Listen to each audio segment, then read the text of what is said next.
Okay.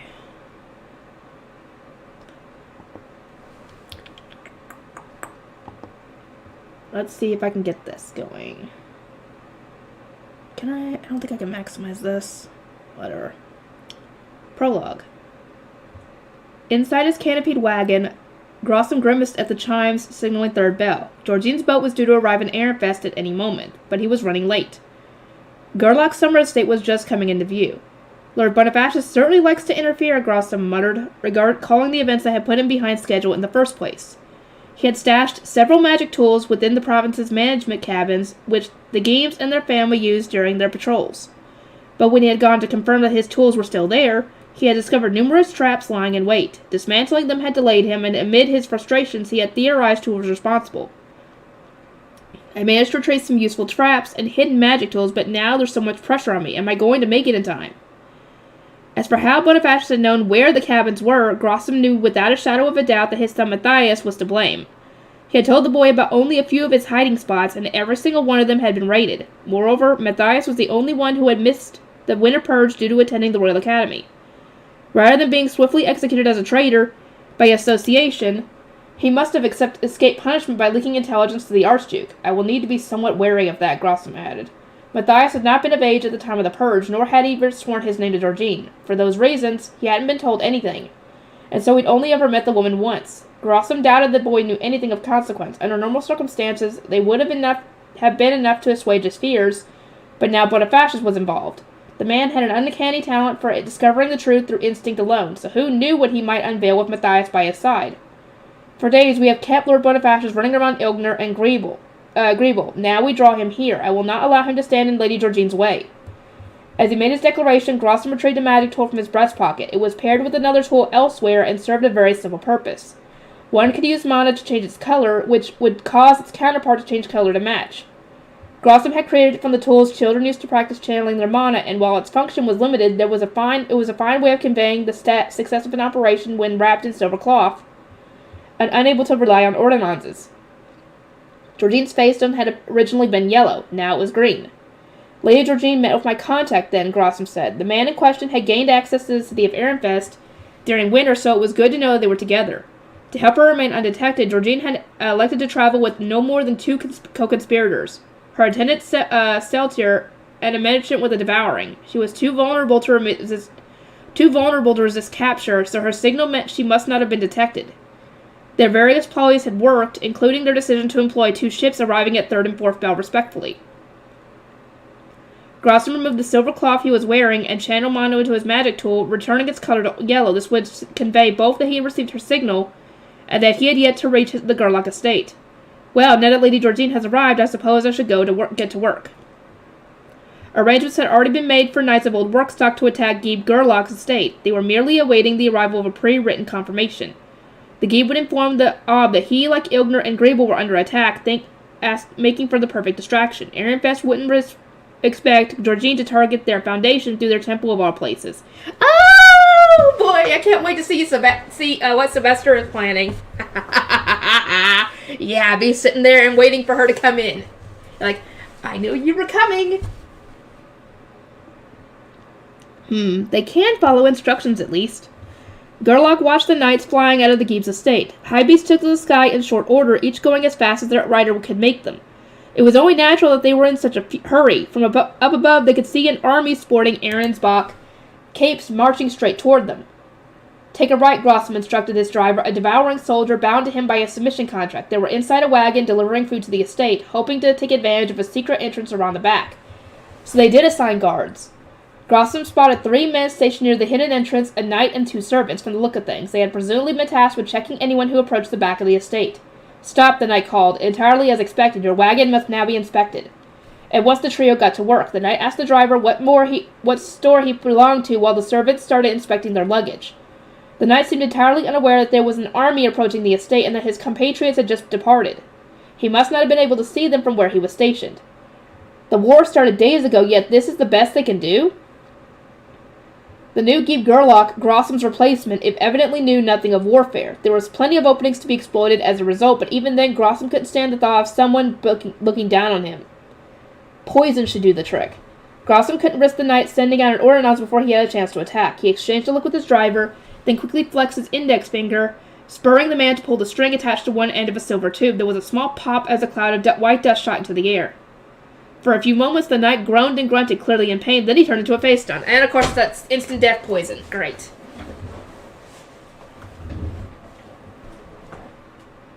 Grossum's eyes widened in surprise. To his knowledge, the poison should have worked instantly. Had it taken so long because of the cloth covering the man's mouth? Or had the powder simply dissipated in the outside air? He regretted that he hadn't had much time to experiment with the poison during his stay at Georgine's villa in Ahrensbach. He vanished into thin air. The servants cried out in shock. From their perspective, the knight had simply disappeared. Grossum killed one of them while his driver dispatched the other. An easy enough task, considering their target were commoners, but now they would need to dispose of the bodies.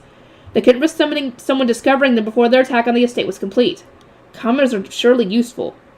Turning his attention away from the dead servants, Grossum took the late knight's face stone in his prosthetic black hand and started to drain it. Okay, I'm guessing that his prosthetic hand is made of black face stones. I'm assuming. Somehow, because it's starting to drain mana, so of course it's going to either have a face stone in it, or it's made of face stones, I'm assuming. Let me know. The man must have drunk a rejuvenation potion in preparation for the coming battle. His stone was practically full of mana. Grossum continued to empty the face stone until there was no more mana for him to take, then crushed the worthless vessel in his hand. As he brushed away the fragments of stone that clung to his fingers, they turned to his devouring soldier who was quietly awaiting his next command. You will not be able to pass the barrier beyond this point. Stash the corpses in the wagon, then stay here until you receive further orders. Grossum watched the driver move the bodies into the wagon before heading toward the forest with his bag of magic tools and potions. There was a magic barrier not far into the hidden entrance he was seeking. Under normal circumstances, only the Geeb, his blood relatives, and members of the archducal family would be able to enter. But Grossum slipped through using his silver cloth. Suffice to say, Lanzanov's inventions had a variety of useful applications. Once he had made it through the barrier, the rest was trivial. Grossum made his way into the Geeb's estate without anyone seeing him. No obstacles of note, I see. Grossum's estate would normally have been reconstructed following his removal as Geeb Gerlach, but Ob Ehrenfest must not have had the mana to spare. The layout was exactly the same, which made reaching the estate's foundation a very simple task. That's not good. It was a known fact that only an estate's Geeb could enter the room containing its foundation, but again, Lanzanov's silver cloth made that short work of the problem. Grossum stepped inside, removed the cloth, and started channeling mana into the foundation. He was following the instructions Georgina had given him to reclaim ownership of the estate. Once the foundation was his again, Grossum made the barrier protecting the estate as strong as it could get. This would prevent anyone from him and his relatives and the archducal family from entering. The knights, attendants, and servants of Gerlach would have no trouble leaving the estate, but once they were outside the barrier, they wouldn't be able to pass back through it.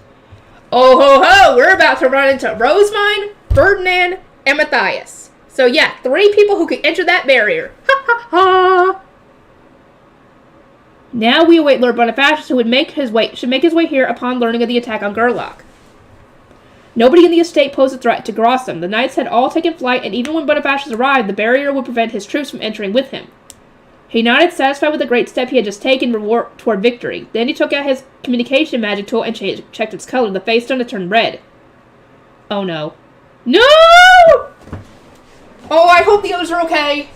Oh, this is not good. This is not good. This is not good. Okay, oh boy, I'm scared. I'm scared. Lady Georgina has infiltrated the temple. I shall inform her of my status in turn. He changed the color back to green, indicating that he had gained access to the estate and stolen its foundation. Now I just need to buy her time by distracting Ehrenfest's order. Keeping his current objective in mind, Grossum left the room containing his foundation. He used secret paths to traverse the estate, then paused outside an exit connected to the Geeb's office. Snippets of a male voice leaked to the door. Reinforcements are arriving this afternoon. Gerlach's knights endure. The voice must have belonged to the new Geeb. He had called for and was evidently expecting to receive reinforcements of some kind, though Grossum couldn't make out how many or where they were coming from. I would assume he meant Lord Bonifacius, who must be making his way here from Ilgner. Grossum placed his right hand on the door, which he unlocked with his mana, and opened ever so slightly. The new Geeb hadn't even replaced the decoration covering it, from what he could tell. The same tapestry was visible through the crack. And after putting their all into protecting Gerlach, the Geeb continued, his voice much clearer now. I want you all to evacuate the servants. I shall remain here and wait patiently. But if we leave you on your own... This room has hidden passages that can only be used by the Geeb and their family. It's better that I remain here alone so I can use them to escape if necessary. Too late on that when you're not the Geeb anymore. Grossum heard the patter of hesitant footsteps as the attendants and servants and scholars ordered to evacuate took their leave. They faded into the distance, leaving the room in complete silence. How many are still inside, I wonder? If the Geeb was with others, using instant death poison would prevent them from summoning reinforcements, but the Geeb was alone. Grossum wanted to keep him alive. Letting the man die would cause the ordinances meant for him to fall or fail, which would only arouse suspicion. Now, which is it?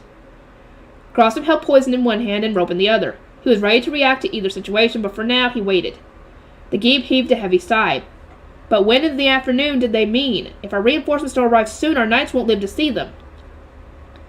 A ruling noble would never speak so honestly or show weakness in the presence of others, which meant he must have been alone. Grossum stealthily opened the secret door, and the air that flowed through it caused the tapestry to waver. Huh? A few quiet footsteps revealed the man's suspicions. He must have been approaching the tapestry, and that was when Grossum struck.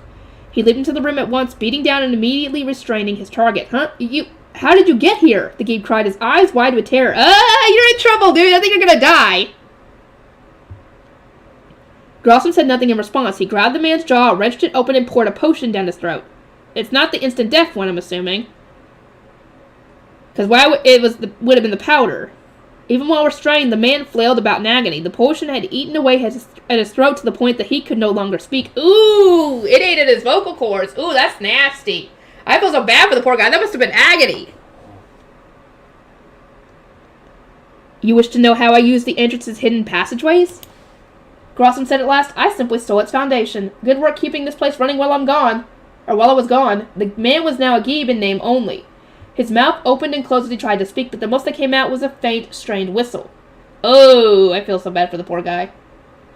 Paying his captive no mind, Grossum took out the magic letters he had prepared in advance and sent them on their way. They were addressed to the workstock Geebs lying in wait in the forest, and provided a brief summary of the situation. He had conquered the Gerlach estate, and needed them to start draining the province's mana into their chalices. This should be enough to lure Lord Bonifacius. Bonifacius had almost certainly realized that the knights and Geebs attacking Ilgner and Grable were mere fodder meant to thin out Ehrenfest's forces. It was good, then, that he took his duties as an Archducal family member so seriously.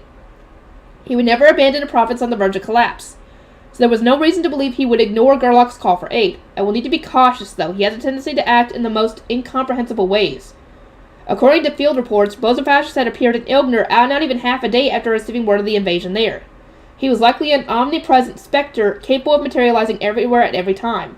No matter how quickly he moved, however, there was no chance of him making it back to the city of Ehrenfest in time to stop Georgine. I mean, if she had already gotten to the temple at this point, yeah, there's no way.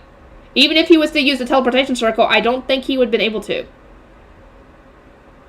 He had rushed to Ilgner that morning and would surely devote his attention to liberating Gerlach. I will not allow that nuisance to keep getting in our way. Grossum clutched the black prosthetic replacing his left hand, which he had ended up losing that accursed winter. Ha ha! And yet, I'm thinking it is a black face stone. How else could he have drained mana with it? Unless there's like a face stone embedded in it. There must be a black face stone embedded in it, or it's either made of black face stones. That would be cool if it was made of black face stones, but yeah. He had devoted so much time to making it specifically so that he could take down Bonifacius. Georgine had driven the previous Ob Ahrensbach up the towering stairway and abused a royal decree to drag Ferdinand away from Ehrenfest. She had used the death of her husband as an excuse to hide away in her villa, securing herself the time and privacy she had needed to execute her plans. But then, on the day she had intended to use the key to the High Bishop's Bible to obtain Ehrenfest's foundation, Bonifacius had suddenly raided Grossum's estate. The man's instincts, initiative, and combat potential made him the most formidable opponent one could ask for. But he wasn't the only threat we had to be wary of. On countless occasions since Georgine had discovered that Ehrenfest's foundation was hidden within its temple, Grossum and his accomplices had attempted to sneak inside, but then Rosemont had been adopted by the Archduke and assigned to serve as the High Bishop.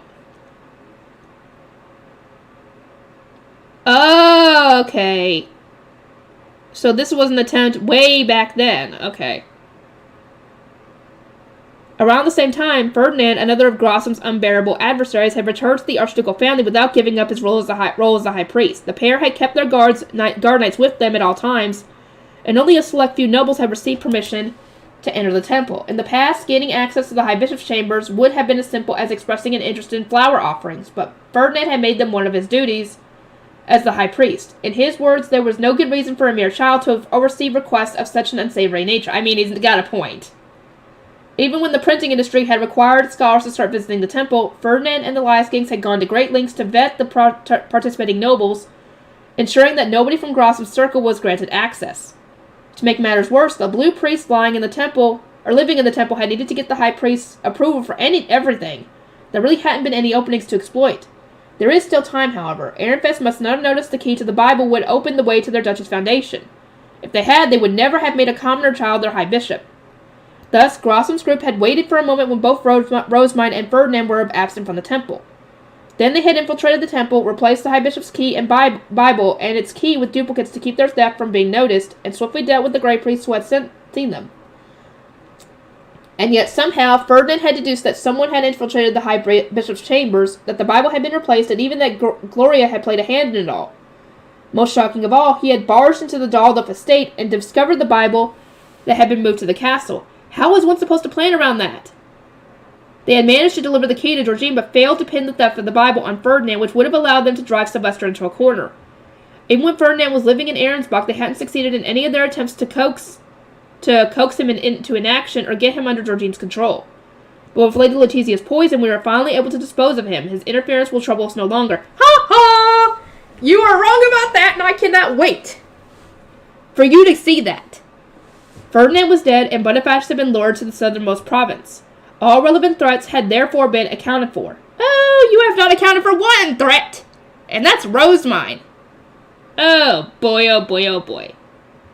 Georgine's plan was advancing unhindered, yet Grossum struggled to relax. He couldn't shake the feeling that he was missing something of crucial importance. Oh yeah, y'all underestimating Rosemine here. And you can't just assume that Rosemine's not there. Looking back, every single one of their past plans had proceeded without issue, only to fail out of nowhere at the result of unforeseen and sometimes even incomprehensible obstructions. I gained nothing by fretting. Instead, I should come up with some countermeasures. Grossum stepped out of the Gieb's office with his bag of tools in hand and started setting up traps around the stairs, ensuring that nobody would be able to reach him. They were the same traps used to protect the cabins in the forest. He would receive a warning if any of them were activated or disarmed, meaning he wouldn't need to worry about ambushes. You there, what are you... The occasional servant or attendant spotted Grossum, but he merely eliminated them before returning to his work. He had expected to encounter more trouble, but there were fewer people in the estate than he'd anticipated. They must have evacuated as per the old Gieb's instructions. Good. Gerlach was Grossum's house. A few deaths would surely be necessary to wrest control of the province from Ob Ehrenfest and the Lyskings, but he wanted to keep casualties to a minimum. From there, Grossum returned to the Gieb's office. He was inspecting his remaining tools when an ordnance flew into the room and perched on top of the man now slumped on the corner. This is the Knight Commander. The invading force is larger than what Ilgner and Griebel described. I cannot guarantee we'll survive long enough to see the reinforcements. But we will do everything in our power to endure. If you send any ordnance beyond this point, I doubt I will have the leeway to respond to them. May Ungriff guide us both. The ordnance repeated its message twice more before turning back into a yellow face, in which Grossum then crushed with his prosthetic hand. The Knight Commander wouldn't need to worry about a response. The bound man merely stared at the shattered remains with frustrated tears in his eyes. Well, if you aren't going to receive any more ordinances, I see no reason to keep you alive. Oh. Grossum took out a sword and stabbed the man several times, aiming for spots that wouldn't be immediately fatal. He considered it a waste to use instant death poison on someone who could neither move nor call for help. His target whimpered and struggled to escape, overcome with fear, but it was no use. There was nowhere for him to go. Satisfied, Grossum nodded. If the Lanzanavians were to be believed, this man would turn into an exceptionally high-quality and mana-rich face stone. A time has finally come. Grossum turned away from the bleeding man and approached the nearby balcony. Outside, he could see the backs of the knights fighting to protect the estate, all unaware that a new Gieb had taken control. A wave of light violet capes were descending upon them, boasting such a great numerical advantage that the outcome was easy to predict. The question then is, how long will the defenders manage to survive? Grossum smirked, and at that moment he saw beyond the light violet capes a much starker blue. Here comes Dunkelfelder, and y'all are gonna get your asses kicked! They're made for war! Garlock's front lines. As our high beasts approached the battlefield, a mass of Arensbach capes came into view. They weren't marked with blue or yellow, which meant the nobles wearing them were loyal to Georgine. The only thing stopping them from invading Gerlach's estate were the barrier around it and the Ochre Knights of the province's order. I would have normally advised a pincer attack, But Gerlach's knights will not last long enough for us to get into formation, Ferdinand said. We must join forces with them at once. Indeed, the disparity between the two armies was immense. Even someone as inexperienced with combat as I could see that Gerlach was about to crumble. The knights were driven entirely by their determination to survive until reinforcements came. Rosemine, heal Ehrenfest's knights as soon as we break through, Ferdinand instructed. Right. I will take the vanguard. Rosemine, Lady Hannelore, forge ahead no matter what happens to the knights around you. Do not slow down for anything or anyone until we are clear of our enemies. Ferdinand took his guards to the front of our group. Meanwhile, Dunkelfelger's knights started surrounding Hannelore and me, moving into formation designed to break through enemy forces. In no time at all, my view was limited at best. My own knights aside, the most I could see were the capes of those around me. Not even Ferdinand or Eckert stood out among the vast swath of blue. Cornelius, Lenore, have Matthias and Lorenz returned yet? I asked. Trying to spot their capes wasn't an option, and when I tried to peek above the crowd, I saw only a sea of indistinguishable helms. Not yet, Cornelius replied at length. We do not know the location of the cabins they went to check, but they will most likely reunite with us when they reach the other side of the enemy's forces, Lenore added. I turned around on instinct. There were blue capes behind us as well. Lady Rosemine, Lady Hannelore, one knight said. Once we have made it through the enemy knights, move as close to the summer estate as you can. Guard knights, protect your charges with your lives, cried another. Then he held out his staff and chanted, Getelt! Hannelore and I nodded in response and tried to match the speed of our escort as we pressed onward. I didn't have a clue where we were in relation to the estate. My vision was a mass of blue capes and knights holding up their shields. It was precisely because I couldn't see my surroundings or the enemy that I started to feel extremely tense. My hands started to began to tremble as I squeezed my steering wheel, and it took me all the restraint I could muster not to slam my foot down on the accelerator. Eep! Bright flashes appeared all around me, each one accompanied by a loud popping sound. Oh no! The popping sound, I'm scared. I'm worried that was the instant death poison. We must have entered our enemy's attack range, prompting a barrage of magic that our knights were managing to block. Okay, never mind.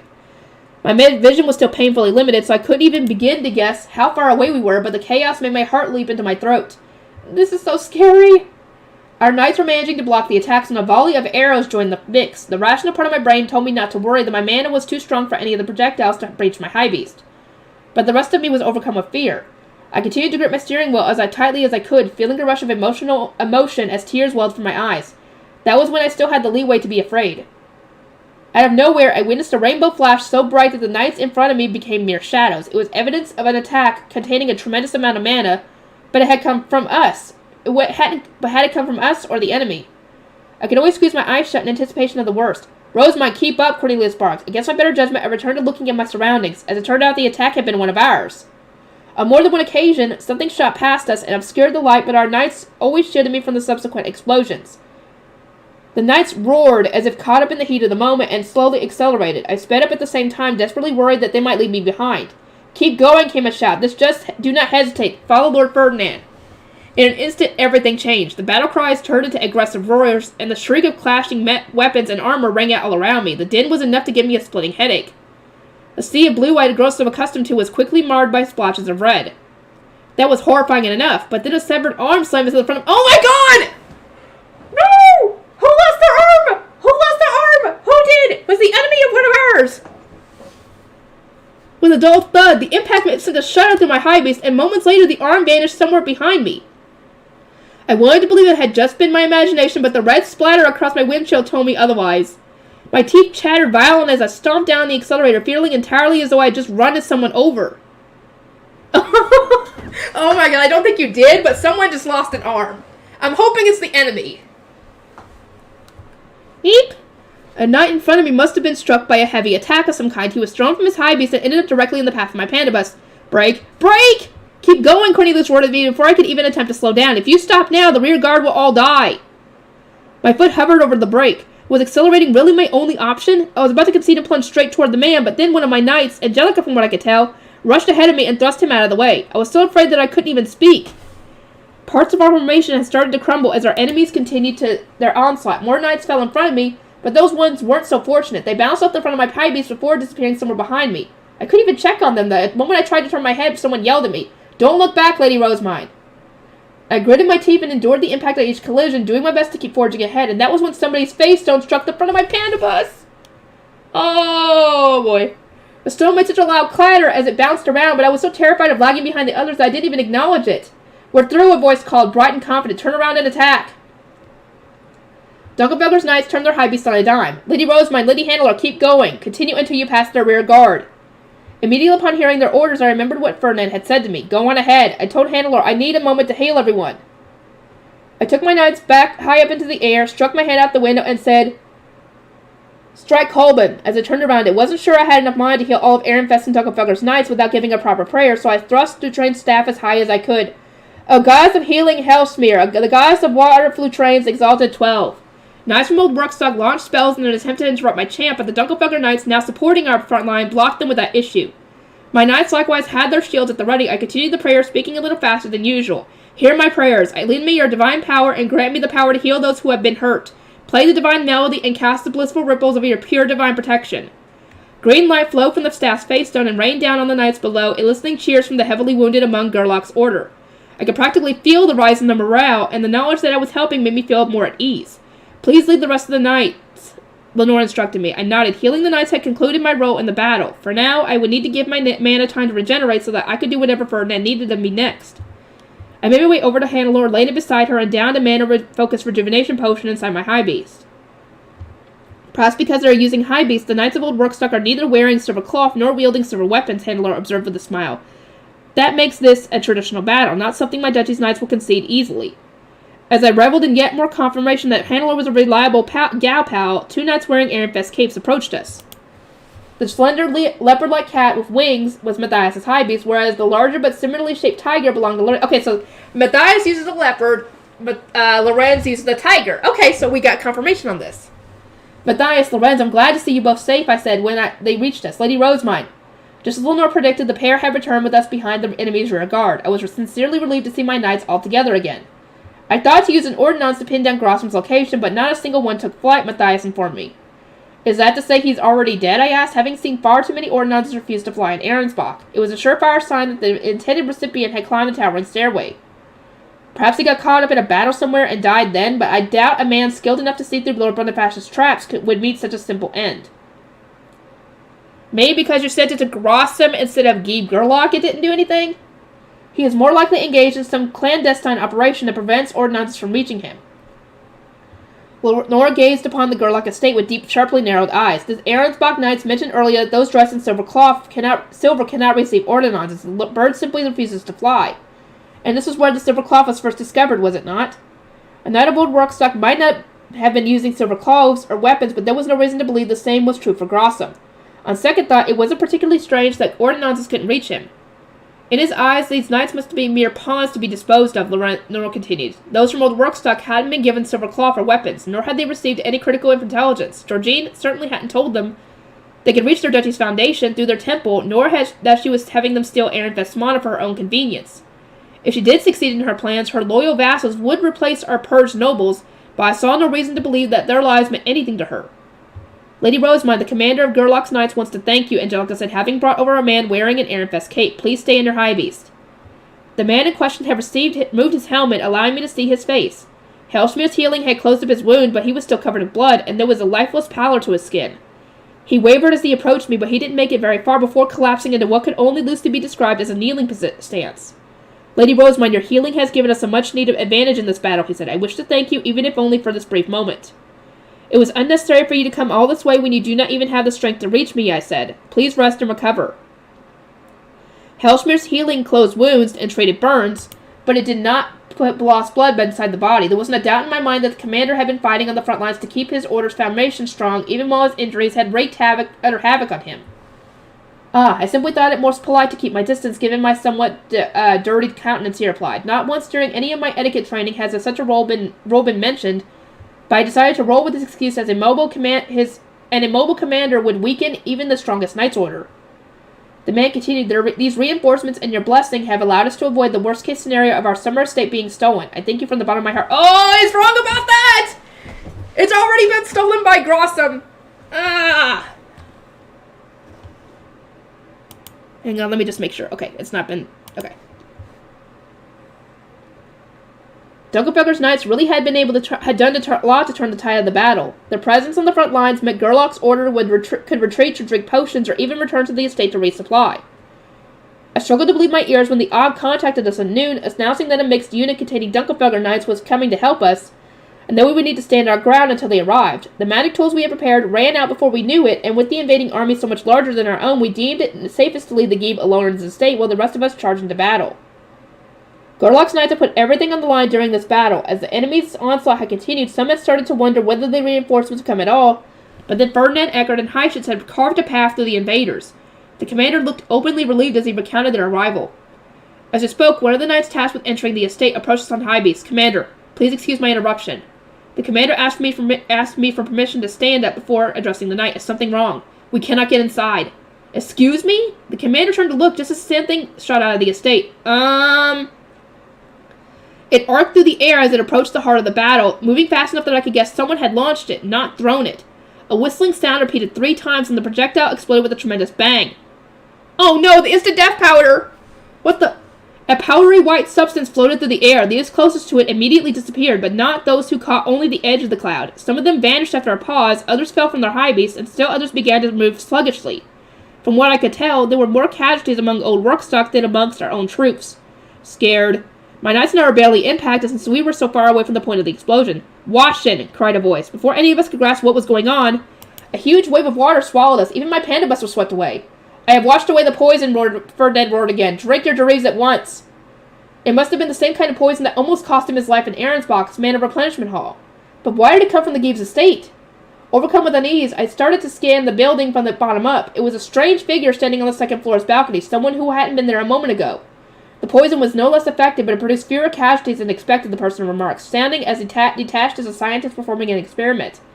"Perhaps the wind really is to blame. It spreads the poison powder too thin." A chill ran down my spine. I recognized the man's voice. He was the reason I'd ended up in a Jereve all those years ago. "You! What are you doing up there?" the commander shouted. "You aren't the Geeb!"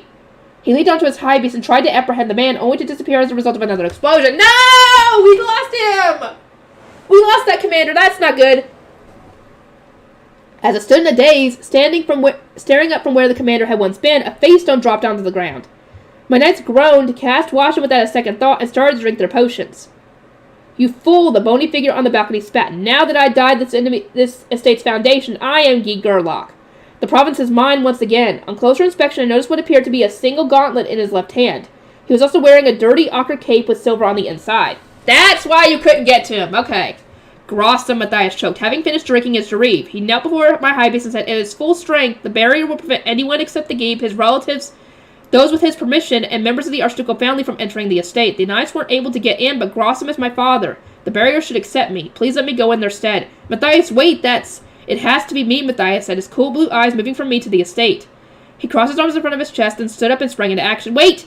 Eek! Before I could even attempt to stop him, a golden net fell on me from above. "Lady Rosemine," Matthias cried, having turned around to check on me. He rushed to help me, his staff drawn, as the bone-chilling voice rang out once again. "Ah, I recognize that uniquely hideous high beast. I can't say I expected you to be here." Dude, did you not expect Rosemine to be on the front line somewhere? Or did you expect her to be in Ehrenfest? Even then, you still underestimated her. A wave of awful memories came to me unbidden. This wasn't the first time Leslie had gotten caught in one of Grossum's nets. In the past, this vile man had poured poison down my throat, requiring me to use a Jereve. Oh, this was the one who did? I don't think he... No, he wasn't. It was one of his minions. He had bested me before, but that wouldn't happen again. This time I just needed to stay inside my high beast and trust that my guard knights would save me. I gripped Leslie's steering wheel as tightly as I could, determined not to be flung out into the open. "Rose, my Cornelius," shouted, his voice brimming with anger. A moment later, the force pulling Leslie vanished. Angelica was dashing back and forth with Stenlick in hand, slicing the net into pieces. "I recognize this trap," Cornelius said, fixing the man above us with a stony frown. "So it's you, Grossum." "I heard about you from my master, and how nice that I now have the opportunity to defeat you," Angelica added with a smile, vicious fire blazing in her blue eyes. She had gone from being dainty and ditzy to terrifyingly bloodthirsty. Rightfully so, I might add. Matthias reached me a moment later, only to recoil when he noticed the murderous aura radiating from his fellow retainers. "Lady Rosemary, what in the world happened?" he asked, looking more timid than usual. "It would seem Grossum was responsible for the attack during the feast all those years ago," I said, "the one that required me to use a Jereve." "What?" Matthias' mouth hung open in disbelief. "He was summoned as a suspect at the time of the incident, but wasn't he deemed to be innocent?" "No, they just didn't have any evidence against him. That doesn't mean he was innocent." Daniel had testified to seeing a devouring soldier's ring at the scene of the crime, but a plethora of witnesses had claimed that Grossum was in the Grand Hall the entire time. But that doesn't mean he wasn't involved. It just means that he was not physically there to do it. He just was the one orchestrating the whole thing. I didn't want to burden Matthias with the knowledge of his father's crimes, but this wasn't something I could afford to keep from him. Back then, we didn't have enough evidence to be sure, but there isn't a doubt in my mind anymore, I declare. Still, it's strange. I don't remember hearing his voice when I visited the Gerlach estate as a shrine maiden for spring prayer. He had at least 3 body doubles. I can't believe it, Matthias said, his voice pained and his eyes swirling with violent emotion. And on top of that, he was the one who hurt you. Wait, body doubles? Is that even possible? Is it possible? Was he actually there, but he has a body double? I'm confused here. Okay, so the one that Bonifacius crushed when he went to save Rosemine was Grossum's body double. Okay. Because I'm assuming it wasn't him because he was at the actual feast. Okay, so how many body doubles does he have?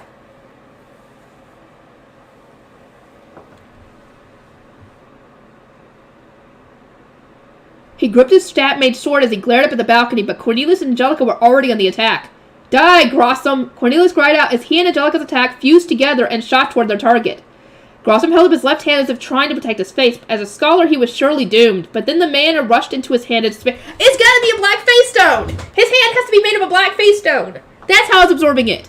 All you gotta do is pour enough mana into that thing and boom! Bye-bye hand! He absorbed the attack! Grossum lowered his hand and mockingly laughed at Cornelius and Angelica, who were both stunned. Then he swung his right hand, causing blue spheres made of powerful mana to shoot out. They targeted not only Cornelius and Angelica, but also the knights who had yet to recover from their Jereves. O Shitsaria, goddess of wind, Getelt! Before I could finish the prayer to form Shitsaria's shield, several knights shouted their abbreviated spell, charged toward Grossum, and deflected the incoming attacks. At the same time, a great white lion descended on the balcony. You're gonna get hit by Ferdinand of all people! Ha! You won't get it now! Lord Ferdinand, the recovering knights called out relieved. Then they thus began forming their own shields. Those of you still recuperating, get far away from the estate, Ferdinand barked, maintaining several protective barriers of his own. Most of the knights held up their shields and started to retreat. Those who were unable to move on their own, the poison had caused dense mana clumps to form in their body, had to be carried away by their comrades. You're alive? Yeah? You won't get it now! Ferdinand's alive and you gonna get your butt kicked! Grossum shouted at Ferdinand, shaking his head in disbelief, but we were so painfully thorough in our preparations. Could it be that Lady Georgine received a false report of our plans of success? From her own daughter, no less? Such outrageous incompetence is simply unforgivable. Yeah, that was her fault. If she had just given you the report that he had been subdued and was slowly dying, then maybe things might have changed, but yeah. That would have caused Georgine to go back and kill him herself. Detlinde must have told Georgine that Ferdinand was dead. I expected that Georgine and Grossum had enacted their secret plan not a moment later. And as they must have set out wearing silver cloth, no further ordinances had managed to reach them. Grossum hadn't known a thing about my rescue operation. Ha! Still, he continued to smile, returning to his face. What's done is done. My own mission remains unchanged. I shall buy Lady Georgine enough time to reclaim Ehrenfest's foundation. Steal mana from its land to make the process way easier, weaken its forces so that her control is absolute, and eliminate as many troublesome nobles as I physically can. The madness in Grossum's great eyes was terrifying. Even at a glance, I could tell that nothing in the world would convince him to stop. Lord Ferdinand, he said, you are one such troublesome noble. I must eliminate you here. How can a scholar hope to eliminate me? Ferdinand replied. Your poison will work no longer. Eckert stepped forward, his weapon at the ready. Oh, we scholars have our own ways of doing battle, Grossum said, and as there is no longer any need to avoid ordinances, he grabbed the brooch fastened to his cape, then removed it and gripped something I couldn't quite see. A storm of blue flames erupted all around him. What? What? Fire? As he stared at the flames, struggling to process what was going on, a group charged Grossum all at once. I wouldn't do that! It was Hannelor's detachment. They launched mana at their target, even piercing the Inferno with several arrows, but he blocked the lethal strikes with his left hand. In the end, the knight's attacks only strengthened Grossum's flames. They raged even more intensely than before, yet their master didn't seem all that bothered. He merely smirked at us from within the Inferno. Then he swung his fire-covered right hand and sent what looked like creatures made from the same blue flames at Hannelor. Getelt! Hannelor created her shield without the slightest hesitation, ready to block the attack, but she never felt its impact. Ferdinand had made his own shield at the same time, moved to intercept the flames. Her face went pure white as she stared at him in shock. Grossum cackled. Ah, yes, with this much mana, I doubt we have any trouble at all. You have my sincerest gratitude, Dunkelfelder girl. Glaring at the blue flames all the while, Ferdinand sent out several ordinances, one to hide shits on the front lines, another to who had returned from delivering our presents to Bindewald, and another to me. Rosamund, you and Matthias are the only ones who can enter the estate, my bird said in a quick, quiet voice. I will draw Grossum's attention here. We do not want him to see use any hidden passages. The two of you must hurry inside and sneak up on him from behind. His prosthesis absorbs mana, so use black weaponry of your own when you attack him. Do not leave your high beast under any circumstances, not even if Matthias dies. Oh. Matthias and I exchanged looks. I certainly hadn't thought Ferdinand would order us to infiltrate the estate. The situation must have been dire. Let us hurry, Matthias. Do you know where we need to go? I do. We can reach him from the Gieb's office. Lady Rosamund, wait, Lenore interjected, having heard the ordinance as well. This is much too dangerous. She was right. This was going to be dangerous, but we didn't have much of a choice. Matthias and I are the only ones who can enter the estate, as Grossum's blood relatives and a member of the archducal family, respectfully. And to add to that pressure, Ferdinand would only be able to distract Grossum for so long. I understand the danger, but the barrier surrounding the estate means I can't bring any more guards with me, I replied. Moreover, only the Ob can appoint a new Gieb. I must go as it falls to me to detain those who would steal another's foundation of their own accord. But you did the same thing! You kind of did the same thing. But Lenore's mouth hung open for a moment, then she closed it again and balled her hands into tight fists. As a guard knight, I consider it disgraceful that I must lead the true battle to the archducal family. Please, may Angrif guide you. Do what you can to keep Grossum on the balcony until we return, as you will. Lenore climbed onto her high beast and joined the battle against Grossum. Meanwhile, I snuck into the estate with Matthias in tow. And, yep. That first part is done. First part is done, guys. I'll have to do a little editing, but I will see you guys with the next one once the book comes out. Okay. Sorry that I didn't get this out sooner. Got tired. Part 2 for this. Y'all have been waiting long enough. Confronting Grossum. No sooner had we entered the Gieb's estate than Matthias charged ahead of me. Keeping up with him was tough even in my high beast. This place had once been his home, so there wasn't any hesitation in his footsteps. On more than one occasion, we passed a corpse slumped against the side of the hallway, servants unfortunate enough to have crossed paths with Grossum, I suspected. Yeah, most likely. Still running full tilt, Matthias turned his staff into a sword and then enchanted it with darkness, as was taught in the Knight's Order. I formed my staff, turned it into a water gun, and said the relevant prayer. O mighty and supreme God of darkness, who rules the endless skies, O mighty Father who created the world and all things, please hear my prayer and lend your divine strength. Bless my weapon with the power to steal mana, all the mana which is yours by right. Grant me your divine protection to purge the unnatural Fae. Lady Rosamund, Matthias said when he saw my black water gun, please refrain from attacking, and instead focus on blocking the door. Matthias? I doubt Grossum knows what kind of weapons you use, or which divine instruments you can make. If we plan to win this war, then we will do well to conceal such information for the perfect moment. Until then, I shall fight him alone. He's got a point. You don't know what information he's got. You'd rather keep all your trump cards hidden for the time being.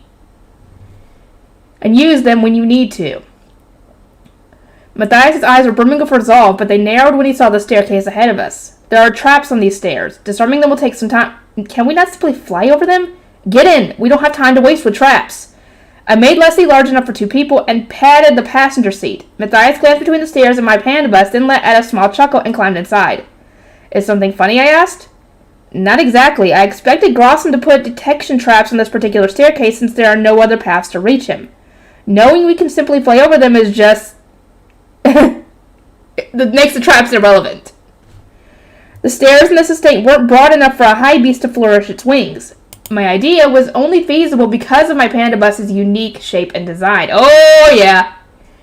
Matthias found it amusing that because using a high beast indoors was such an unusual concept, Grossum had never even considered what we were about to do. You always act outside of everyone's expectations, Lady Rosamund. I was speechless when you shattered the walls between factions in the Ehrenfest dormitory, and when you spared even the pre-baptism children from the purge. Looking back, I am relieved that I get to serve someone who always does so much to save people, instead of Lady Georgine, who would order a man to invade and subsequently destroy his own home. We flew over the stairs and soon arrived outside our destination, a room on the estate's 2nd floor. Matthias climbed out of my high beast, his expression tight, and placed one hand on the door. Then he took a deep breath and, now! His resolve steeled, Matthias rushed into the room. I did the same, violently slamming the door shut behind me with Leslie's tail, and enlarged my panda bus so that there was completely blocked the entryway. So, some of you were still able to pass through the barrier, Grossum said as he turned around to face us. Blue flames coiled around him like a suit of armor. He swung his fire-infused right hand at those attacking him outside, then came in from the balcony. I spotted someone slumped on the ground, the man assigned to replace Grossum as Geeb Gerlach, no doubt. Blood was still pooling beneath him. Healing, it won't work, Matthias said, interrupting me. He's already turning into a phase stone. He then stepped in front of me, his black sword raised, and carefully stared down on our opponent. Grossum grimaced at the sight of my panda bust and me, then approached us with his gleaming black prosthesis raised. Are you not ashamed to be serving a commoner, Matthias? I realize your hands were tied, but still. I consider it far more shameful to serve an invader, Matthias replied, his voice calm but cold as ice. Not only have you brought harm to your own duchy's archduke candidates, but you've also turned your back on your home and its people. Grossum's brow twitched. This must have been the first time one of his sons had spoken back to him. Lady Georgina is an Ehrenfest archduke candidate, not an invader. Say it now. No, she's not. Not anymore. She stopped being an Ehrenfest archduke candidate the minute she was married into Ahrensbach. So no, she is not. Yeah, thank you. Thank you! No, she was an Ehrenfest archduke candidate until she became a member of Ahrensbach's archducal family. And now that Lady Rosemont has taken its foundation, she isn't even that anymore.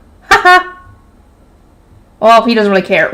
Grossum gave me a cruel smile. I no longer care who holds the position of Ob Ahrensbach. Ehrenfest is Lady Georgine's true prize. She brings only chaos and destruction wherever she goes, Matthias shouted, holding up his blade. I will not allow her to become Ob. Eyeing his son without the slightest trace of emotion, Grossum slowly raised his flame-covered right hand. One must destroy the old to make room for the new. To think even that much was beyond your understanding. Of all my sons, why did the most useless and incompetent have to survive? Oh, shut up. For just a moment, Matthias pressed his lips together. Grossum was giving him a cold, disparaging look, completely devoid of any fatherly love.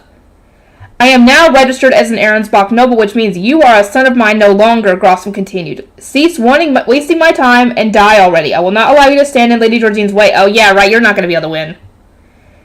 He swung his right hand, and the blue flames leaped at Matthias as though they had a mind of their own. Matthias chopped them apart with his black sword, creating an opening large enough for Grossum to dart over and kick him in the stomach.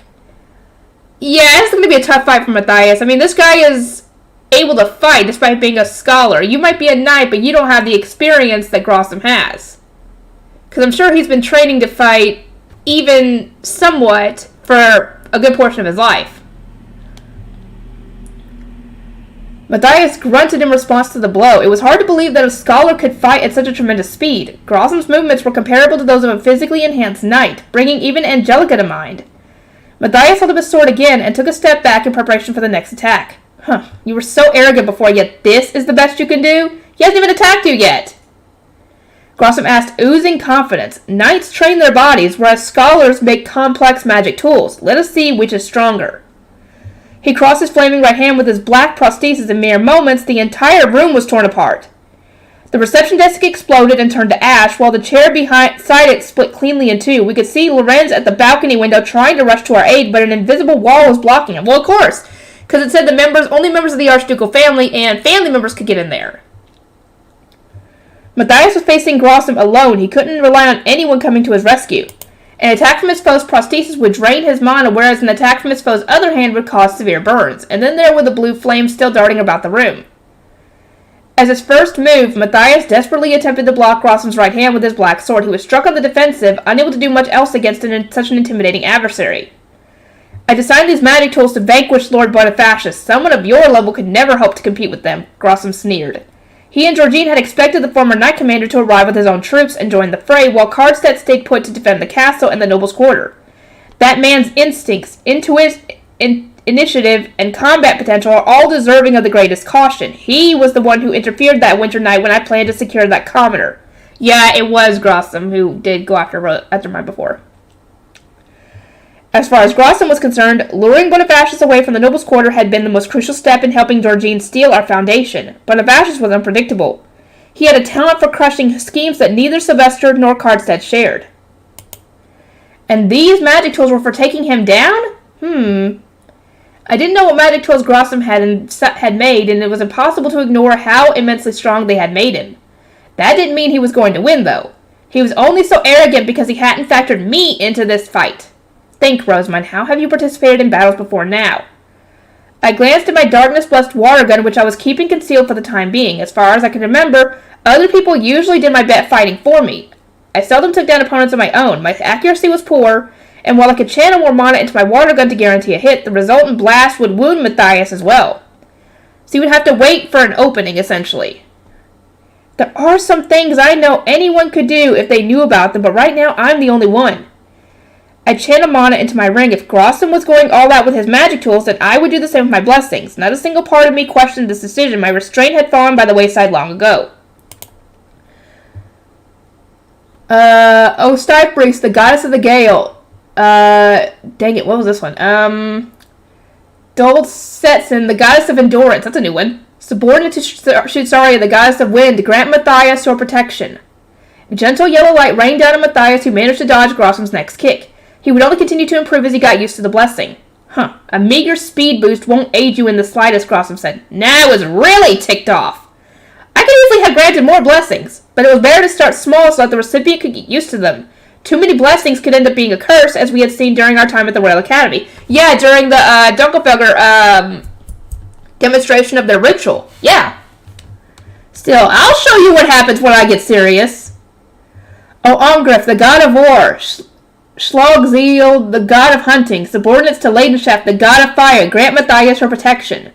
This time, blue light rained down on Matthias, who was supposed to improve both his accuracy and the strength of his blows. And indeed, as I watched the battle play out, I noticed that his swordplay had improved significantly. Grossom was actually having to dodge his attacks. However, perhaps because of the wounds he had sustained thus far, Matthias wasn't moving as freely as usual. He needed to be healed. Hellschmers, the goddess of healing. Verdrena, the goddess of thunder, and Greifchan, the goddess of luck. That's a new one. Subordinates to Flutrain, the goddess of water. Grant Matthias your protection. The next blessing was green. Matthias would receive not only Hellschmer's healing, but also the momentum of Verdrena, who could repel even Abiglade with her power. And of course, some extra fortune wasn't going to hurt our chances. As I'd hoped, Matthias gained an astounding burst of speed. He used his sword to block Grossom, who had reached out his black hand in an attempt to steal mana, and grinned. What madness is this? Grossom asked, cheek twitching as his dominant streak crumbled into pieces. Enough of your games. Games? These are nothing of the sort, Matthias retorted. Just as scholars support themselves with magic tools, Lady Rosemine supports her knights with blessings. As someone with the gods' favor and plenty of experience with temple ceremonies, this is how she does battle. I see you have gone mad since last we met, Matthias. Not really, he's not lying on this one. Grossom was landing hits, but now Matthias was too. My stream of blessings must have put them on an equal footing. The smile on my retainer's face was getting broader. Overdreos, the god of deliverance. Subordinate to the god of darkness. Oh, shoot. How am I going to even pronounce this? Unhelschneed, the goddess of purification. Subordinate to the goddess of light. Grant your protection to Matthias. As I prayed for Matthias to cut down misfortune and forge ahead on whatever path he chose, black and golden light spread throughout the room. I appreciated that one could simplify a prayer by praying to subordinates to the two supreme god at once. That should do for now, though. The god of life's subordinates are fickle. One wrong move could end up dispelling the other god's blessings. I was satisfied with my work, but Grossom's face contorted with rage as he continued to attack. He swung his black hand at his opponent, knocking him back. Matthias's pained gasp was barely even audible over the sound of the impact.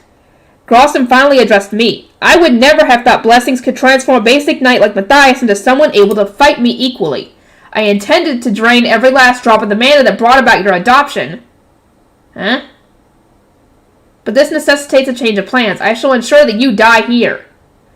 Our opponent swung his right hand, throwing more blue flames in our direction. Matthias caught some with his sword and absorbed them, but those he missed came straight toward my pandabus. They slanted to its windshield, and the mana I was using to maintain Leslie's form drained out of me through the steering wheel. I gulped, now painfully aware that I wasn't as safe as I thought. It hadn't even crossed my mind that I might lose this much mana while sitting inside my high beast. He's so strong. Grossom had made his magic tools to counter Bonifacius, so seeing them in action made me wonder how inhuman the former knight commander's strength must have been. I was actually wondering this before I got started, after I had read the prologue and all that. How do you make body doubles? Because apparently he had body doubles at some point. Matthias got between Grossom and me, readying his sword once again. Complain that Lady Rosemine is a commoner all you want. But there is nobody I would rather serve, he said with a provocative smile. Tell me, has Lady Georgine ever blessed you?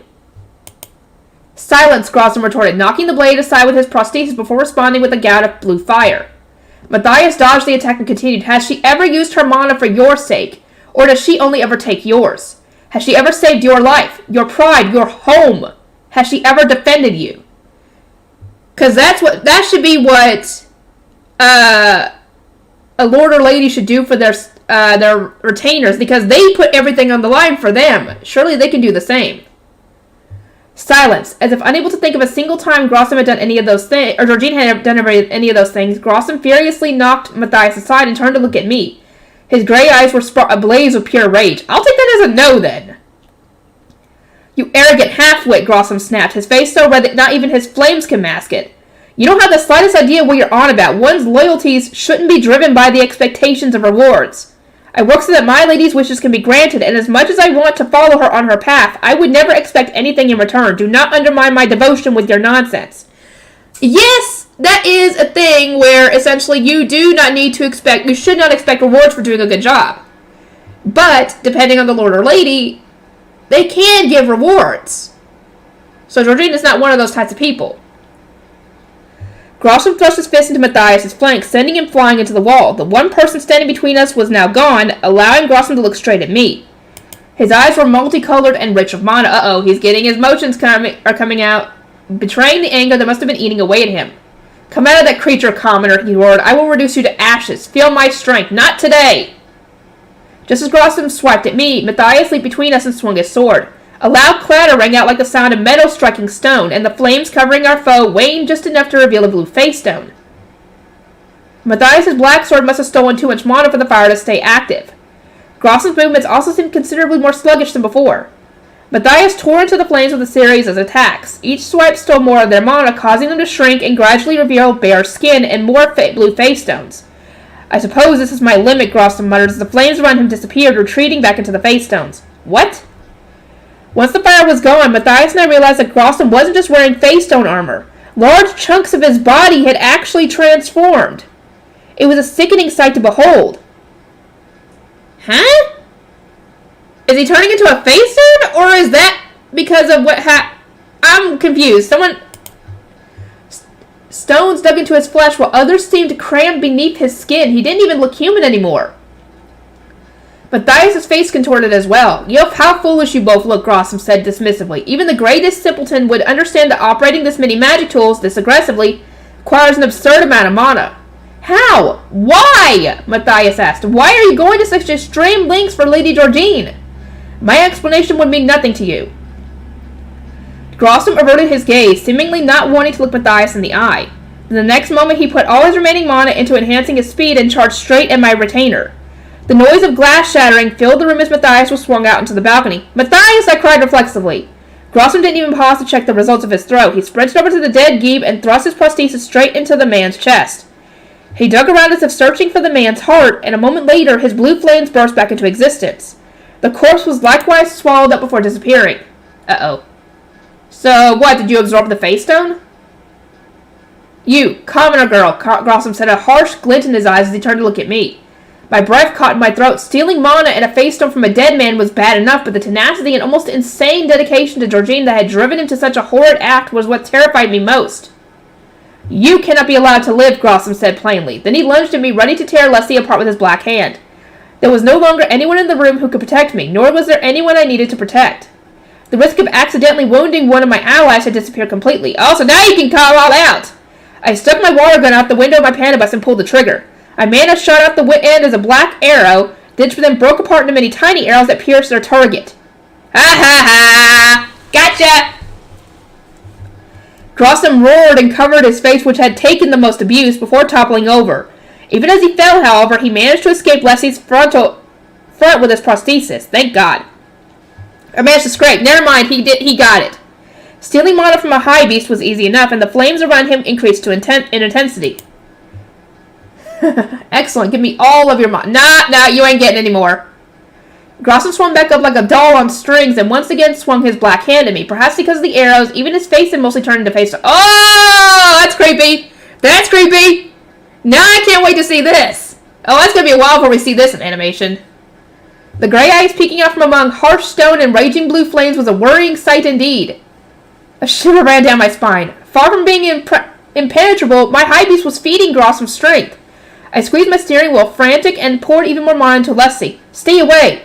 All of your mana shall be mine. To ensure my safety, no matter how much of my mana was stolen, I enlarged my panda bus and made it rear up at Grossum.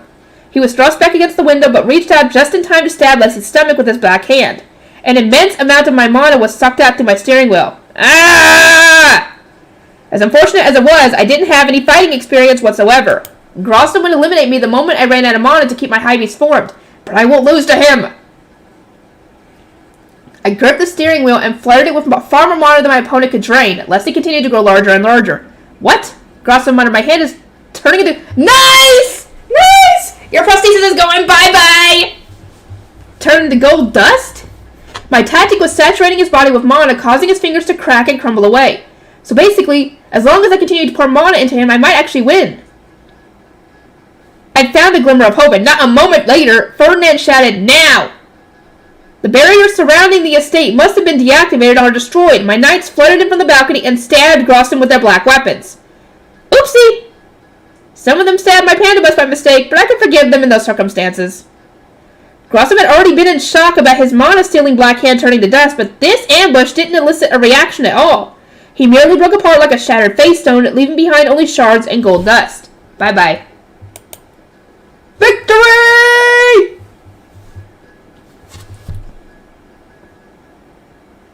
Victory and return. I see you both kept busy while I was overriding the Gibbs Foundation. Oh, that's what he was doing! That's what you were doing, dude! I was wondering what was going on. Ferdinand said in a cold voice, tell me, how did things end up like this? I sat bolt upright and my panda bus quickly deflated down to its usual size. I'd been too caught up in the battle to notice before, but during my attempt to intimidate Grossum, Leslie's head and front legs had burst right through the roof of the estate, creating a massive hole. Oopsie! As I stared up at the blue sky and at Ferdinand, who was looming over me, I desperately tried to think of an excuse. Grossum's black hand was breaking Leslie apart. I mean, look at his face! He's hurt!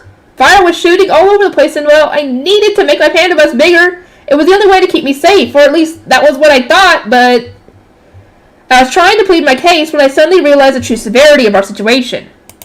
Gieb estates were made by the Ob through the use of an Entwicklung, and they were constructed out of pure white ivory. The people of Haas had been accused of treason simply for attacking a monastery, so this was very bad. Ferdinand, am I going to be charged with treason? You are the current Ob Ehrensbach, Ferdinand said dryly. Rather than an act of treason, this could be considered a declaration of war. Oh, great! Sylvester is not going to be happy about this. The blood dripped my face. No! That wasn't my intention! Not in the slightest! Please, Ferdinand, apologize to Sylvester for me. Maybe I could give him the gold dust he needs for the Entwicklung and pay for any further repairs. Would that be enough to smooth things over? I would not know. Please, I need your help now more than ever. Ferdinand gave an amused chuckle, then held out a hand to me. Perhaps we should embrace the inevitable scolding. It would seem that the situation in Ehrenfest has likewise been resolved. That was quick! I can't wait to get to the part where we find out what Sylvester did to Georgine. I want to know. I want to know what the fuck happened. Accepting his encouragement, I stepped out of my high beast and looked around. My knights were caught up in a lively debate over who had dealt the killing blow to Grossum. Who cares? But I ignored them and stared up at Ferdinand. Is the fighting really over, I asked? I would gain nothing from lying to you. An ordinance from the Archduke arrived not too long ago. Grossum and Georgine were acting in perfect sync. As it turned out, they really had planned thoroughly. Grossum had conquered the estate, and old Workstock's Gabe had started stealing mana at the same time that Georgine had arrived in Ehrenfest to begin her battle. Sylvester was on his way to the Foundation's hall when we sent him our ordnance. He was pleased to hear of our safe arrival, it seems. Was anyone in the temple or lower city wounded, I asked, cutting right to the chase. Sylvester had told us the battle was over, but what did that mean? Had Georgine made it all the way to the Foundation, or had they captured her while she was still en route? As you can expect, the report was not detailed enough for me to answer that.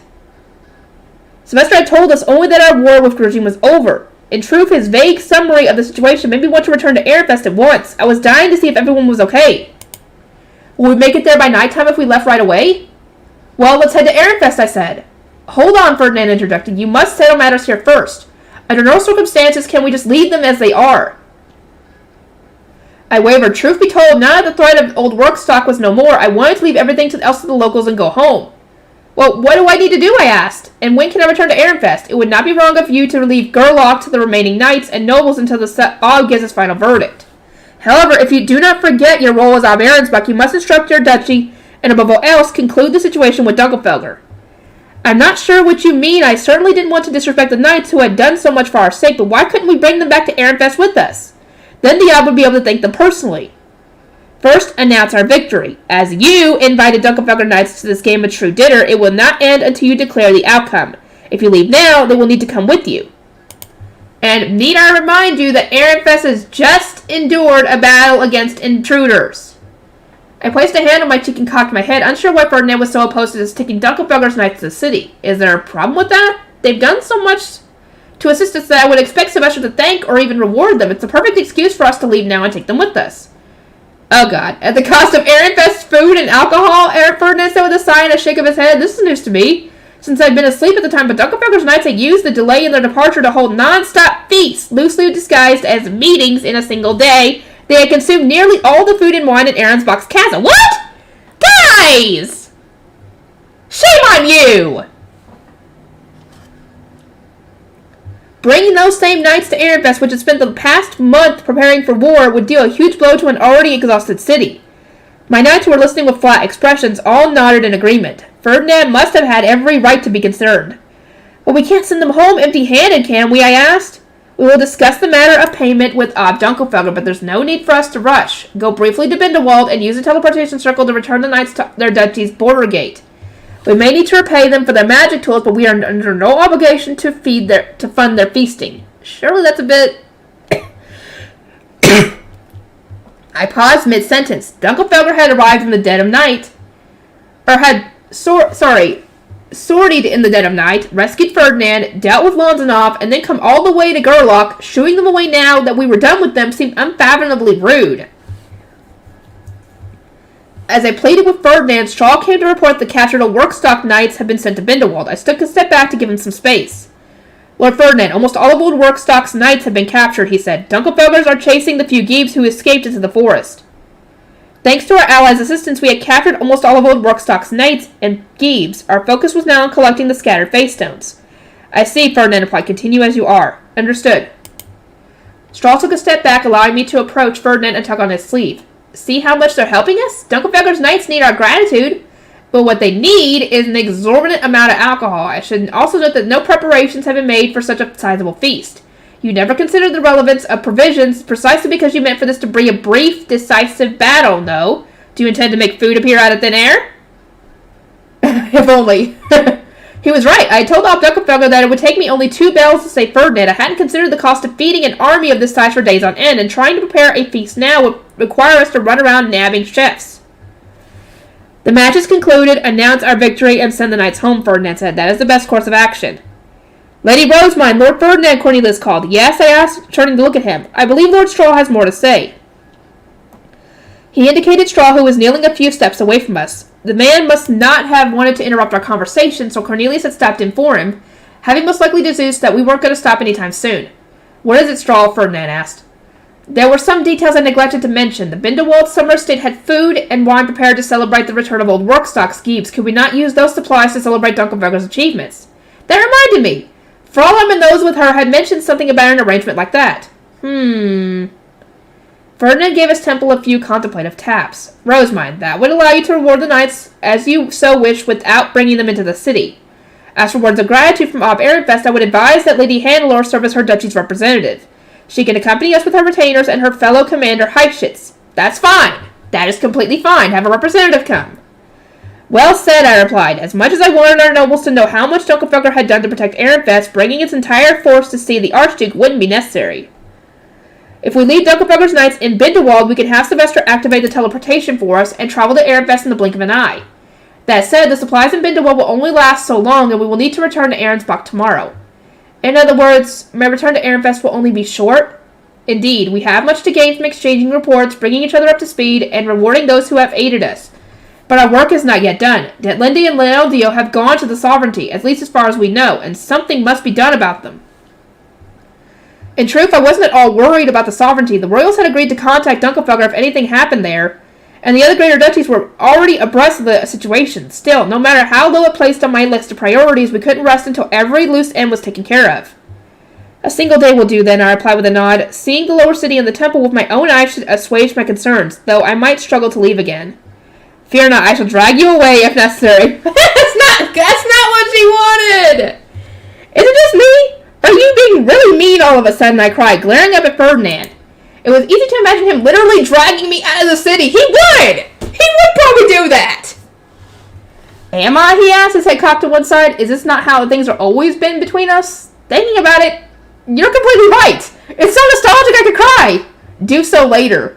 For now, send an ordinance to the Ob, asking to prepare guest rooms for our visitors and to use a teleporter to save us some time. I shall instruct those from Ahrensbach.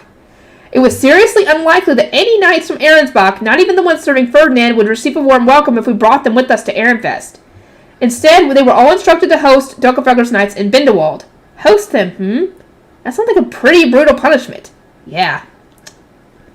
I sent an ordinance to Sylvester informing him that the Battle of Gerlach had concluded, that we intended to return with Hannelore and co., and that we needed permission to enter the city and access to some guest rooms, and that we wanted to use a teleporter to save time. Ob Ehrensfest sent us an ordinance. Ehrenfest Foundation was kept safe from the invaders, I announced, stepping onto the partially destroyed balcony. Hannelore Heischitz and Ferdinand stood with me as I addressed the knights gathered in the front garden with the sound-amplifying magic tool Matthias had retrieved from the estate. This, coupled with my successful acquisition of Ahrensbach's Foundation, means the outcome of our match is clear. I hereby announce our victory in this game of true dare! Yeah! Booyah! Dunkelfelger's knights took out their staffs-made weapons and slammed them against the ground in celebration. Then they thrust them high up into the air. Ehrenfest was at a numerical disadvantage against Armsbach and Old Workstock, but the participation of you honorable volunteers allowed us to pull through. Your courage and strength are second to none in all of Jürgensmith. Hurrah! Though it might pale in comparison to the value of your achievements, a feast will soon await you in the Bindewald estate. We would ask you to go there once business in this province is complete. The Knights of Ahrensbach will guide you. Upon seeing the intense fervor that had overtaken her knights, Hannelore stepped forward and made for firmer staff. Then she performed Dunkelfelger's post-dinner victory ritual to curb their excitement. I guess it really is an essential part of their culture. Once calm, the knights began to move. Hannelore let out a relieved sigh, which I took as my cue to mention to the rest of our plans. Lady Hannelore, Ob Ehrenfest has invited you to High Ehrenfest's castle so that he might express his gratitude in person. I am going there only briefly to report on the war, after which I must return to Ahrensbach, so I realize this is all rather sudden. Nonetheless, I went on to detail who was invited and how we would get there. Hannelore thought for a moment, then called over Heischitz, to whom I gave the same explanation. Of course, if you would rather head straight home, I could send you also the border gate between Ahrensbach and Dunkelfelger. I simply thought it improper to have you depart so soon. Heischitz, what do you think? Hannelore asked. I am of the opinion that we should accept this invitation. Her fellow commander grinned and said, This is more or less the only opportunity we have to enter Ehrenfest. I say we go.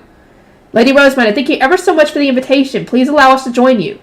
I appreciated how adaptive they were being. Rather than moaning that our invitation was too abrupt or cleaving to customs, they were viewing our request as an opportunity to be seized. The royals, in contrast, had requested the usual 3 days when we'd gone to them with news of an extremely urgent emergency. They had so much to learn from the people of Dunkelfelger. I watched Hannelore's group leave to inform their knights of our plans. Strahl, the rest is in your hands, Ferdinand said. Yes, my lord. I will contact Lady Letizia soon. Can I expect your return tomorrow afternoon? You can. I will go from Ehrenfest to Bindewald, then return to the castle once we have taken Dunkelfelger's knights to the border gate. Ferdinand told Strahl to deliver instructions to Letizia and to help the Dunkelfelgerians staying in Bindewald retrieve face stones and move prisoners. Simply threatening to ban alcohol from the upcoming feast was enough to light a fire under the knights. Just how much did they like to drink? I was both exasperated and in awe of their resilience. Lady Rosamund, I am done, Hartman called. I almost couldn't believe how much hearing his voice put me at ease, but that wasn't important right now. I turned to him, wrenching my attention away from the face stones gleaming in the sunlight and the knights collecting them. Excellent work, I replied. You've done me a great service. The nobles and commoners of Gerlach can now rest a little easier. Hartman had been tasked with overseeing the small chalices retrieved from the Geebs and returning the mana stored within them to the duchy's land. As a former high priest, he knew how to operate small chalices better than any of the nobles. The now empty chalices must be returned to Old Workstock, I said. How are its commoners, I wonder?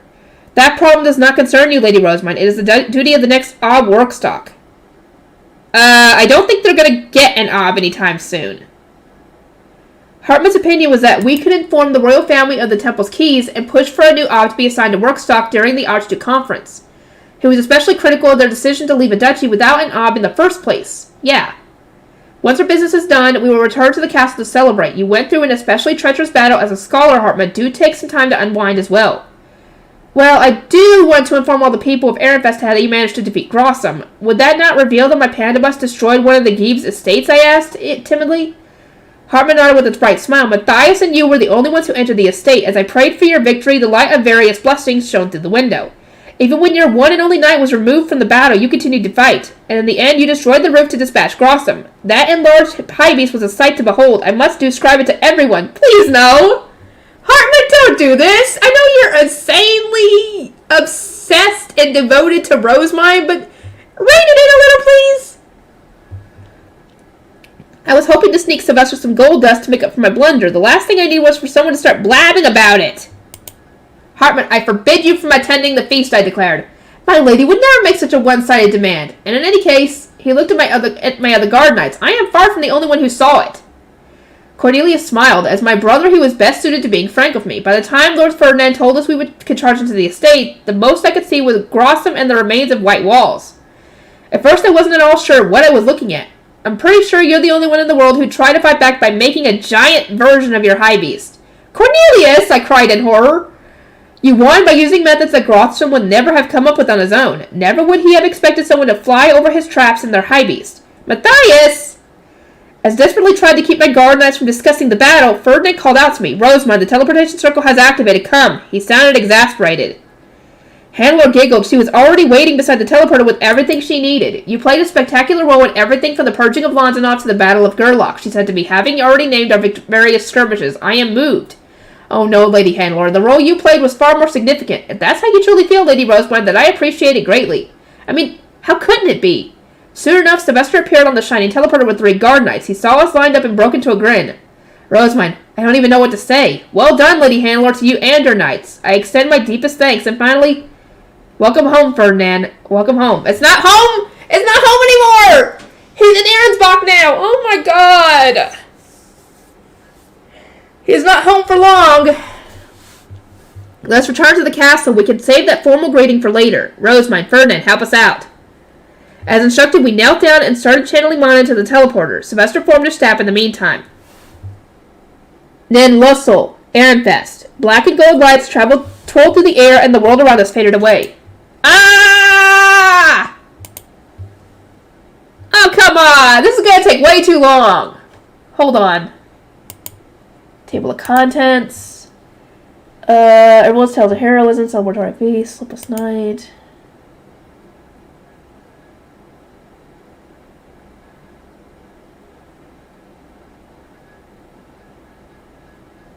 Oh no, that's what's going to take long.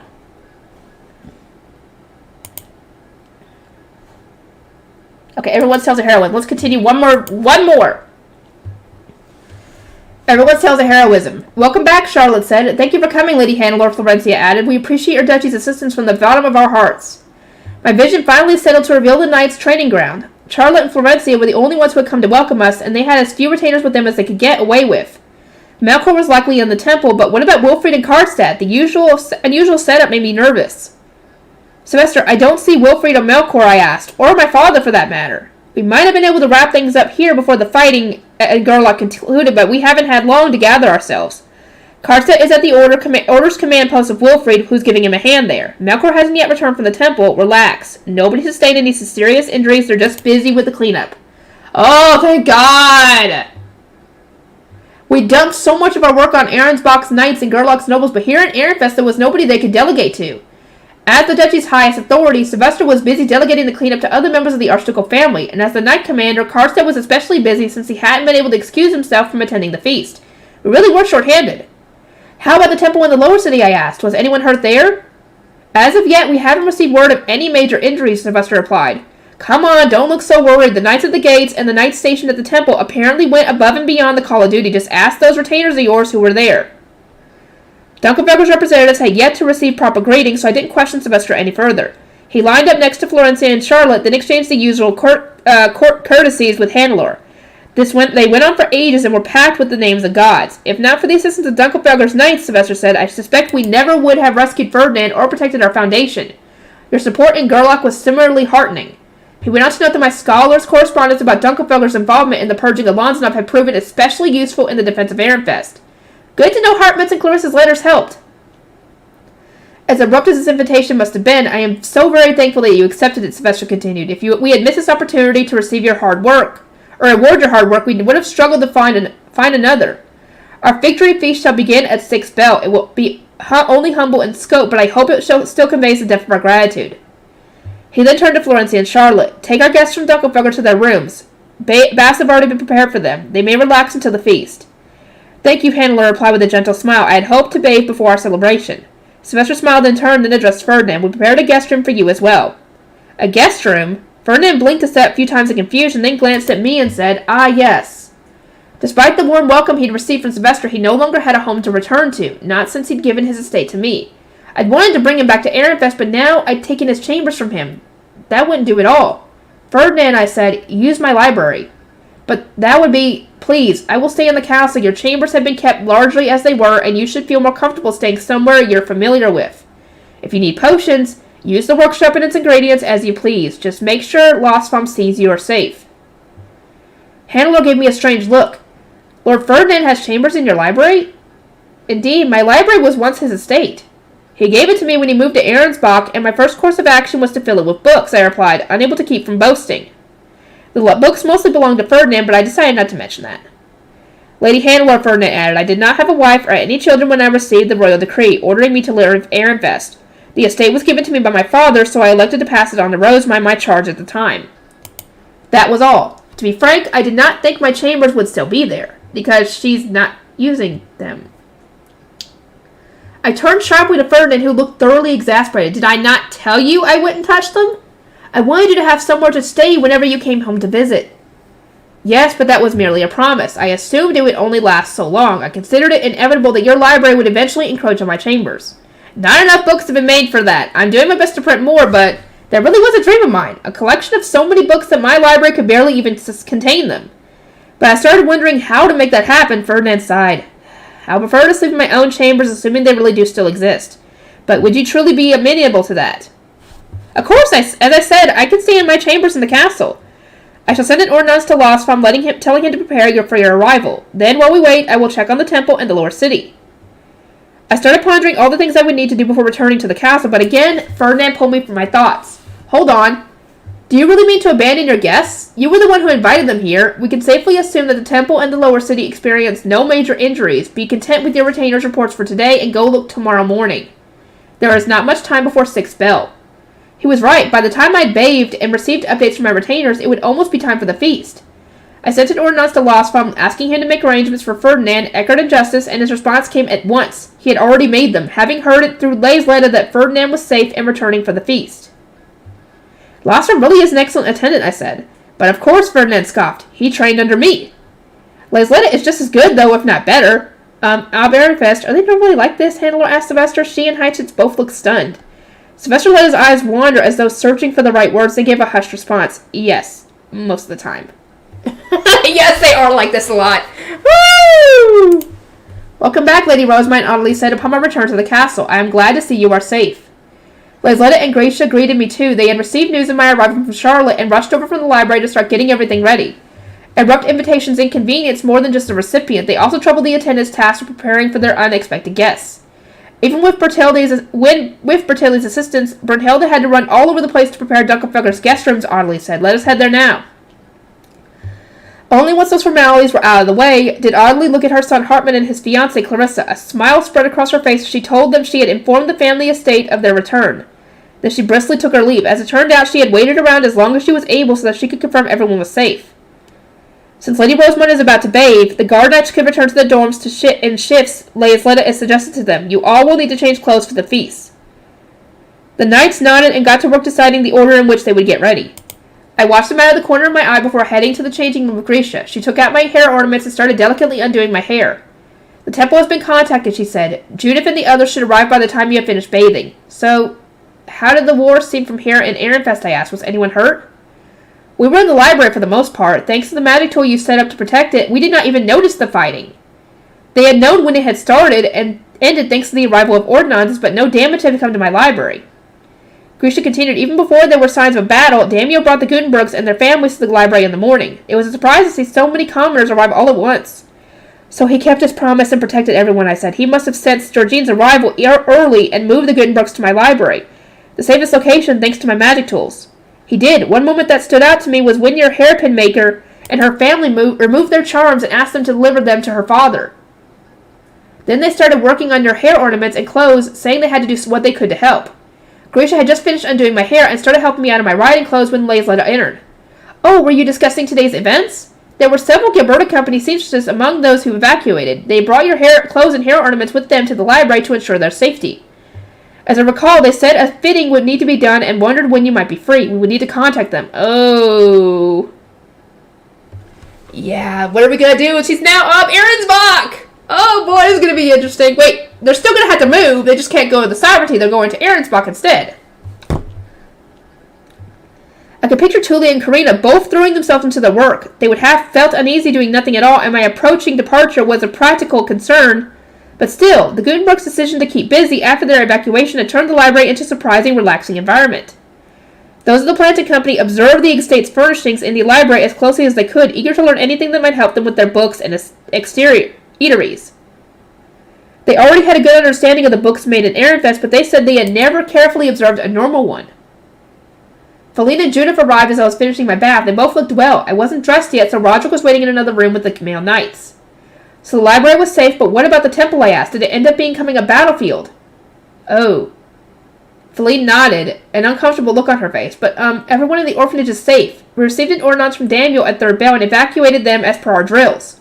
That must have been around the same time that the Gutenbergs had made their way to the library. The Grey Priests guarding the temple were replaced with knights, and the Shumil magic tools were activated, Judith added. She had evacuated the orphans and stayed in contact with Melkor's retainers. A short while later, Daniel sent word that threats had appeared at the west gate. Wowee, sounds like he was the real star of the show. It made sense that Daniel had been the best source of up-to-date information about the attack. He had been tasked with defending the lower city, but hearing his name pop up again and again really showed how much he had done. I used my high beast to get an aerial view of the lower city, Judith continued. There was shouting at the west gate, and the sight of commoners running around when they had been ordered to stay inside told me the battle had truly begun. She had noticed the knights all rushing to the west gate and wanted to assist them, but her duty had been to defend the temple. The most she could do was watch the clamor. It was while I was in the air that I noticed a wagon moving strangely. Daniel had sent his warning ordnance at Third Bell, and the fighting at the west gate had started before Fourth Bell.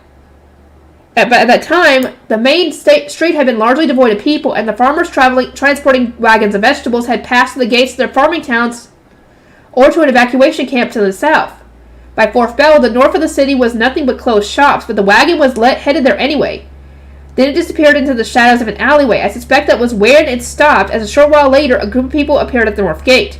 They weren't dressed in silver, but I suspected that the west gate might be a diversion, so I sent an ordinance to the knights guarding the noble's quarter. Judith sounded proud as ever as she recalled the events of the battle, and for good reason. Her gut feeling had proven correct. The figures had formed their high beasts and turned hostile as soon as they were discovered. The thing is, that was a diversion too, she continued. As ordnance were darting all over the place, the temple's back gate was blown wide open. The small door meant for those traveling on foot had exploded, and the invaders had rushed through while unleashing flashbangs and instant death poison. Oh, great. The reports you sent in the morning had already taught us how to deal with the poison, so we performed washed it instantly and drank our Jereves. The knights all survived. However, because they had drunk their Jereves, they had needed to rely on the Shumils to fight for them. Judith had likewise come into contact with the poison while she was flying above the temple's gate, but the other knights had acted as per my instructions. The Shumils were unbelievably strong. One of the 5 invaders was wearing skin-tight silver clothes, so the Shumils weren't able to detect them and allow them to pass. So that was Georgine, probably. But the other 4 were almost immediately killed by the blue and pink Shumils that came running from the front gate. Jesus, dude! The Shumils are awesome! The Shumils moved so tremendously fast and mowed down the intruders with their radiant golden scythes. I already knew they could prioritize speed since they had only until they ran out of mana, but I still couldn't believe how suddenly they cut down the threats. They ended up covered in blood, but don't worry, I cleaned them with a washing. Thank you, Judith. She was wearing a proud smile, but the mental image of shoe mills soaked red with the blood of their enemies was kind of terrifying.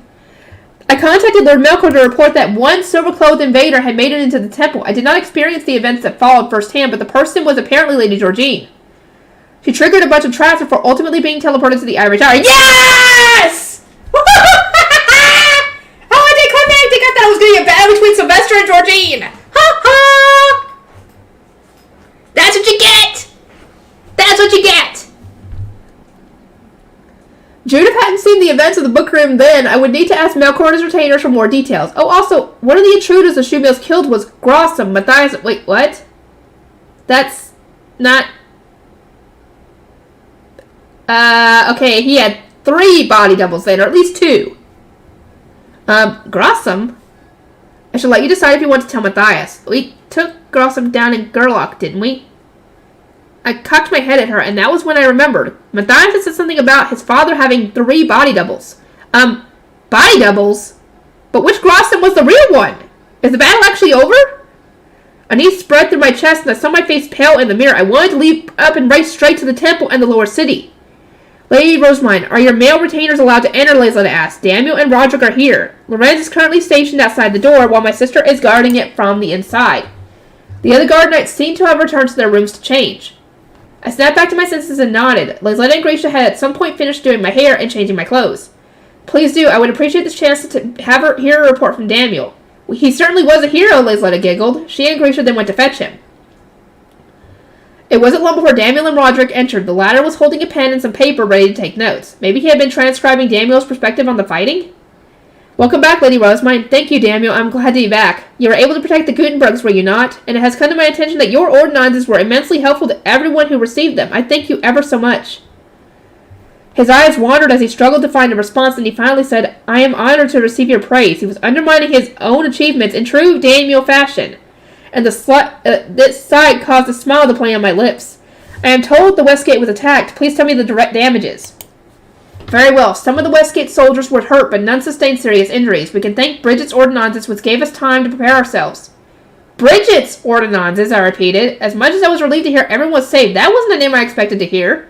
Indeed, he replied with a nod. Any commendation for my warning should go to her. She had wanted to contact you, but as you, Angelica, and Cornelius were all outside Ehrenfest, her ordinances refused to take flight. She sent one to me as a last resort. Frustrated, Bridget had sent Daniel an out of the blue ordinance, demanding to know why she couldn't reach me during this state of emergency. She also reported that an Ilgner lumber merchant visiting Liesgang had seen a group of strange individuals board a boat. They had called themselves traveling merchants, but their arrogance and flowery language aroused suspicion. Everyone could tell they were nobles in disguise, so they kept their distance, which only made the group stand out even more, Daniel continued. The lumber merchant returned to Ilgner just as the Gabe's knights were gathering information about any suspicious individuals, and the rest goes without saying. The knights who had received the merchant's report had attempted to deliver it to the Gabe, but he'd never had the chance. He had arrived both on the heels of old Rookstock's invasion, and while the Gabe was requesting reinforcements from Sylvester, so he'd simply been turned away. In the end, the knight hadn't been able to deliver his message to the Gabe. The knight commander had been giving his order a rousing speech about enduring until the reinforcements arrived, rushing everyone to get ready for battle, all the while the other knights had also hurried him, so he'd flown with them to the battlefield, where he'd ultimately reported to Bridget. I could only imagine the shock she must have felt when her ordinance to me had refused to fly. Sorry, Bridget. I wasted no time consulting Liesgang about these suspicious individuals, and asked when the ship in question was expected to arrive at Ehrenfest West Gate. Daniel continued. He had passed along a description of the suspected nobles and several other details, like the fact that a lumber merchant from Ilgner had made an initial report, and asked that the matter be looked into post-haste. They began their investigation at once, perhaps because they had already been told the knight's order would contact them. The speed with which they then produced results seemed like a testament to how much the group in question stood out. Liesgang had responded that the boat would arrive at about 4th bell, weather permitting. Thus, Daniel had sent ordinances to various locations, warning them to be on guard, and evacuated the Gutenbergs. The lumber merchant's information proved it correct. A boat that arrived immediately before 4th bell was transporting individuals with silver capes and wolfenales. A request for more knights had been sent out, but not even they had prepared them for the coming battle. The invaders had attacked in greater numbers than expected, and with wolfenales, it was then that Daniel had sent out ordinances requesting more backup and announcing the start of the fighting. Daniel continued. The knights at the West Gate warned the soldiers about the dangers of wolfenales and trusted them with an important duty, dumping waste on the invaders to force them to remove any silver clothes. The excrement had been dropped on the silver-caped invaders as they tried to pass through the gate. Of course, the sullied nobles hadn't been too pleased about mere commoners disgracing them, so they had unleashed their wolf nails and taken out their staffs. The knights hiding in the shadows to prevent their escape had then burst out all at once and taken them down.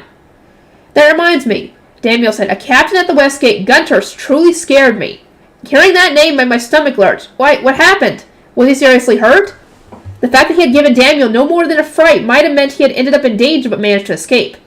There weren't enough knights to contain the Wolfendale, so one of the beasts slipped through and pounced on a soldier. Gunter leaped into action and punched it with his gauntlet. Like this! Daniel swung in the air a few times to demonstrate. A commoner started punching a Wolfendale, I asked. He even let out a shout like, "What are you doing to my subordinate, you mangy pup?" Oh, Gunter, you are awesome! As heroic as Daniel made it sound, Wolfendales were seriously dangerous and could change size based on their mana quantity. Are you sure nobody received any major injuries at the West Gate? My face turned ghostly white as I cried, "Don't tell me you're being sneaky and omitting any deaths from your account." Daniel shook his head with a troubled smile. There were no deaths at all. The Wolfendale bit Gunter when he punched it, but your charm activated on the spot. Excuse me? The Wolfendale exploded. Dang! Scattering chunks all over the place! Jesus Christ! That was when Gunter realized the true strength of the charms he was wearing and started pushing the boons his family had given him to their absolute limit. I wanted to complain that he was threatening to shatter the promise I made you. I couldn't even begin to describe my embarrassment. I wanted to find a deep hole and dive right into it, or dig my own if need be. Sorry my dad was such a menace, but that was a good thing, though! The attack on the West Gate must have been meant as a diversion from the attack on the temple, Daniel said. Still, we managed to prevent any more bad actors from getting inside the city. Gunter defeated 2 Wolfendales in the end! Then kicked down Grossum. Wait, huh? There was 3! There was 3 body doubles! No, wait. There was the one at Gerlach, the one that Gunter punched, and the one that was taken down by the shoe mills. So, where's the real Grossum? Which one was the real Grossum here? The former gave Gerlach and finished him with a charm. He put his life on the line, but his results can't be ignored. Could you ask the Ob to consider rewarding the soldiers of the West Gate? A request from you should accomplish far more than if I attempted to make one through the Knight's Order. I thought that was a fantastic idea. The soldiers needed accommodations, and to be honest, so did Daniel. Still, another Grossum. And this time, Dad was the one who took him down. I know, it's insane! Hold on, Judith cried, shooting Daniel a glare like he was trying to steal her valor. It was the temple shoe mill that dispatched Grossum. I saw it with my own eyes. You must be mistaken.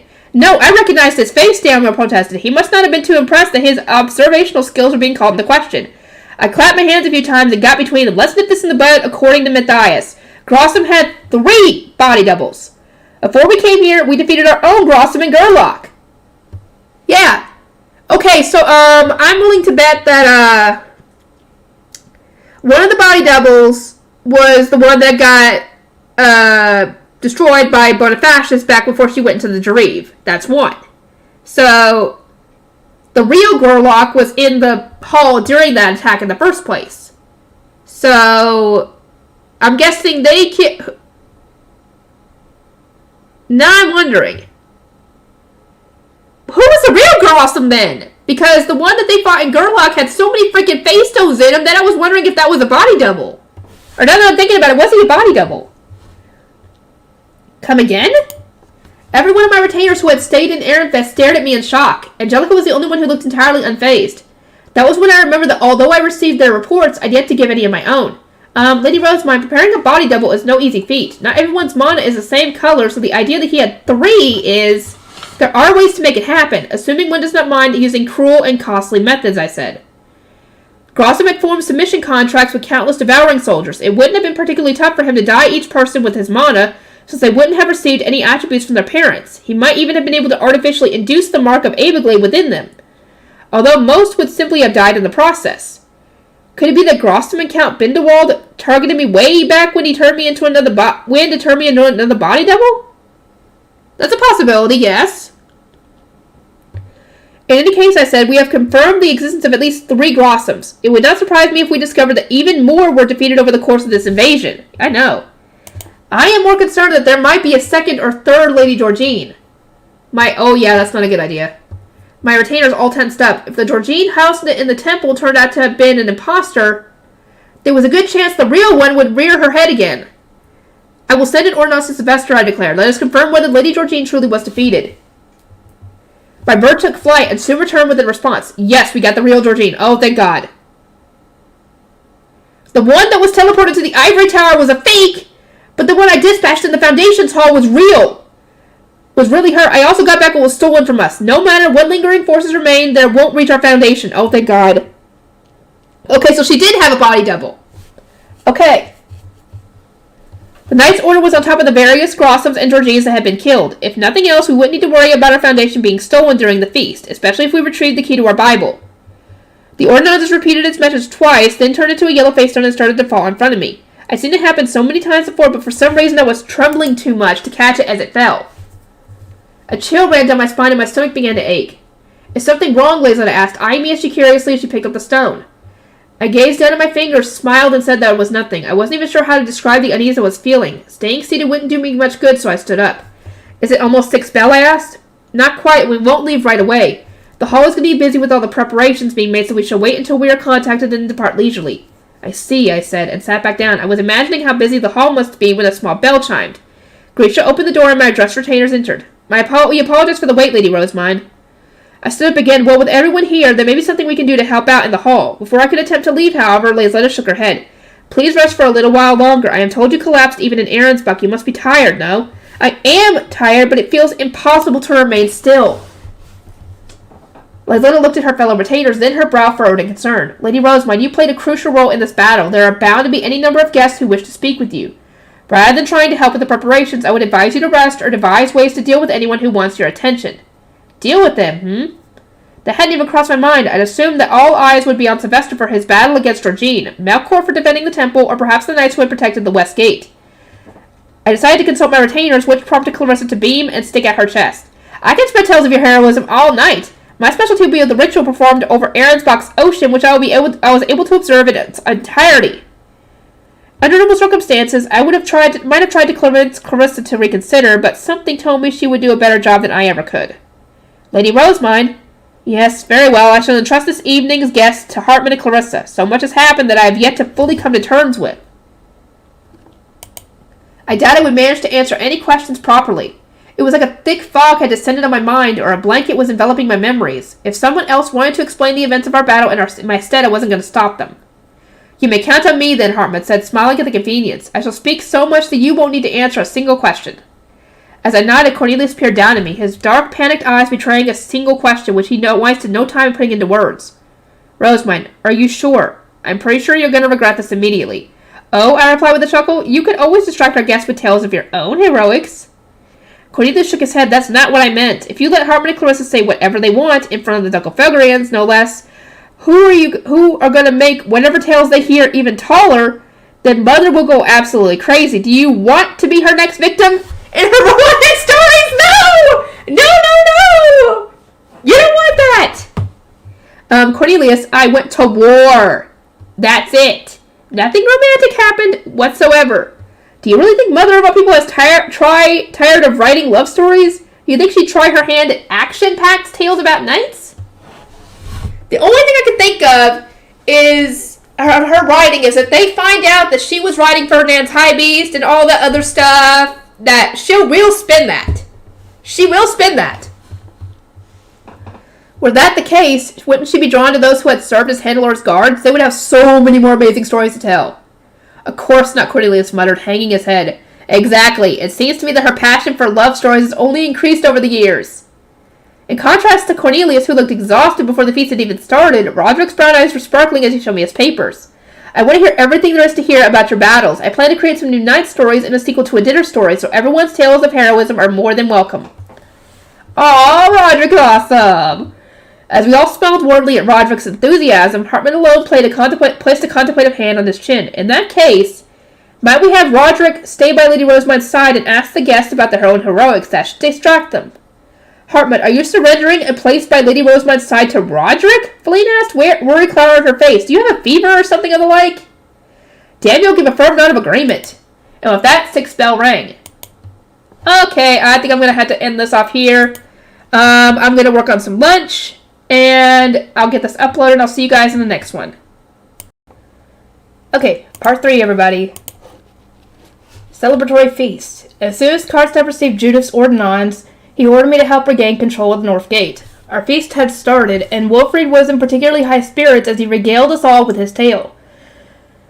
Because he was an underage Archduke candidate, he had initially been told to stay away from the battle, but the sudden rush of knights to the West Gate had made its northern counterpart especially vulnerable when yet another distraction had appeared. Karstedt also concluded that our enemies might have a great enough mana capacity that someone like Wilfried would be needed to bind them. My orders were to capture them if possible, which was no easy feat, Wilfried continued. His dark green eyes sparkled as he described the battle with various chops and punches, dictating to Roderick, who was feverishly transcribing his every word. I managed to catch a big one, though. Grossum again! 4! Wait, it's 3 body doubles in the original, or there's 4 body doubles and he's still out there. Jesus Christ! How many does this guy have? I got the old Geeb Gerlach. Let me guess, you're too shocked for words. Well, that's another Grossum for the pile.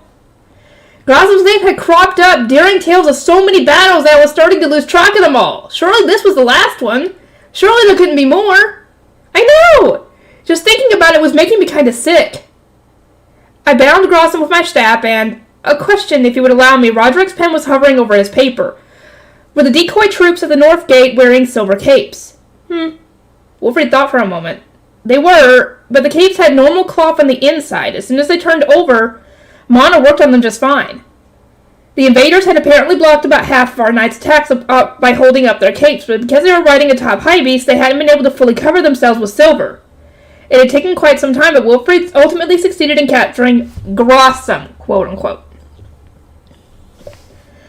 I took him to the Knight's Order and couldn't believe it when they told me he was the 3rd Grossum to show up in Ehrenfest. Rosamund, you fought one too, right? How did your battle go? You can ask Hartman over there for the details, I said. He will explain things not even I can remember. Hartman, huh? Wilfried muttered with a slight grimace, casting an eye on the large group that had gathered. Hartman was eagerly describing the Battle of Gerlach, while Clarissa gleefully recounted the Battle of Ahrensbach. Oh boy. All he has to do is, go over and listen. That's all he has to do. They went into excruciating detail so exaggerated and overflowing with the names of gods that I wanted to sigh. If you would rather avoid Hartman, might have suggest speaking with Lady Hannelore, I said. She commanded 3 Wolfennails against Lanzenovian soldiers while in Ahrensbach, attacked Grossum the instant he was open, and fought with vigor befitting a Dunkelfelder Archduke candidate. Hannelore was currently engaged in a lively conversation with Elvira, who gave a sincere thank you as my mother before switching back into her noble persona. From there, Elvira launched into a broad discussion of the various battles and Dunkelfelder's accomplishments in them. Normal enough, I thought, but then she proposed giving Hannelore an advance copy of Love Stories of the Gods. Oh no! By way of thanks. Not even I'd read that book yet. And the gesture moved Hannelore so deeply that tears began to well in her red eyes. Aww. It wasn't long before she was extolling the stories Elvira and her ladies had written, which in turn provided more material for Elvira to draw from. Is it not about time for us to separate Mother and Lady Hannelore, I asked. And interrupt their fun? Wilfried replied. I mean, I realize it must be a little uncomfortable for you, but not just a little. Lady Hannelore is speaking about me like I'm a goddess from one of their stories. When I moved to stop Elvira from putting her daughter's heroics in book form, Hannelore gleefully leaned forward and said, "You would turn my retelling into a story?" From there, Hannelore began detailing everything she knew about recent events, starting from when we'd arrived at Dunkelfelder's country gate. Problematically enough, not only was she exaggerating as much as Clarissa, but she was also putting a romantic spin on things that I could tell would drive Elvira crazy. No! Hannelore, why? Why was the betrayal? Why? Oh no! Oh no! And this is where probably some of the others are going to kind of mention her whole riding the high beast thing, and probably some other stuff too. I don't even remember what else was considered inappropriate besides the riding of the high beast. Could somebody remind me, please? That'd be great. Ferdinand looks until pleased. Oh no! On a moment-to-moment basis, Hannelore wasn't saying anything untrue, so there was no room for Ferdinand or me to interject. All we could do was sit quietly as she continued to dig us into a deeper and deeper hole! If you're this bothered about it, you shouldn't have gone to Aaron's in the first place. That's got nothing to do with it. That has nothing to do with it. If she hadn't done that, Ferdinand would have died. And that's got nothing to do with the whole romance thing. Wilfred remarked. Do you really mean that? I snapped. Are you saying it would have been better to leave Ferdinand to die? No, I'm saying that you kept declaring how you wouldn't mind making enemies of the royal family and the gods, so it's weird that you're complaining about simple rumors. Just admit you've fallen in... No! Oh, this is interesting. I don't think she has. Though, then again, I don't think she knows her own feelings when it comes to romance because, you know, she's got her own view of romance when it comes to our world, and she's still trying to understand the romance in this world. So, I guess according to her own context from our world, I don't think she thinks that. She probably thinks of him like like Wilfred said, uncle. Like an uncle, essentially. But I don't know. Maybe I don't know anymore at this point. Seriously? I am not in love with him. How many times do I need to say it? No matter how much I protested, the others merely smirked a little. Oh my god. Who is this? For Certe best bestowed upon you her aid when she saw Walkland guide. Who are these people? Eugeries to their visitation. You must be troubled by the weight of the raffle you have been given. I've just been hit by so many names that I struggled to parse their meaning. I'm not even sure what it means either, because you know more about the gods than I do, Rosebine. Still, from the others' tones and expressions, I could guess they were trying to console me somehow. The fact that they were all ignoring my objections was putting me more and more on edge. Forget about falling in love. I've never even crushed on someone.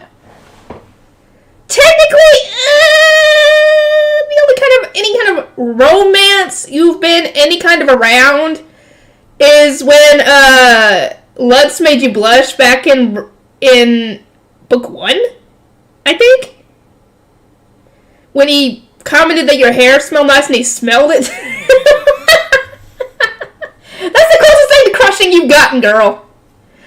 Uncle doesn't seem that bothered, Wilfred added with a grin and pointed at Ferdinand. What the fuck? I glanced over, wanting to see what he meant, and then immediately looked away again. Ferdinand was wearing the same... No, you idiot! You don't understand Ferdinand's expressions! Rosemine does. When he puts on that smile like that, it means he's very uncomfortable. Or it's just his noble persona. Oh my god. Ugh. Same dazzling smile he put on whenever he was in the absolute worst mood. The smile he'd worn when facing Georgine and throughout his engagement to Linda. How can you say that when he's making his extremely displeased face, I asked. Seeing it scares me so much that I'm too afraid to even approach him. That's his displeased face? I should probably take my leave then. Yeah. Yeah. Someone should have told you that a long time ago, Wilfred. Definitely. And with that, Wilfred beat a hasty retreat, muttering something about how hard Ferdinand was to understand. Yeah, I wanted to flee with him. Sister, Melkor said not even a moment later. It was like he'd been actively waiting for Wilfred to leave. Just a few moments ago, Melkor and his guard knights had been smiling and telling everyone about the traps fake Georgine had run into. She had been covered in silver cloth to the point that not even her face had been visible, and she'd sprinted into so many traps while fleeing from the knights inside the temple that I couldn't help but laugh. Who was the fake Georgine, I wonder? Was it another devouring soldier, or was it I don't know what the fuck it was. It almost sounded comical. The fake Georgine had charged into the bookroom, slipped on the bead-sized face stones covering the floor. I can't wait for this to be animated. Oh my god, it's gonna be funny. Covering the floor, and collapsed in a loud, cartoonish manner.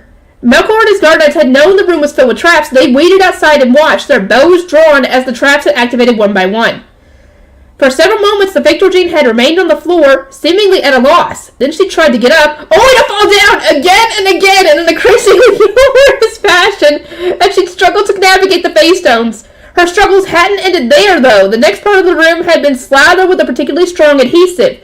Her silver gloves and shoes had stuck to it, and the instant she pulled out her hands, the archers had started shooting at her newly exposed skin.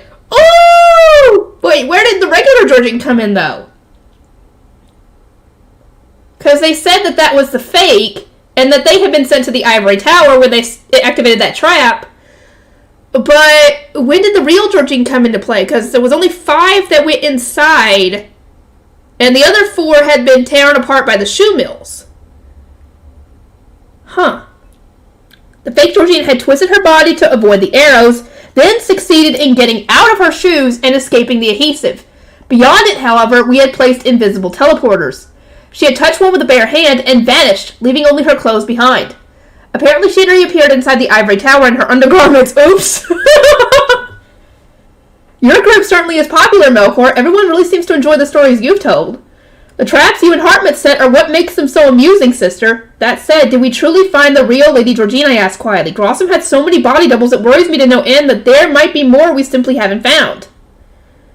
Melkor shook his head. The one who appeared in the Foundation's hall was the real one. There can be no mistaking it. I've told several of our prisoners died one after another when Father dealt with her. Oh, okay. Namesworns. Oh, no, not Namesworns, because if Georgine had died, then yes, they would have died with her. Okay, so is Georgine dead, or is she alive, or what? I see, I said with a relieved sigh. Melkor lowered his voice a little. Mother captured a Lady Georgine as well, apparently. What? Florencia did? Yes, I'm told she caught her at the exit of the castle's hidden passageways. That's not the real one then, so what the fuck? Oh my god, this is so weird! Sylvester had realized that Georgine knew all of the castle's secret passageways thanks to the incident that had put me in a Jareve. Thus, he had stealthily remade them and told no one. Oh, nice! Nice one, Sylvester! I'm guessing he used the Entuicon for that one? Thus, he had stealthily remade them and told no one, ensuring that every single older path led to the same place. The fake Georgine hadn't noticed the alterations and ended up right where Florencia was waiting for her. I didn't know she was part of the fighting too, especially considering she's pregnant. Her retainer, Lipbrecht, prepared all sorts of traps and magic tools for her, it would seem. Well, he is Hartmut's father. It stands to reason that's how he's good with these kinds of things. Yeah, I agree. Florencia had clapped stab-sealing bracelets on the fake Georgine's wrist. Then she'd ordered for the woman to be taken to the Ivory Tower, where the imposter teleported from the Bookworm had suddenly fallen from the ceiling. Father was in the Foundation's hall at the time, so he had no way of knowing what was going on outside, Melkor said. He came out when Mother sent word of Lady Georgine's capture, intending to head to the Ivory Tower and see her with his own eyes. But when the other Lady Georgine appeared, Mother sent him another ordinance telling him to return to the Foundation. Valencia had discovered that Georgine was using body doubles right after Sylvester had sent Ferdinand an ordinance announcing their enemy's capture. Okay. So how long did it take them to get from Gerlach to... No, not Gerlach to... No, that's teleporter. Okay, how long did they have to wait between when they got that message and when the Sylvester arrived? Let me know. I don't know. And the real Georgine also entered through the temple, I asked, my head cocked. She did, Melkor whispered, his shoulder slumped. I was ordered not to join the battles outside, so I was in my room when I received the news that the woman we thought was Lady Georgine triggered all of our traps. We were lured into a false sense of security. The knights not reporting to me went to check on the fighting by the gate, leaving the bookroom unattended. That was when Lady Georgine, the real one, got inside. And nobody saw her? There were plenty of knights at the gates, weren't there? There were 3 gates leading into the temple, each of which had its own guard shoe mill. As I understood it, the shoe mill positioned at the gate for carriages had moved at some point, but the pedestrian gate was so close by that I didn't consider it an issue. I also found it hard to believe that the Judith and the others wouldn't have noticed the carriage gate opening and responding instantly. My concerns didn't end there, though. The temple's was a fairly large place. How had Georgine reached the bookroom without running into a single person? She used another, more unusual entrance. I guess you likewise didn't consider it, sister. During the Entuicon, we added a waterway to the temple, remember? To aid the creation of paper in the workshop? Indeed, we had made a passage connecting the temple and the river. It wasn't being used yet, so we still needed to set up a way to purify the water and such. The real Lady Georgine used that waterway as a secret passage. Melkor explained. She must not have been able to wash in while wearing her silver clothes, so we found her footprints near the exit by the boys' building. From there, she entered the noble section from the west side of the basement, which the servants and those bringing food from the lower city use. Then she waited in one of the blue priest's quarters until the bookworm wasn't being watched. We assumed the priest who accommodated her and her attendant made the arrangements. So which one was it? The real Georgine, the one Sylvester had dispatched, had apparently been dressed in gray robes. Okay. It made sense that nobody had paid any attention to her, especially when another Georgine had just blundered into a bunch of traps. Were they... Lady Rosemine Heifetz called out just as I was beginning to calm down. He approached me with a smile, bringing along an attendant carrying a plate piled with delicacies. How do you like the food? I asked. Heifetz shot his plate a very satisfied grin. It's delicious, and there is so much variety. I've enjoyed this food plenty of times during the Archduke Conference, but it tastes so much sweeter than when you've just seized a victory. Oh yeah. That said, your plate is largely empty. I am having my attendant retrieve the occasional portion of my favorite dishes. In any case, I suspect the amount I normally eat would seem paltry to a knight. I take only a few bites, but I savor each and every one. This is the only season we can serve Vargol with cream sauce, so do try some while you can. As a host, I was almost obligated to share in the food we were serving to our guests. I ate some with a smile, but I couldn't taste it at all, mainly because I wasn't really hungry. Tell me, is the alcohol to your taste as a Dunkelfelderian? But of course, Heifetz declared, it is much stronger than the Weiss we normally use. I normally enjoy, but the flavor is excellent. He held up his full cup with a pleased grin, evidently relieved to have something new to drink. I think that's hard liquor, though. Should you really be downing so much of it? Ferdinand had been right to worry. If we'd invited all of Dunkelfelder's volunteers, Ehrenfest's entire supply of alcohol would have vanished overnight. Lord Heifetz, may I ask a question? Roderick asked, his excitement clear on his face. Heifetz gave a generous nod and roared, Ask away, boy! The alcohol was making him especially boisterous.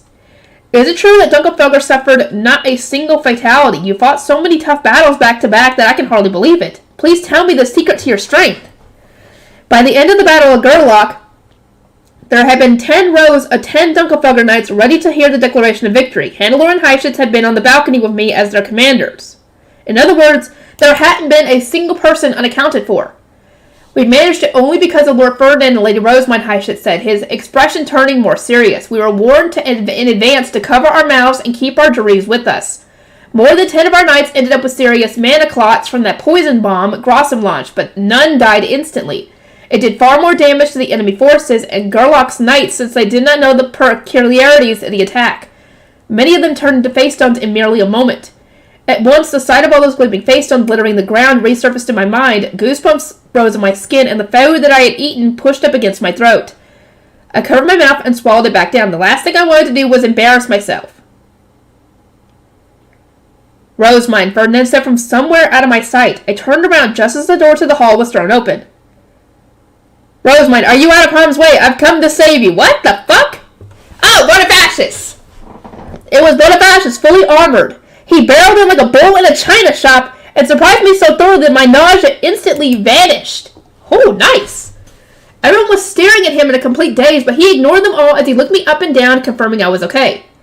There is not a single scratch on me, grandfather. Thanks to you, I am doing fine. That last part wasn't totally a lie. He had just saved me from making a very embarrassing scene.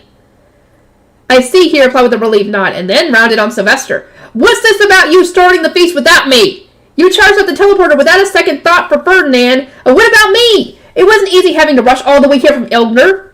We don't have the mana to spare, Sylvester shot back. The only reason we could fuel the teleporter for Ferdinand and Rosemont was because they helped supply it.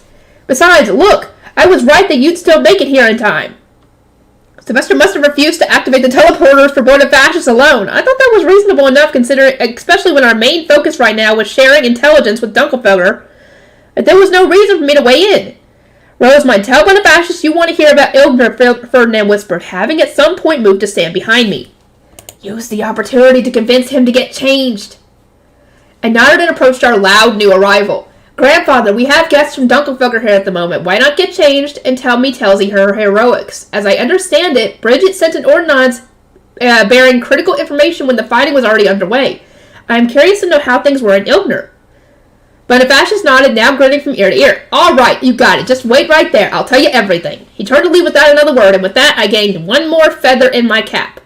Huh? Okay, what does that mean? To make sure people weren't restricted with whom they could speak with, nobody at the feast had a designated seat. Those who wished to sit down could take any chair at any of the tables set up along the outer edges of the hall. This had been Ehrenfest's solution to the sudden nature of the feast and the fact that they hadn't known how many Dunkelfelger knights were going to attend. Once he was changed, Bonifacius came over to where I was seated and got his attendant to fetch him some food. Sylvester sat next to him, ready to hear his report, while Karstedt stood behind them, having finally secured a free moment to attend. Ferdinand was sitting in the last remaining seat as though it were only natural. Now, as you know, Ilgner's a long way away from here. Bonifacius wasn't exaggerating. The province in question was located at Ehrenfest's southwesternmost corner. He explained that flying there would have taken his knights an entire day because they would need to match the speed of the lay nobles among them. Going any faster than that would most likely have exhausted them, and what use would they have been if they were too tired to fight? True. If we'd given ourselves the usual amount of time to get there, he continued, we'd have arrived to find Ilgner in ruins. Ahrensbach is a greater duchy. Their knights and old workstocks nobles are far too much for a men-nobles province to fight back alone. Ilgner's population was slowly on the rise, but it was still a mountainous, forest-covered territory with few nobles or commoners to speak of. And it wasn't like Ilgner could devote resources to defending it. They had a lot of land to protect, and very few protectors. I suspected that they would have crumbled in the face of an attack from a greater duchy. Thus, the Ob used teleportation circles to transport us to Ilgner's summer estate. It seemed a waste not to utilize them when we knew they were there. Ehrenfest's teleporters weren't to be used carelessly. Only the Ob could activate them, and the process of transporting a person, let alone an entire group, required a ton of mana. The only reason we'd used them at the beginning was because the fighting hadn't yet reached the city of Ehrenfest, meaning those stationed there had time to drink rejuvenation potions and recover their mana. As soon as I arrived in Ilgner, I realized the attack was merely a diversion meant to lure away the Knight's Order, Bonifacius said. Sorry. How did you know? I asked. There were fewer invaders than expected, and their goal didn't seem to be to conquer the Gives estate. The enemy had sent enough knights that Ilgner wouldn't have been able to endure on their own, avoided combat, and made 0 attempts to claim the province before the reinforcements from Ehrenfest had arrived. On top of that, they had made the unusual decisions to devote some of their forces to Griebel and to steal mana from the land they were invading. They hadn't been particularly challenging foes for Bonifacius, but they had proven to be annoying. Bonifacius gave a proud snort, then burst into laughter. That said, they likely intended to stick around and fight for 2 to 3 days. You should have seen their faces after we traveled there by teleporter.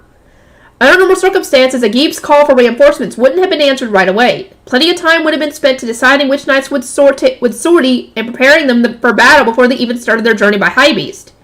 It would have taken days for Bonifacius and the others to reach Ilgner, but because we'd already anticipated the attack and gathered the information we needed about our teleportation circles, they'd managed to get there in the blink of an eye. You make it sound trivial, but I really broke my back getting that circle to work, Sylvester grumbled. It was during our fight this morning that we found out Gerlach was under attack too, Bonifacius continued, completely ignoring his nephew. They said there were so many troops that this had to be the main invasion and requested reinforcements as quickly as we could provide them.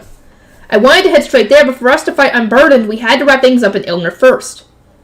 Bonifacius had rallied his troops. Then, under Bridget's guidance, they had flown all throughout the province, tearing their enemies to shreds.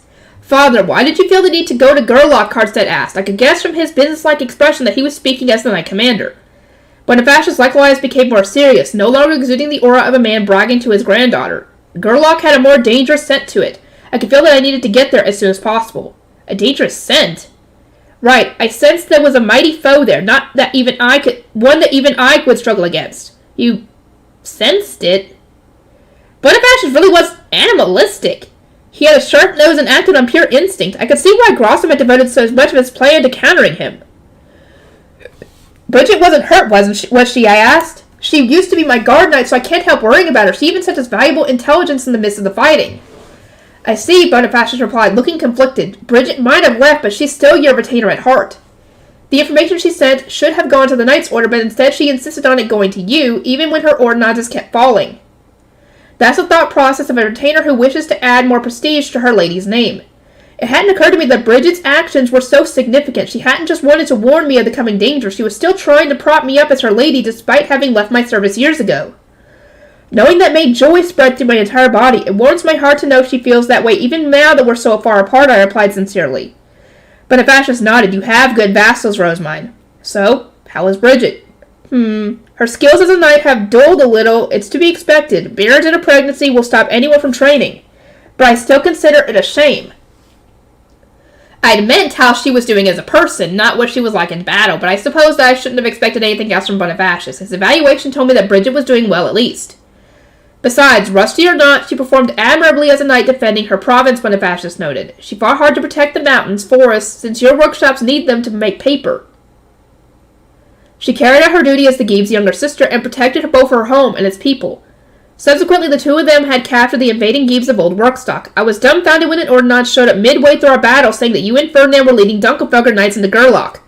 I mean, I remembered how confident you were before you left, but I never thought you'd actually manage to save Ferdinand and get back to Ehrenfest so soon. Well done, Rosemine, well done.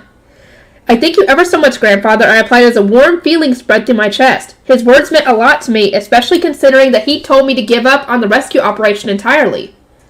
You protected a great many things, if you ask me. There I was, praying that Gerlach would hold out until my arrival. Then I was suddenly told you'd put a stop to the fighting. I actually smacked the Ordnance that delivered the news on instinct since I was sure it had to be broken. Just smacking the little white bird. Oh my god. That's funny. Sorry, I had to stop, take a drink. You smacked it! The poor thing wasn't broken before. I think it must have done it. Oh my god. Dunkelfelger's knights fought exceptionally hard for us during the Battle of Gerlach, I said. Then I pointed at Handler, who was joyously speaking with some of the other noblewomen, including my friend over there. Still, you led them, did you not? Not quite. Ferdinand was the one who took the knights to Gerlach. He roused them by saying that stealing Arensbach's foundation wasn't enough to mark the end of our dinner match. I was bedridden in Arensbach's castle when he and the troops departed. Despite having had only a few moments to rest since almost succumbing to poison, Ferdinand had taken the initiative to lead the charge into Gerlach. I made sure to emphasize how amazing that was, which must have made Bonifacius a little jealous. He looked at Ferdinand and huffed. I mean, dude, the guy had been... Who knows how long it would have had before he would have actually died from the poison. So, I mean, him doing that after dealing with the poison and after that fight in Arensbach, I think it's really amazing. So, yeah, I think that praise is very well much for deserved. But Bonifacius continued. Once the situation in Gerlach was dealt with, I petitioned the Ob to reactivate the teleporter so we could return to Ehrenfest. He refused and told us to make our own way back, since he was already using the circles to teleport you, Ferdinand, and your Dunkelfelger guests. Guests from a greater duchy clearly take priority over returning troops, Sylvester said. Not to mention Rosemine's calling for me. Isn't a good enough excuse to use a teleporter. No Ob should allow that. Or no Ob would allow that.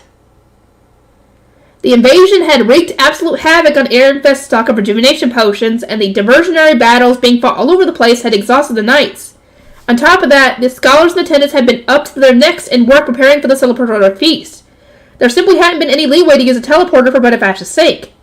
Plus, I'm pretty sure I didn't call for him. Bonifacius claimed otherwise. He charged straight to Ehrenfest, leaving his knights behind. That must have been why he'd roared that he was here to save me, I thought. But his behavior was so instinctual that it was hard to say for sure. He actually seemed a little more scary than reliable at this point.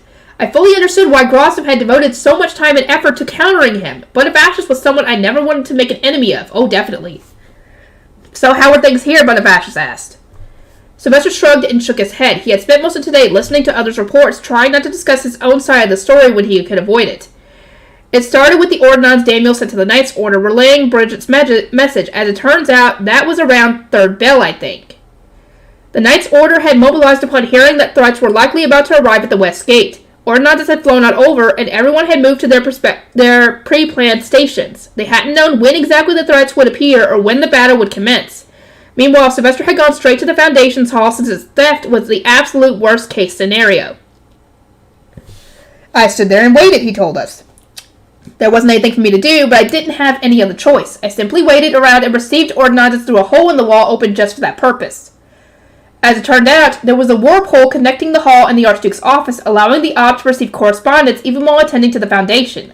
Sylvester had spent his time waiting for an ordnance to speak its report, and then return. So, he continued with nothing else to do, I started setting up traps I devised with Rosemine. Sylvester had gotten so bored that prior to the start of the fighting at the West Gate, he had sent ordinances to his attendants, asking them to deliver him the tools he would need to set up his own traps. Is it really acceptable for the Ob to do that kind of work, I asked. Well, it wasn't like I could delegate. I was the only one there. Yeah, and you can't really have anybody come in to help you with that, because only the Archduke family can come in, and everybody else was busy. In the process of killing time, Sylvester had put glue on the stairs and set up nets and wash tubs to fall on any intruders. Back in Japan, wash tubs were made of very light material, so dropping one on a person's head was more of a gag than anything else, like watching someone slip on a banana peel. Here in Jurgensmith, however, they were commonly made of thick, heavy wood. I don't even want to imagine how much that would hurt. What if Georgine had died from it? I wouldn't even know how to feel. Maybe it was my fault for not having explained things properly, but I never expected Sylvester to use a wooden wash tub. I never expected Sylvester to use a wooden wash tub, not a metal one. Ordinances came even as I was setting up more traps. One told me Bonifacius was leading Ilgner to victory. Then I received a request for reinforcements from Gerlach. Sylvester had ordered the Giebs near Gerlach to mobilize their knights and assist the province in need. Then he probed to see whether Bonifacius would also be able to head there.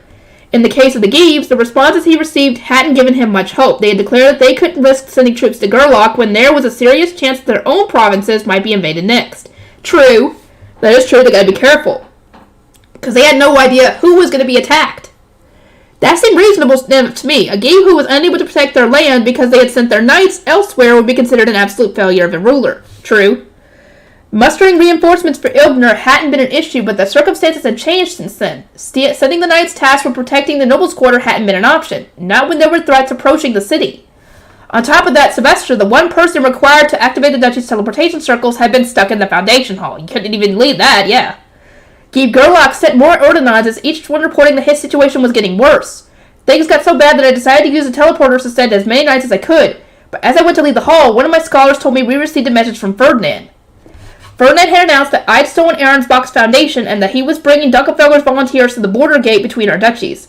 Once there, he would contain the rogue knights and nobles acting under Georgine's influence. That shocked me more than anything. Never in my life have I felt the gods' intervention so clearly.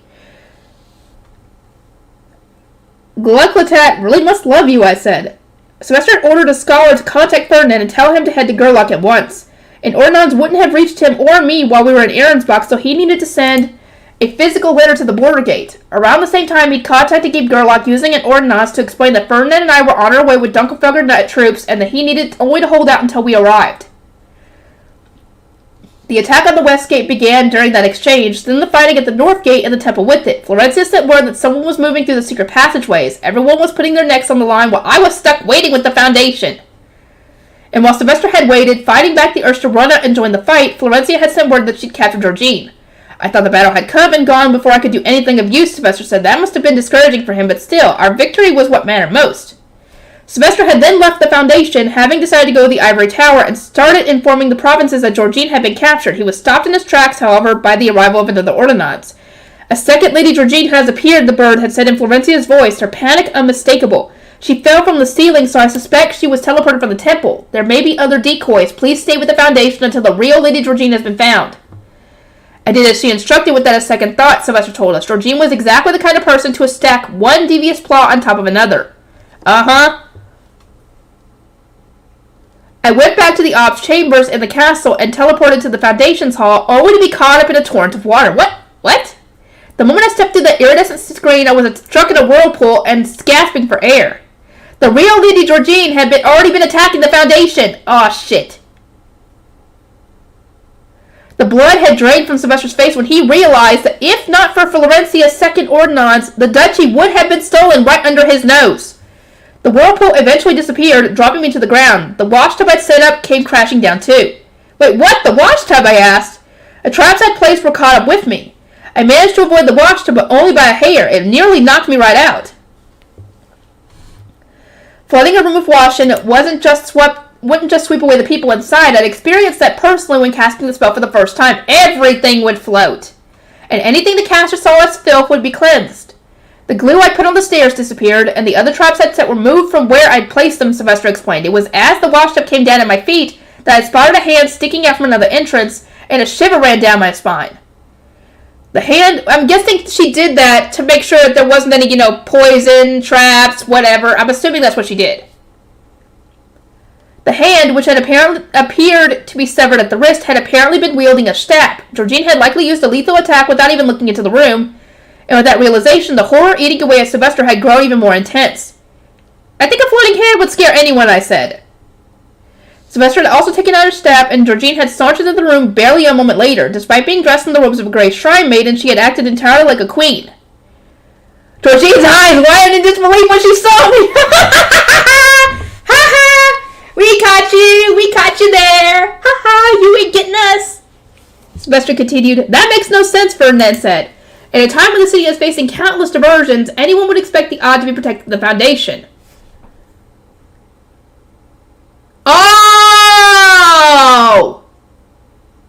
Okay, that explains it. So, him leaving had saved his life, actually. Okay, what she did, she first put the poison in the room to kill Sylvester, thinking that he was in there. And then, when she thought that it worked, she used washing to wipe away the poison. That's what happened. Sylvester's brow furrowed in discomfort. It was precisely because Georgine knew I was going to be in the Foundation's hall that she filled it with instant death poison. Excuse me? Outside, instant death poison powder didn't work very well. It carried on the wind and dissipated easily. In a cramped space like the hall, however, its gruesome potential would have been fully realized. Georgine had unlocked the Foundation, thrown in some poison bombs, and then cleansed the room with a washing so that she could enter. Under any other circumstances, her plan would have allowed her to die or destroy the Foundation without anyone interfering. If not for my decision to lead the Foundation after Florentia's first ordinance, I wouldn't even be here right now, Sylvester said. You truly have received Glucklotat's divine protection. Definitely. To be honest, I think it's more likely that my opponent had no protections at all. I can only imagine how Georgine must have felt when her carefully devised plans had been foiled purely by her enemy getting lucky. So how did you capture Georgine from there?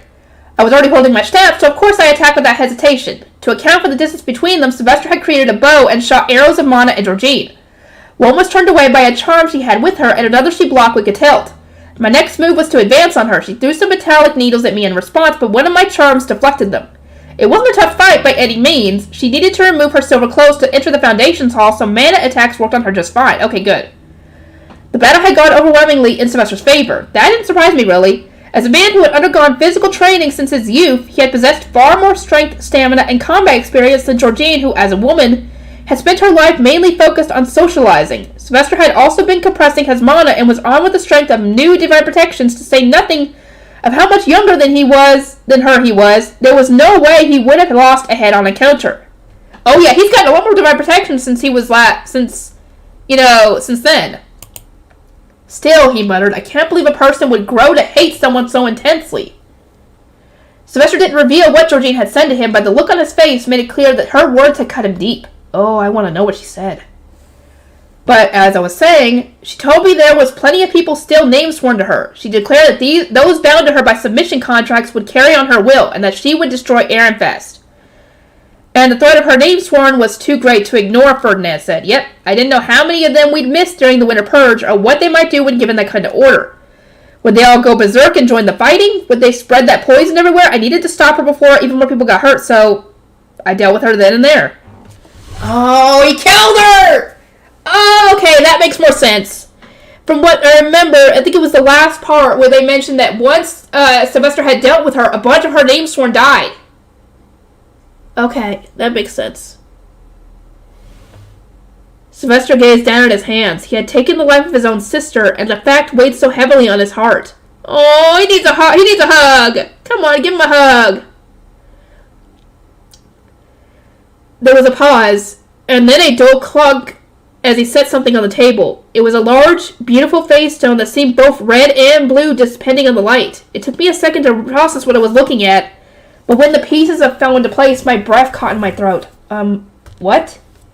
Oh, her face stone. Oh, he did! He did do it! Oh! Oh boy, now all we gotta deal with is Detlinde and her stupid ass. My breathing became ragged and my entire body started to tremble. I tried to stand up. My every instinct was screaming at me to get away from the face stone. But I neglected to ward my attendants, so they hadn't pulled my chair back for me. Oops.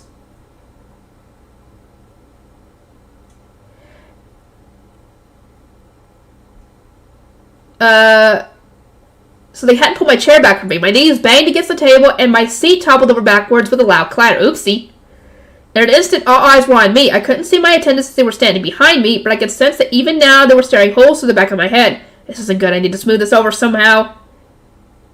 As I gazed around the hall, frantically searching for an excuse to get away from the face stone, I saw Florencia and Charlotte. I suddenly remembered something I must discuss with Charlotte and my adoptive mother, I said. I must ask them to gather their seamstresses for my fitting. Isn't that right, Laisletta? That is urgent, but this is neither the time nor place to discuss it, Laisletta replied. She placed a hand on my shoulder and gently urged me to sit back down. But I wouldn't survive another moment at this table. Uh-oh. Even as my vision blurred, I couldn't stop staring at the face stone. My entire body was pleading for me to get away. But I must return to Ahrensbach tomorrow afternoon, and I've grown so much that I no longer have clothes to wear when meeting with the royal family. The fitting will need to be done in the morning. The seamstresses will not be able to gather in time, not even if we sent a messenger first thing tomorrow. Moreover, the castle is in no state to accept merchants. The fitting can wait until you have returned from... No, we can't! Rosamund, Ferdinand said, interrupting Laisletta. Yes, I asked. Turning to look at him, remove the face stone from my sight and ease the tension in my shoulders. He had spent this conversation thus far wearing a fake smile to hide his displeasure, but now he'd returned to his usual emotionless expression. Okay, so he's normal, okay. We have something to discuss, he said, then indicated a relatively empty section of the room. We were about to leave when Bonifacius raised a hand. Hold it, Ferdinand. Can that not wait too? Look at the state of the feast. I agree, Lenore added. Please do wait until we are done here. The situation right now is quite complex. I placed a hand on my cheek, unsure what either of them meant. My confusion must have been obvious because Lenore and Laisletta elaborated. To save ourselves time, we had used Kernberger's country gate as part of our charge to Ahrensbach. The province's knights had seen me activated, as had Sylvester's retainers, and the whole thing had eventually led to Ehrenfest's higher-ups discovering that I possessed the Grudershite, and that the Archduke had given me a courting magic tool from the royal family. Uh-oh.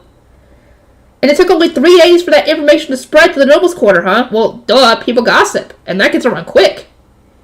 Lenore continued, the moment the Ob handed the royal magic tool to you, he demonstrated his intention to approve the royal courtship. The nobles now consider the cancellation of your engagement to Lord Wilfrid is a foregone conclusion. Many have also been discussing this unreasonable lengths you went to in order to save Lord Ferdinand. Uh-oh.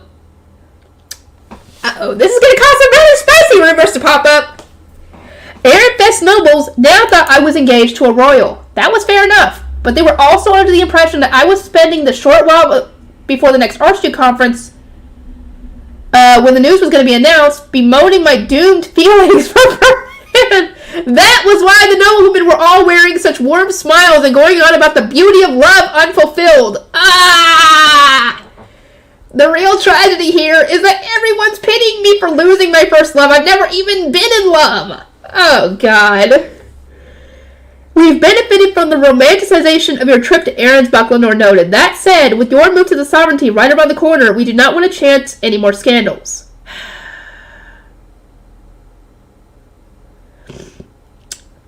Our situation will be much easier to manage if everyone believed my feelings, quote-unquote, for Ferdinand were one-sided and would end with my marriage into the royal family. For that reason, it was important that he kept his distance from me. We kind of can't at the moment because she's the Ahrensbach. So, kind of can't.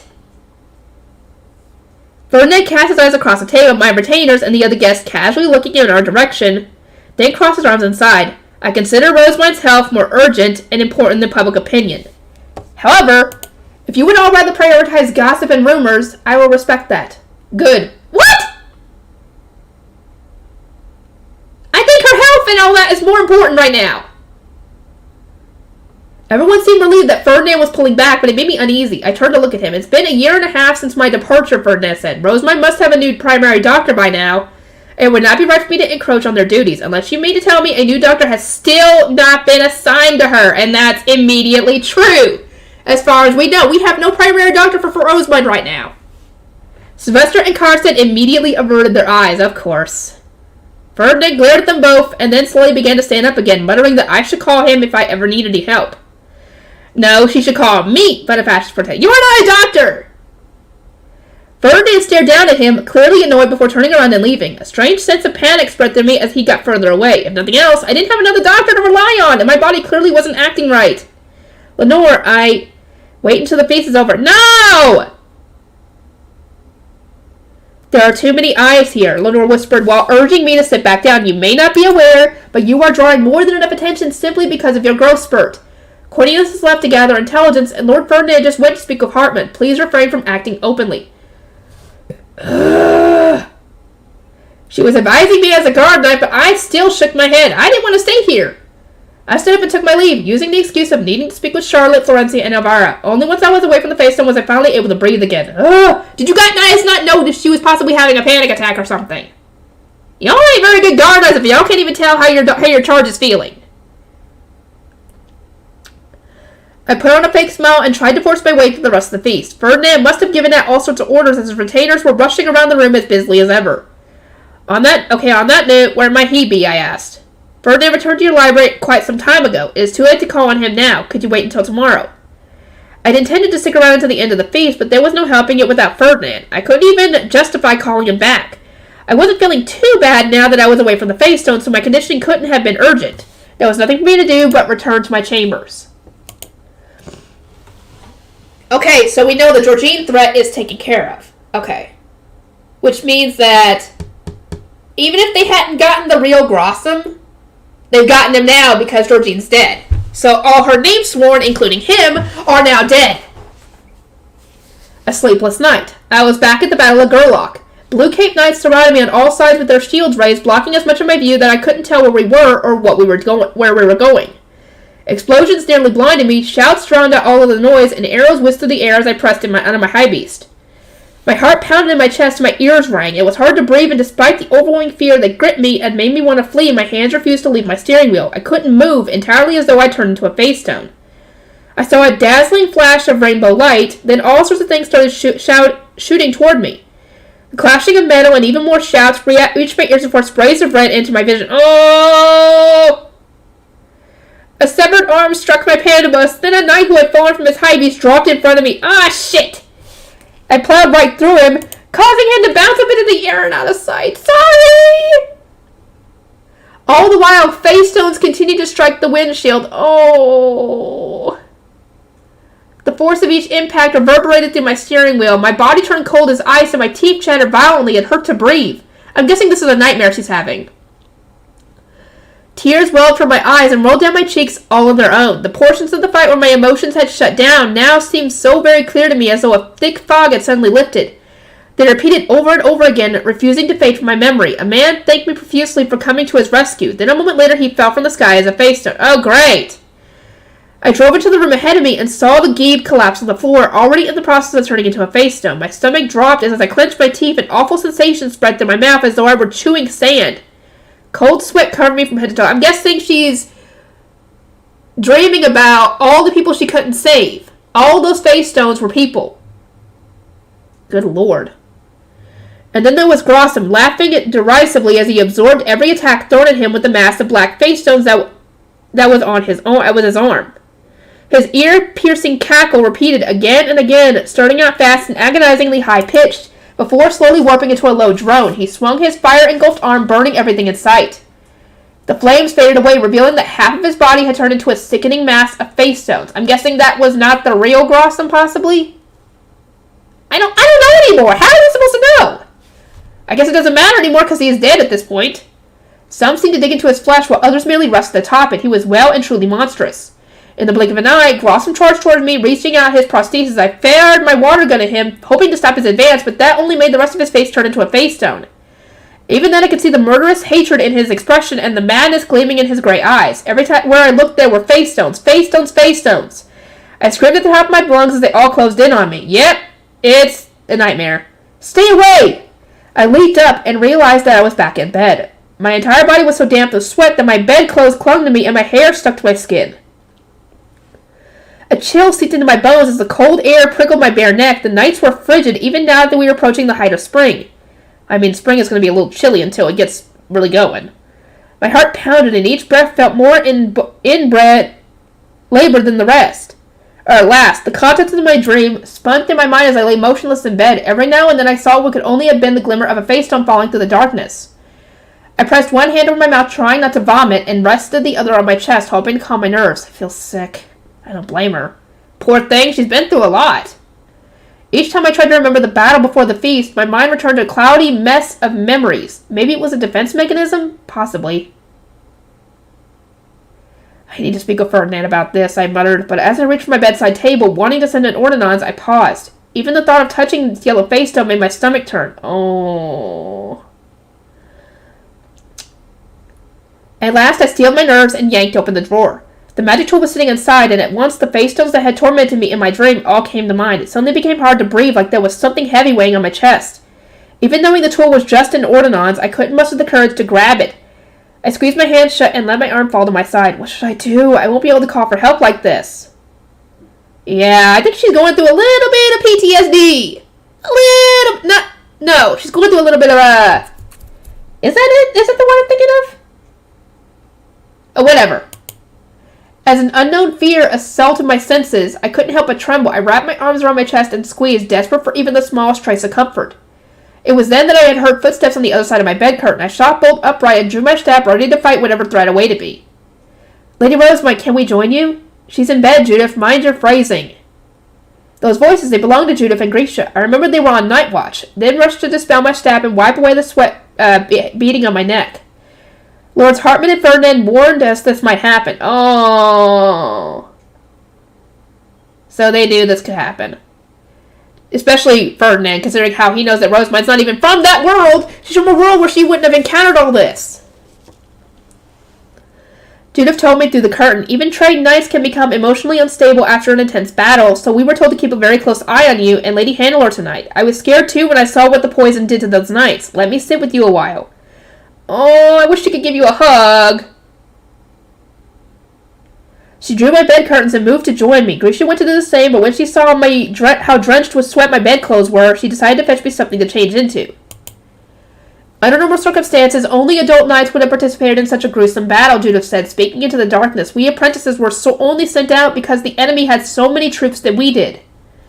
I had assumed she was going to ask me all sorts of uncomfortable questions, but her tone made it clear that she wasn't expecting me to respond. Relieved, I merely lay there in silence, listening. Almost every single one of the apprentices is staying in the knight's dormitory tonight, since they were expected to struggle with the day's events. The higher-ups are speaking with them, and they're having sessions with doctors. Flowers are even available for anyone who requests them. Oh, no! Wait. Oh! Flowers! Whenever I read these books now, and I see the word requesting flowers, I keep on thinking, you know. I thought you might want some as well, Lady Rosemont, which is why I asked Lady Florencia to let you visit one of the greenhouses. A trip there should calm you down in an instant. Yes! Yes, those kinds of flowers. Okay. Judith stuck out her chest, pleased with her solution to my worries. Little did she know the knights were enjoying flowers of another kind. Yeah, that is true. You could gaze upon the flowers while drinking some nice, fragrant tea. How does that sound, Lady Rosemont? Would it really be acceptable for me to go out this late at night, I asked? To my knowledge, the knights who had accompanied me to Arensbach had all returned to their estates. Even if we asked Damiel to leave his post by the door to join me, I wouldn't have an adequate number of guards. As it stands, the castle is packed with knights, so we are free to head out as long as we inform the order. I spoke with them before coming here, so the arrangements have already been made. Oh, I guess they couldn't bring themselves to clear up Judith's misunderstanding. She had gone to the trouble of arranging this trip to the greenhouse, and not a single person had intervened. I elected to bite my tongue as well, and simply appreciated her kind gesture.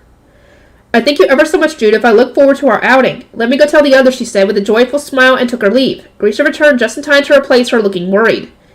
Are you sure about doing this, Lady Rosemont? Judith might be invested in the idea, but would it not be better for you to spend the night in bed, relaxing at your leisure? Truth be told, I had just awoken from an unpleasant dream when you arrived. I doubt... No! Schlaftrum's blessings are going to reach me tonight, and a chance to stretch my legs doesn't sound nice. Not to mention, as far as my image is concerned, it would make more sense for me to spend the sleepless night in the greenhouse rather than with Ferdinand, don't you think? Otherwise, such an elaborate scheme would never have been concocted. In the past, any concerns to do with my well-being would have been dumped entirely on Ferdinand. A trip to the greenhouse wouldn't even have been humored. Why did you say that? I didn't realize how this is sounding to the others! Oh my god! Her saying that makes them think that she was wanting Ferdinand.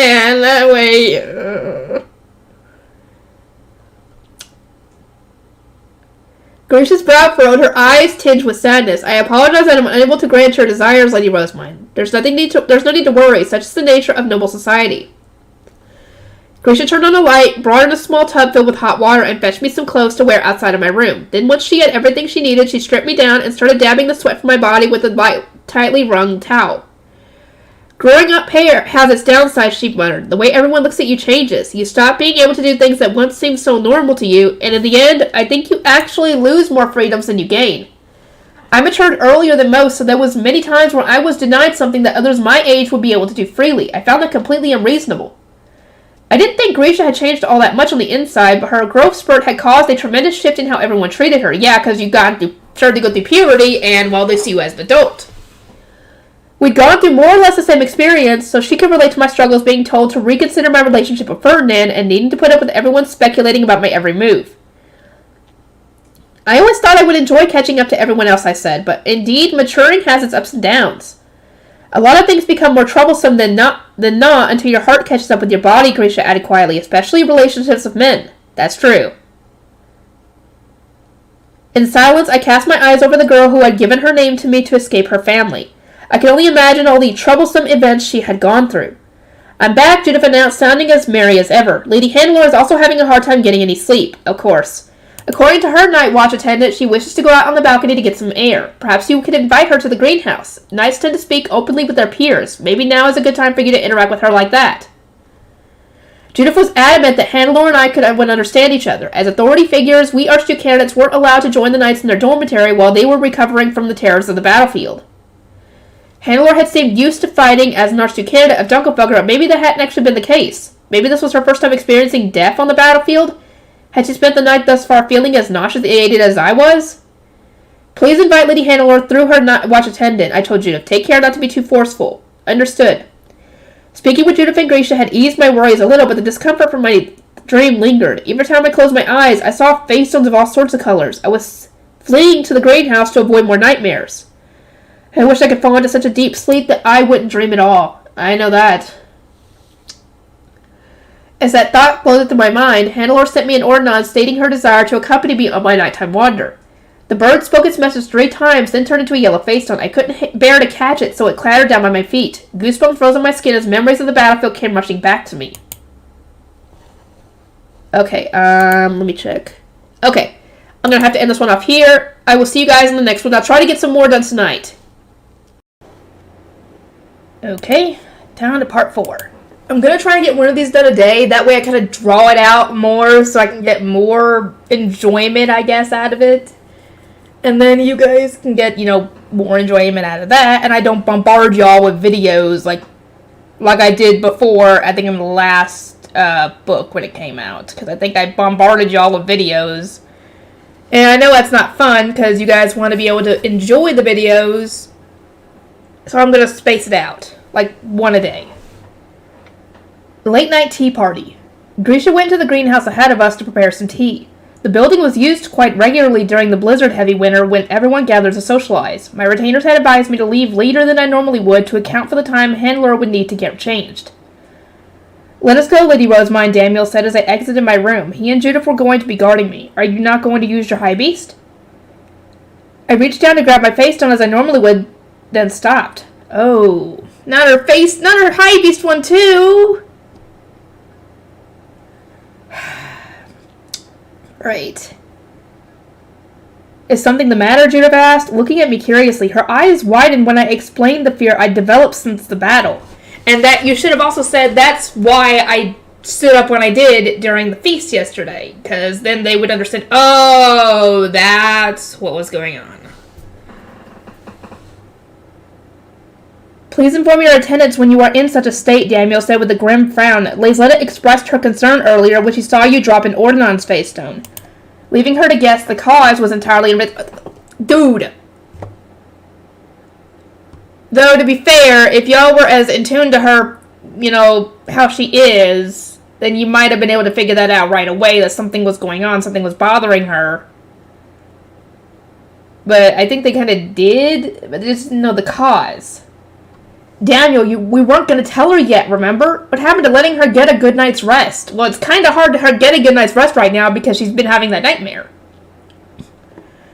There's a clear distinction between someone who simply needs to rest and someone in an abnormal state of mind who requires special attention. If we want Our Lady to tell us these things, we should make that clear to her, should we not? My knights were in an argument of some kind. From what I could gather, they intended to delay a report meant for me, but Daniel thought it was best for me to hear it now. Please tell me, Daniel, I said. I was traveling to the greenhouse on foot since I was too afraid to fort my high beast. We weren't going to arrive anytime soon.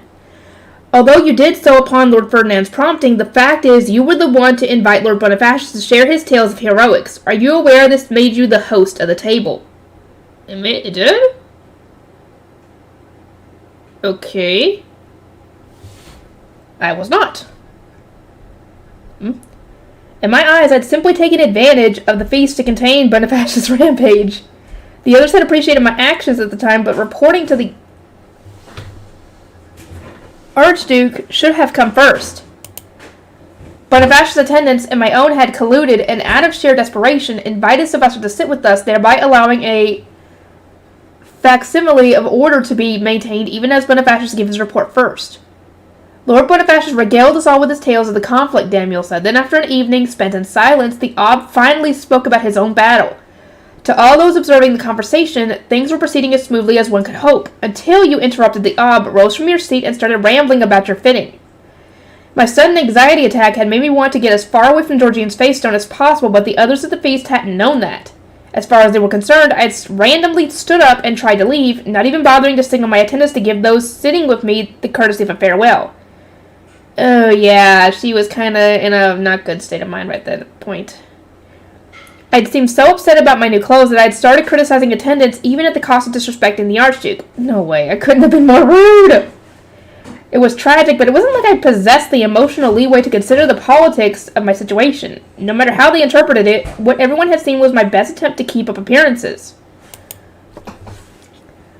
Lord Ferdinand implied that the cause was something other than exhaustion, which allowed us to deduce the truth of the matter, Daniel explained, but it was already too late. If you had simply told us that the face stones were the cause of your distress, Lord Ferdinand would not have asked Lord Bonifacius about his battle, and Lasletta would not have approached the situation as she did.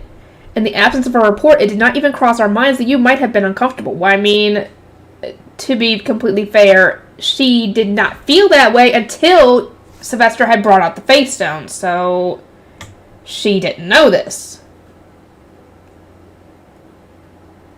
You explained dinner at the Royal Academy on many occasions, and even led the first battle after inviting Dunkelfelger to join the fray. I could have pretended to pass out, thereby creating an excuse for my retainers to carry me out of the room, but no! Instead, I'd chosen the nuclear option of going to Florencia and Charlotte to discuss my fitting. Only with the most forced smiles had we all made it through. You have gotten so good at disguising your emotions that the Obs and Lord Bonifacius' retainers interpreted your abrupt departure as the height of rudeness. Lasletta had desperately tried to smooth things over with Bonifacius and his retainers, but they had responded only with criticisms. You and your fellow retainers must be doing such a poor job arranging Lady Rosemine's clothes that she felt the need to bring it up before the Ob during a feast. I can't believe that happened. Lord Carson and the Ob held Lord Bonifacius' group back, saying that you must have had other reasons for your actions. After all, even Lord Ferdinand was worried about you. Please take care moving forward and inform us ahead of time if something is wrong, but how was she supposed to know this until it happened? Because, as far as we know, as far as she knew, she wasn't having any of those problems until Sylvester was discussing his battle with Georgine and brought out the face stone. Then she started to feel that. So how was she supposed to know until it happened? Yeah, this is what I'm saying. I wanted to protest that my feelings hadn't been clear enough for me to have noticed them before the feast, but that wouldn't do much to appease my retainers who had already faced the consequences. I'd been so focused on my own worries that I hadn't stopped to think about Sylvester or Bonifacius. It hadn't even occurred to me how much the retainers I'd abandoned in the moment might have struggled. I really was a failure of a lady. I will need to apologize to Lasletta. Lady Rosemine, Judith interjected, might I suggest praising her? While I was making the arrangements for this trip to the greenhouse, she was negotiating with Lord Ferdinand about holding the fitting in your estate, seeing as the castle was out of the question. She even went ahead and contacted the Gilberta Company, but of course we weren't supposed to tell you any of this until tomorrow morning. It was brought to our attention that you shouldn't use the same estate as Lord Ferdinand, and we were advised to invite Lady Hannelore and Lord Heifetz under the guise of awarding them a hairpin. Tarnishing my reputation would have severe long-term consequences, especially considering my engagement to the royal family. It was an annoying situation to say the least. It was because of our inexperience that we didn't notice something was wrong, but a lot of the blame should also lie with Hartmut, Judith complained, her lips pursed. He did notice the problems, but elected not to tell anyone. What?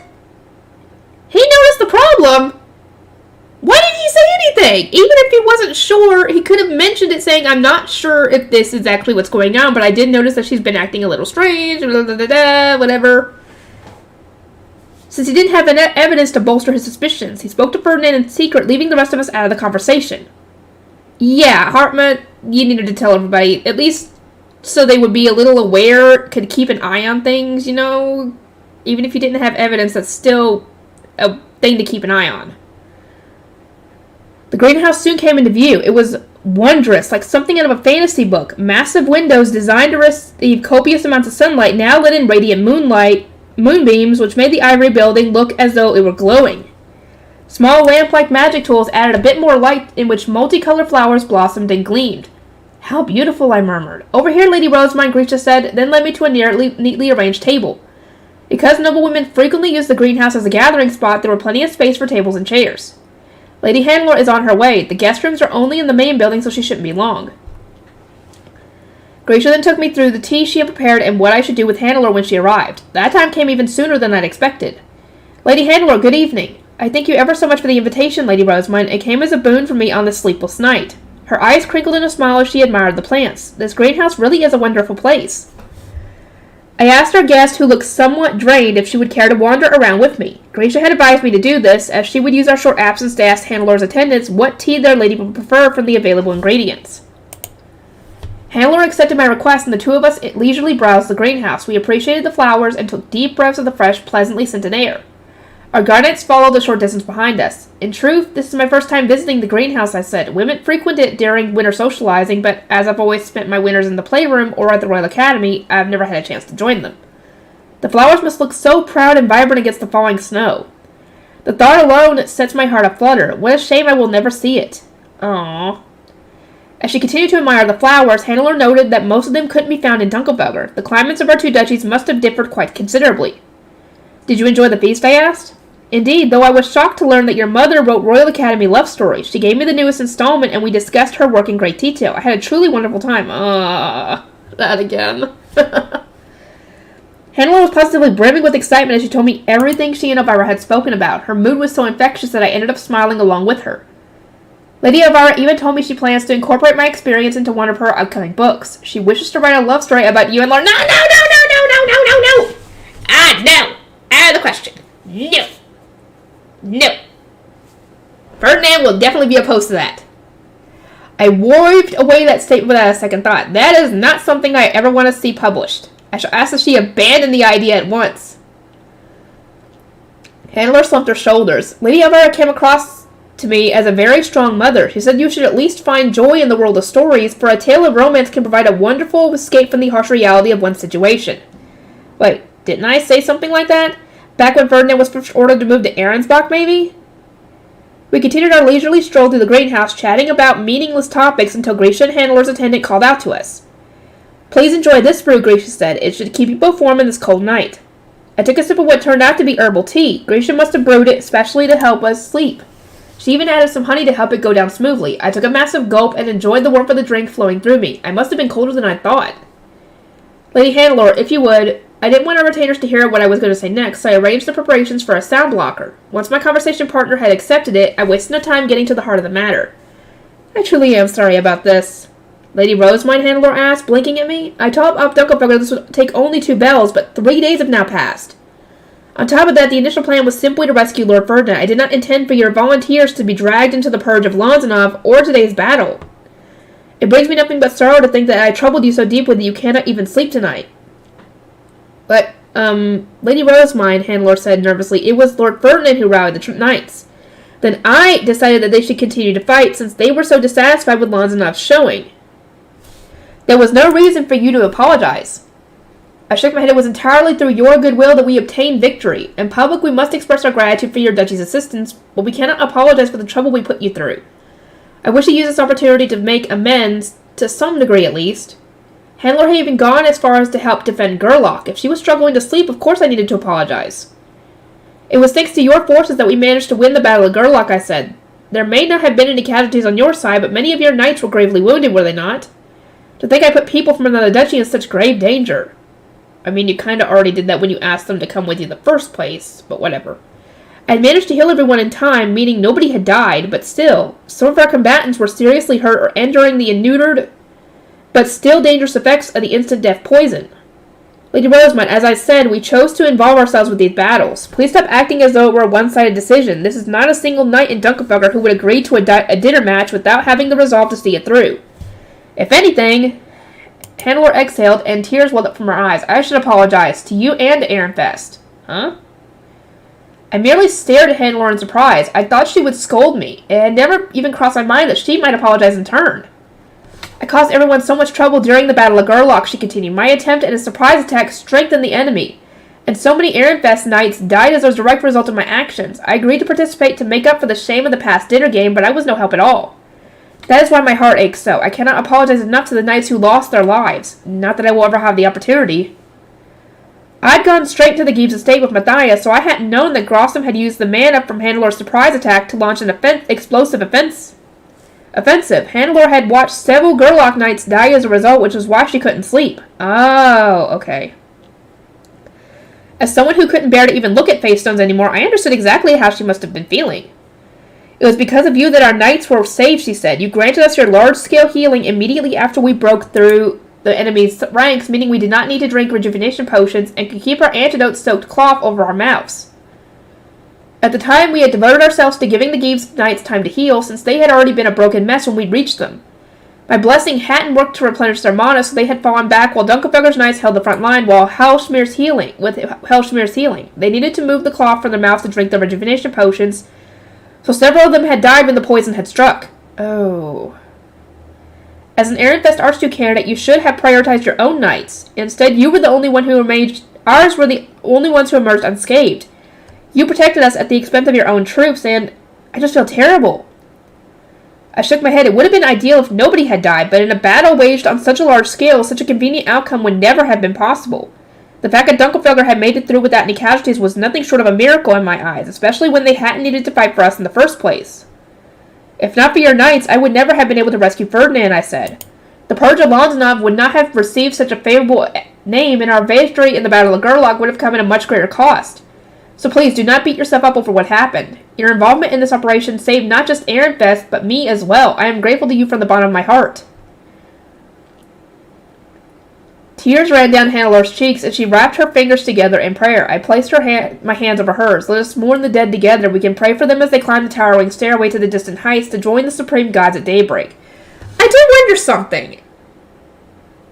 When a person dies in that world, do they have a heaven and hell like we do, or does everybody just go to one place? Because that would suck for people who are actually, evil, having to be, regular people having to be around someone who is, truly evil, That was, seriously, I would love to know that.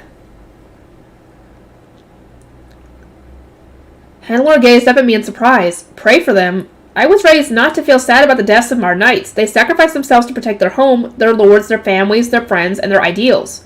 It falls to their loved ones to mourn them. I, as an Archduke candidate, must instead ensure that the legacy lives on. I need to praise their heroism and give ample compensation to their families. Would it be right of me to pray for the deceased when they barely even knew me? I cannot speak for your duchy's customs, but this is Ehrenfest. I see no issue with it as long as your feelings of mourning are genuine. I exchanged a few words with my knights, then went from the greenhouse to a balcony on the building's second floor. Then I formed my staff amid the cold night air. The sky was starting to brighten, but before dawn came, I taught Hannelore the prayer for the dead. Almighty King and Queen of the endless skies, I began, spurring first Hannelore, then our retainers to take out their staffs and join me. May our prayers reach those climbing to the towering heights. We perform our song of mourning, as you might protect those who can no longer return to us. Light and darkness flew out of my staff and soared up into the sky. Similar lights shot from the staffs of Hannelore and her retainers. Lady Rosamund, do you think our prayers reached Gerlach? Hannelore asked. I do. Even though I was praying for their sake, I feels like I was blessed as well. The smile on Hannelore's face told me the sorrow clouding her heart had dissipated. That's good. First bell rang in Ehrenfest, signifying the start of a new morning. Oh boy. Okay, how far have I gotten? 17 minutes, okay. Fitting. Lady Hanor, it would seem that Dragon, the goddess of time, is weaving exceptionally well today. We will travel to Arensbach this afternoon, whereupon I will return you to Dunkelfelger. Please rest in your room until then. Was I not invited to order a hairpin today? Hannelore asked, confused. Our prayer for the dead must have done wonders to soothe her, so she looked more relaxed and a little bit sleepy. I smiled and shook my head. The order can be placed at any time. Your health is more important, so I would advise you to get some rest. I appreciate and intend to take you up on that suggestion, but I was rather looking forward to ordering from your very own hairpin maker, Hannelore said with an impish smile. She then retired to her guest room with her retainers, noting before she went that Dragoner would weave our threads together again at third bell. I was about to return to my chambers when Daniel suddenly took out his staff and adopted a defensive stance, huh? Judith did the same. I strengthened my eyes and peered in the direction they were facing to find a white lion approaching us with several more high beasts. Okay, this is Ferdinand. Okay. Yeah, because he's the only one besides Sylvester that has a knight. I think a knight as a lion as a high beast. Or maybe Karstead does. I don't know. Oh, Ferdinand, I said when he reached us. Good morning. You're here early. He landed on the balcony with an intense grimace, then dismounted and eyed us all carefully. I detected an immense burst of mana and thought it might be an ambush at dawn, when the night watch would be most exhausted, but I suppose you were the cause. Of course. Oh, boy. I was grieving the dead with Lady Hannelore. Those who gave their lives in Ilgner, Gerlach, and the city of Ehrenfest are climbing the stairway to the supreme gods as we speak. Did not intend to wake you. Sorry. Ferdinand needed to rest more than anyone, but his fear of an ambush had made him feel obliged to rush over. My knights had informed the order of our plans, but must not have deemed it necessary to send an ordonnance all the way to my library. You need not apologize. I planned to come here anyway to restock the potions I used. Would you care for a few? I can give you some that will induce a slumber so sound that you would think you were dead. You would not even dream. Oh! Yeah, she needs that. She definitely needs that. They are fairly valuable for when one does not have time to rest properly. A dreamless sleep does sound appealing, but considering the very legitimate risk that I might spend another 2 days unconscious, I am strangely hesitant to try. I wanted a quick and easy way to recharge so I could recheck up on the lower city and temple, but I couldn't shake the memory of everyone leaving me behind in Arensbach. The thought of drinking another such potion took me on edge. You will wake up whenever you want or to or not, Ferdinand assured me. Do not forget you have a meeting with the Gilberta Company at third bell. Do you really intend to greet the seamstress in your library while looking so blatantly exhausted? I pressed my hands against my cheeks. The city of Ehrenfest had endured its own battle. Thule was probably worried about Dad, who had gone to such extreme lengths while stationed at the West Gate. The last thing I wanted was for her or anyone else in my family to start worrying about me too. It wasn't my intention to start being so dependent on potions as Ferdinand, but I elected to make use of the sleep-inducing ones he treasured so dearly. Rosamund, are you really feeling okay? I suppose it was not my place to discuss such matters. We were planning to consult you, Lord Ferdinand, but Lady Rosamund is having some trouble at the moment, Daniel explained. He had seen my reluctance to answer and elected to speak in my stead. It would seem that she associates phase stones with the recent battles and now feels too traumatized to even form her high beast. This is worse than I thought, Ferdinand muttered with a frown. It is impossible to say what kind of an impact that phobia might have on her everyday life. As it stands, we have yet to finish disarming the traps set by Melkor's retainers, so the temple is far from its safest. If you must go there, I would advise you to wait until the afternoon when the cleaning is complete. Delaying the departure should allay any concerns you may have. I gazed up at him, my head cocked to one side. Have you inspected the temple already? No. My knowledge of the situation there comes entirely from reports. Justice had apparently seen Feline and Hartman to consult Melkor's retainers about this very subject. He hadn't been able to hear a word of the conversation, but in true Justice fashion, he had managed to read their lips.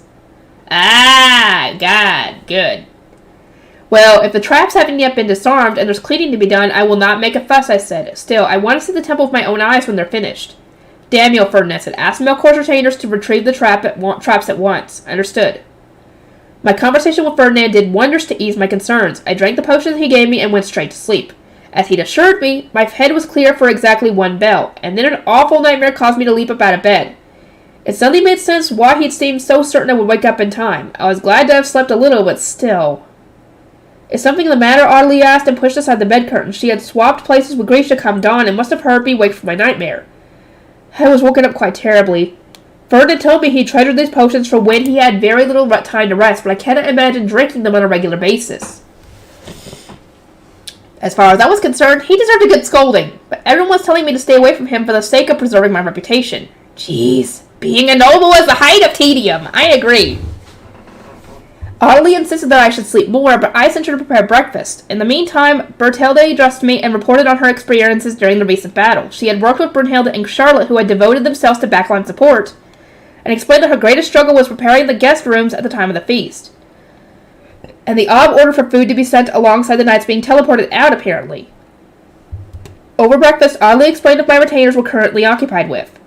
According to Hartman, when he came back from the feast, Lord Bernard ordered that preparations be made for you to spend several days in Ahrensbach. It is necessary for you to return there at least once, he said. To think you would need to head back into danger so soon after coming home.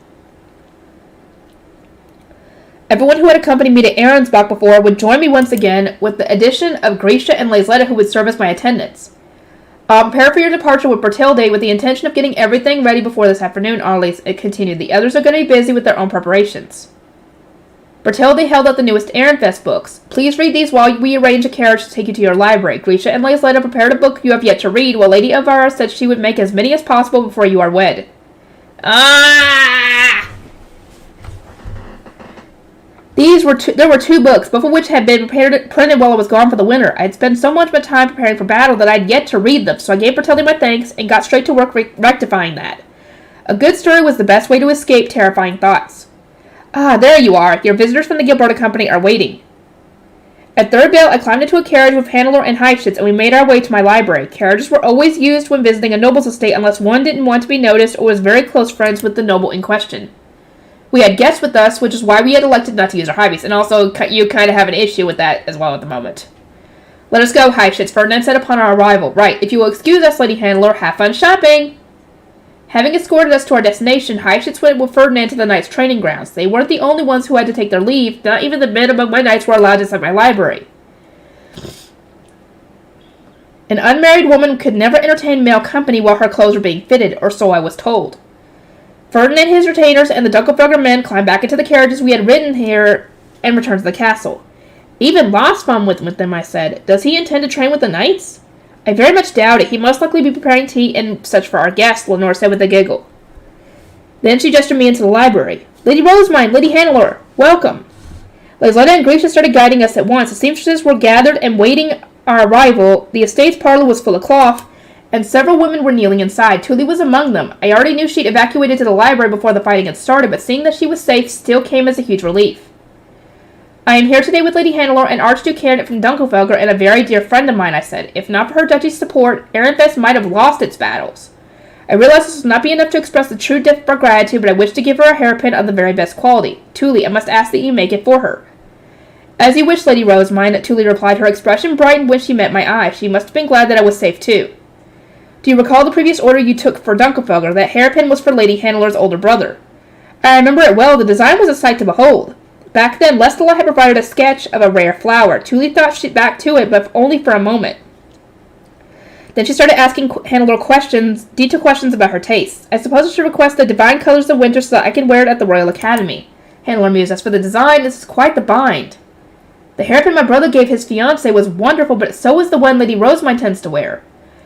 As you are such good friends with Lady Rosemine, might I suggest a hairpin similar to hers, Tully said, then the two of you can match. Of course, it will not be exactly the same. We will use different colored thread and such, but... Oh, what a wonderful idea. I always wanted something like that, Hannelore clapped, her red eyes sparkling with enthusiasm. Then she seemed to remember her situation and nervously turned to look at me.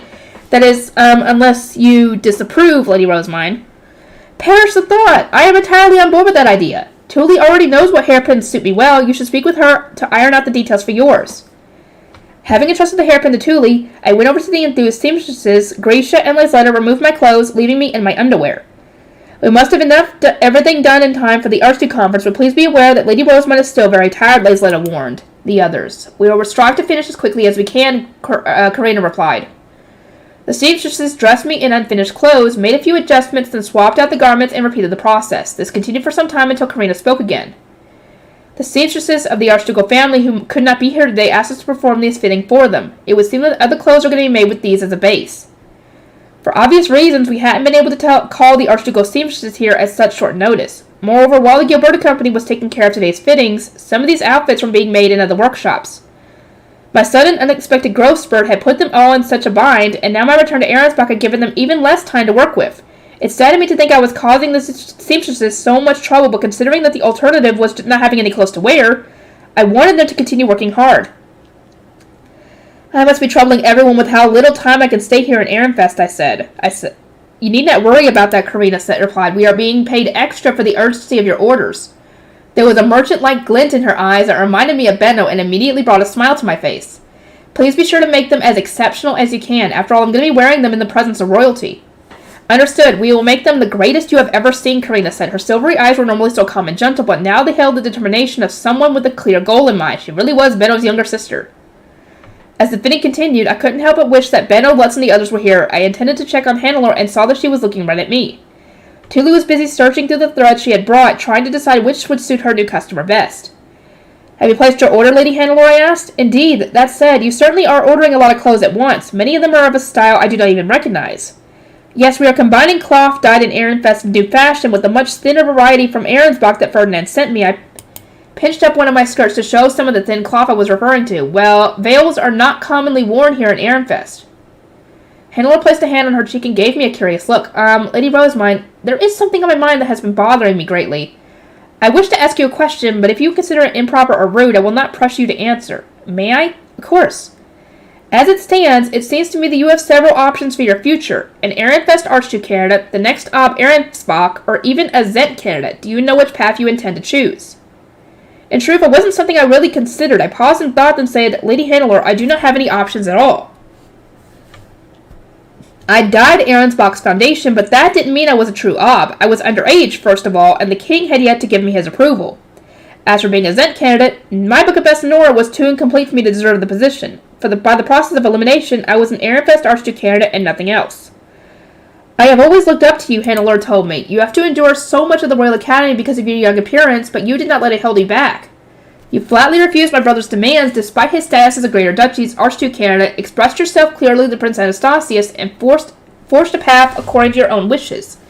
I sincerely mean it when I say that you had dazzled me with your brilliance. To someone who had spent so much of her time at the Academy warily observing others and trying not to be scolded, I'd come across as quite the heroine. As an Archduke candidate through and through, Hannelore must not have been paying any attention to the commoner seamstresses, but I could see that Tuli was listening. She and the rest of the Gilberta Company were family to me, and it concerned me to think that they might react to what was being said. Lady Hannelore, it's fine for you to be curious, but this really isn't a good time. Of course, my silent pleas did nothing to stop her. She continued to discuss my antics without a care in the world. You shone like a future Zent when you invited Dunkelberger to true dinner and appeared at our country gate, Hannelore continued. Then you dyed Ahrensbach's foundation and fought to save its nobles from Londenov, even when it had been so easy for you to abandon them. Here in Ehrenfest, however, you have merely accepted your engagement and the distance it will put between you and Lord Ferdinand. It seems strange, does it not? You are most honestly an Archduke candidate, but for as long as we've been here, you have seemed the least like your true self. A cold sweat ran down my back as Hannelore approached me. I was watching Tuli out of the corner of my eye. Her expression betrayed concern and a demand to know what was going on. There is still time, Hannelore continued. You can still make it. What are you referring? The formal announcement will not be made until the Archduke Conference. If you so wish, let us make you an Ob or the Zent before then. I will do everything I can to support you. Oh, fuck! She's talking about, if you want to be the Ob Ehrensbach, we can do that before the Archduke Conference. And then they'll have to make that announcement. So essentially, she's telling her, you don't have to be engaged to the prince. You don't have to do this if you don't want to. I still didn't know what Hannelore meant. Surely she wasn't aware of my dream to create a library city. I turned to my retainers, seeking their aid, but rather than doing anything to stop Hannelore, they also appeared to be waiting my response. All eyes were focused on me. Lady Hannelore, I said, assuming I did become an Ob or the Zent, what would there still be time for me to do? Dunkelfelger's support was so overwhelming that it legitimately scared me. I was already well aware that I couldn't treat an alliance with them lightly. I needed to know what Hannelore had in mind. Oh! Isn't that obvious? You can act on the feelings for Lord Ferdinand you've had since you were young. No, you idiot! Why are you saying that in front of these people? Oh my god! She has no idea that they're family. Oh my god. Oh, this is so freaking. What am I supposed to tell them? What is she supposed to tell them once she gets a chance to? She's not even going to be able to get a chance to yet until probably the aftermath of all this stuff. Because the next book is they're going to have to go to the Sovereignty to stop Detlinde and the others from doing what they're doing. And I'm guessing the next book after that is the aftermath of that and probably the last book. Right? Right? Or maybe there's a book after that. I can't remember. Julie was so openly stunned that I feared her eyes might pop right out of her head. Her expression screamed, "You've been in love with the High Priest all this time? No!" Some people have been saying, I've been seeing some other, I've read the, I've watched the video for Trust Your Waifu saying that she's possibly asexual and aromantic, borderline at least. Do you guys think that's correct? I mean, if it was like normal romance, I think it'd be a different story. Like normal for her world, from where she's from, Japan. But considering this is something completely different, and she has no clue what would be considered romance, and she's basing it off her own stuff, I guess you would see it that way, but what do you guys think? I want to know. Karina kept fitting my clothes, but her smirk spoke for her. "Oh my, I suppose you are at that age now. I seldom cared when nobles misunderstood things about me, but this was unbearable. Please stop, you're saying all this in front of my family." Look at Julie's face! You're like, what the fuck? Poor Rose mind. She's like, what the fuck are you saying? Lady Hannah, I exclaimed. Wait just a moment. Please take a deep breath and calm down. I am not in love with... You need not hide your true feelings. Not from me. You told me before that you were in love with someone other than your fiancé, did you not? Someone who has been with you since you were a child, who has guided you on your path, and who has always supported you.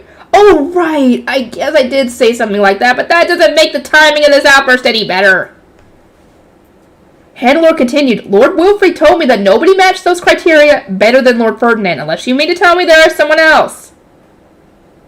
This is bad. I was thinking about Fran and Lutz when I said all that, but when it comes to nobles, Ferdinand is the only one who fits the bill. Of course, people think I'm in love with him. No! Oh my god! Why did you tell her all that? You could have just said, I don't have anybody in mind. I don't have any real type that I'm into. Oh my god. Hindsight is 2020 on this one. I put my head in my hands, unable to bear the pain of my situation, and as I desperately racked my brain for a solution, Hannelore continued with her passionate speech. Even in stories, I cannot stand it when love goes unrealized. The one I read this morning almost broke my heart. The very thought of you needing to marry a prince with ill-suited mana, also that you can give the royal family the Grecianshire, pains me greatly. I will not stand for it. You must win your husband in fair and glorious combat so that your parents and siblings no longer have room to complain. For the sake of your happiness, Lady Rosamund, I will support you as much as I can, okay? A little okay at the end was adorable, but holy cow! Hannelore really is a Dunkelfelder woman. She's essentially saying, if you want to do a game of, dang it, what was it? Bride taking dinner, I'll support you. Oh my god! Oh, what did Ferdinand say about all this? Oh. What is Ferdinand going to say if he heard all this? He would probably just keep his, he would keep his emotions in check until he got to talk with Rosamund, and well, there goes the hammer right there. Following my heart. Oh no! Oh no. Hannelore's desire to realize my love wasn't exactly welcome. First of all, I wasn't in love to begin with. Well, not the love that they think anyway. Because, like I said, she is still, one, a child, and two, she hasn't really met anybody, I guess, that would cause that to pop up. So she might be aromantic for all we know. Who knows? Second, my actual desire was to end the royal decree keeping Ferdinand in Arensbach so that he could return to Ehrenfest at once, which I don't even know if that's possible at this point. Third, I don't appreciate Thule hearing all these absurd declarations about my love life. Lady Hannelore, you seem as reluctant to believe me as everyone else, but I assure you, I am not in love with Ferdinand. Hannelore blinked, then stared at me quizzically, but I was told during the feast that you declared you would save him no matter what, even if you had to make enemies of the royal family. Yes, she said that, but that's not why she said that. She said that because Ferdinand is just like family to her. Like, I guess like a father figure, if you want to put it like that. Something. No, she's like he's like family. And when your family is in danger, of course you're going to want to go and protect them. You know? Wouldn't Hannah do the same if the roles were reversed and something was happening to someone that she cared about? You know? Not in a romantic way, of course, but, but still. Ah! Julie keeps twitching! There's fire in her eyes. This might not be true, but she's getting the wrong idea. Tubby was practically trembling. She had a hand clapped over her mouth, most likely because she was holding back her urge to scream. This was bad. Unless I cleared up this misunderstanding now, who knew what she would tell the rest of my family? Oh God, Gunter would have a freaking heart attack. Oh God. Oh! He would go and storm up to Ferdinand and demand answers. Yes, he would. No, he would try and punch him first, probably. Or no, he'd probably grab him by the collar and demand answers. And if he didn't like the answer, he'd probably try and punch him. Karina continued to work on my clothes, acting like she wasn't listening at all, but her eyes were sparkling with curiosity. Everything she heard would surely be relayed to Benno and the others. No! Otto! If Otto finds out about this, he's going to tell Gunter. Oh no. Yes, fine, I did say that, I conceded. Ferdinand is like family to me. He's someone I care about from the bottom of my heart. But love between family members is far from being romantic. Duh.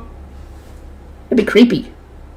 I was aware that my feelings for Ferdinand were more special than my feelings for most others. He was as important to me as Lutz, my temple attendants, the Gutenbergs, and my lower city family.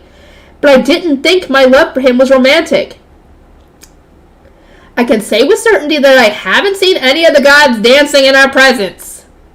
You might not have, but the others might have. Lady Hannah, if a member of your family or someone close to you were poisoned in another duchy and close to death, would you not also be ready to make the world your enemy? If my family were in a situation like that, I doubt my assistants would do anything for them. I mean, still, wouldn't you want to go and save them? That's the point of this. Hannah muttered, a distant look in her eyes. They would escape on their own while I blundered about, or perhaps I would get stuck trying to control those I'd roused in the name of getting revenge. This is unfortunate. Her conviction that she's useless in battle is so deeply rooted in her duchy's culture and way of thinking that I'm struggling to understand it. I cannot speak for you, but I would do whatever it took to protect those I care about, I said. That has always been the case for me. I will rush to their rescue whenever they are in danger. There is no romantic love involved. Thank you. Okay, Tula gave me a look as though she understood. I hope so. I hope so. Was she accepting that I wasn't in love or agreeing that I really would go on a rampage for the sake of my family? Yeah, I think the latter. I think the latter would be more the case in this situation. In that case, what is Lord Ferdinand to you? Handler asked. Could you really not imagine being married to him? I tried to picture having Ferdinand as a husband. I'd already done it with two other men I didn't love, Wilfrid and Prince Sigiswald, so it seemed reasonably harmless. Wait.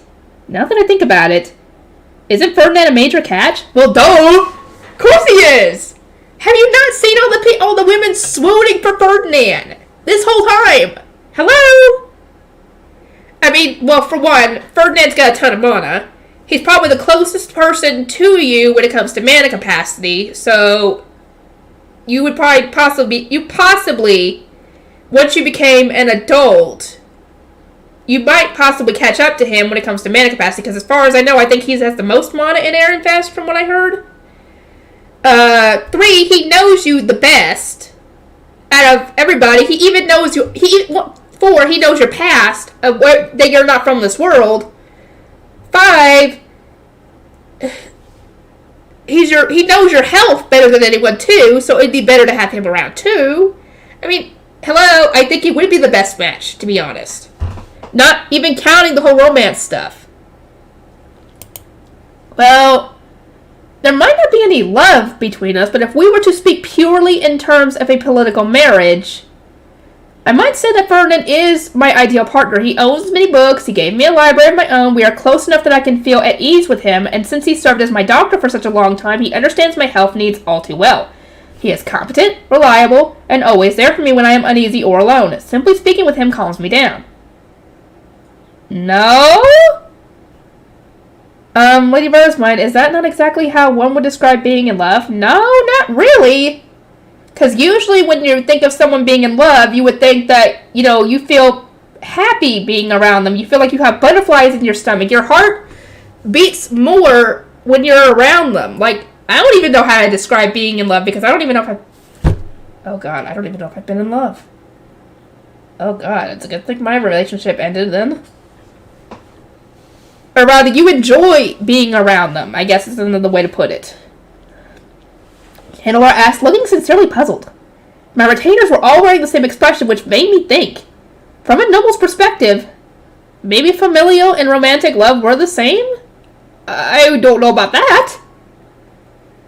I may feel at ease with Ferdinand or sometimes fearful of being scolded, but there's never a hint of romance in the air between us. Well, I mean, this is Ferdinand we're talking about here. He can put on an act when it comes to romance, because, I mean, he did that with Detlinde, to the point where some people actually did think he was in love with her.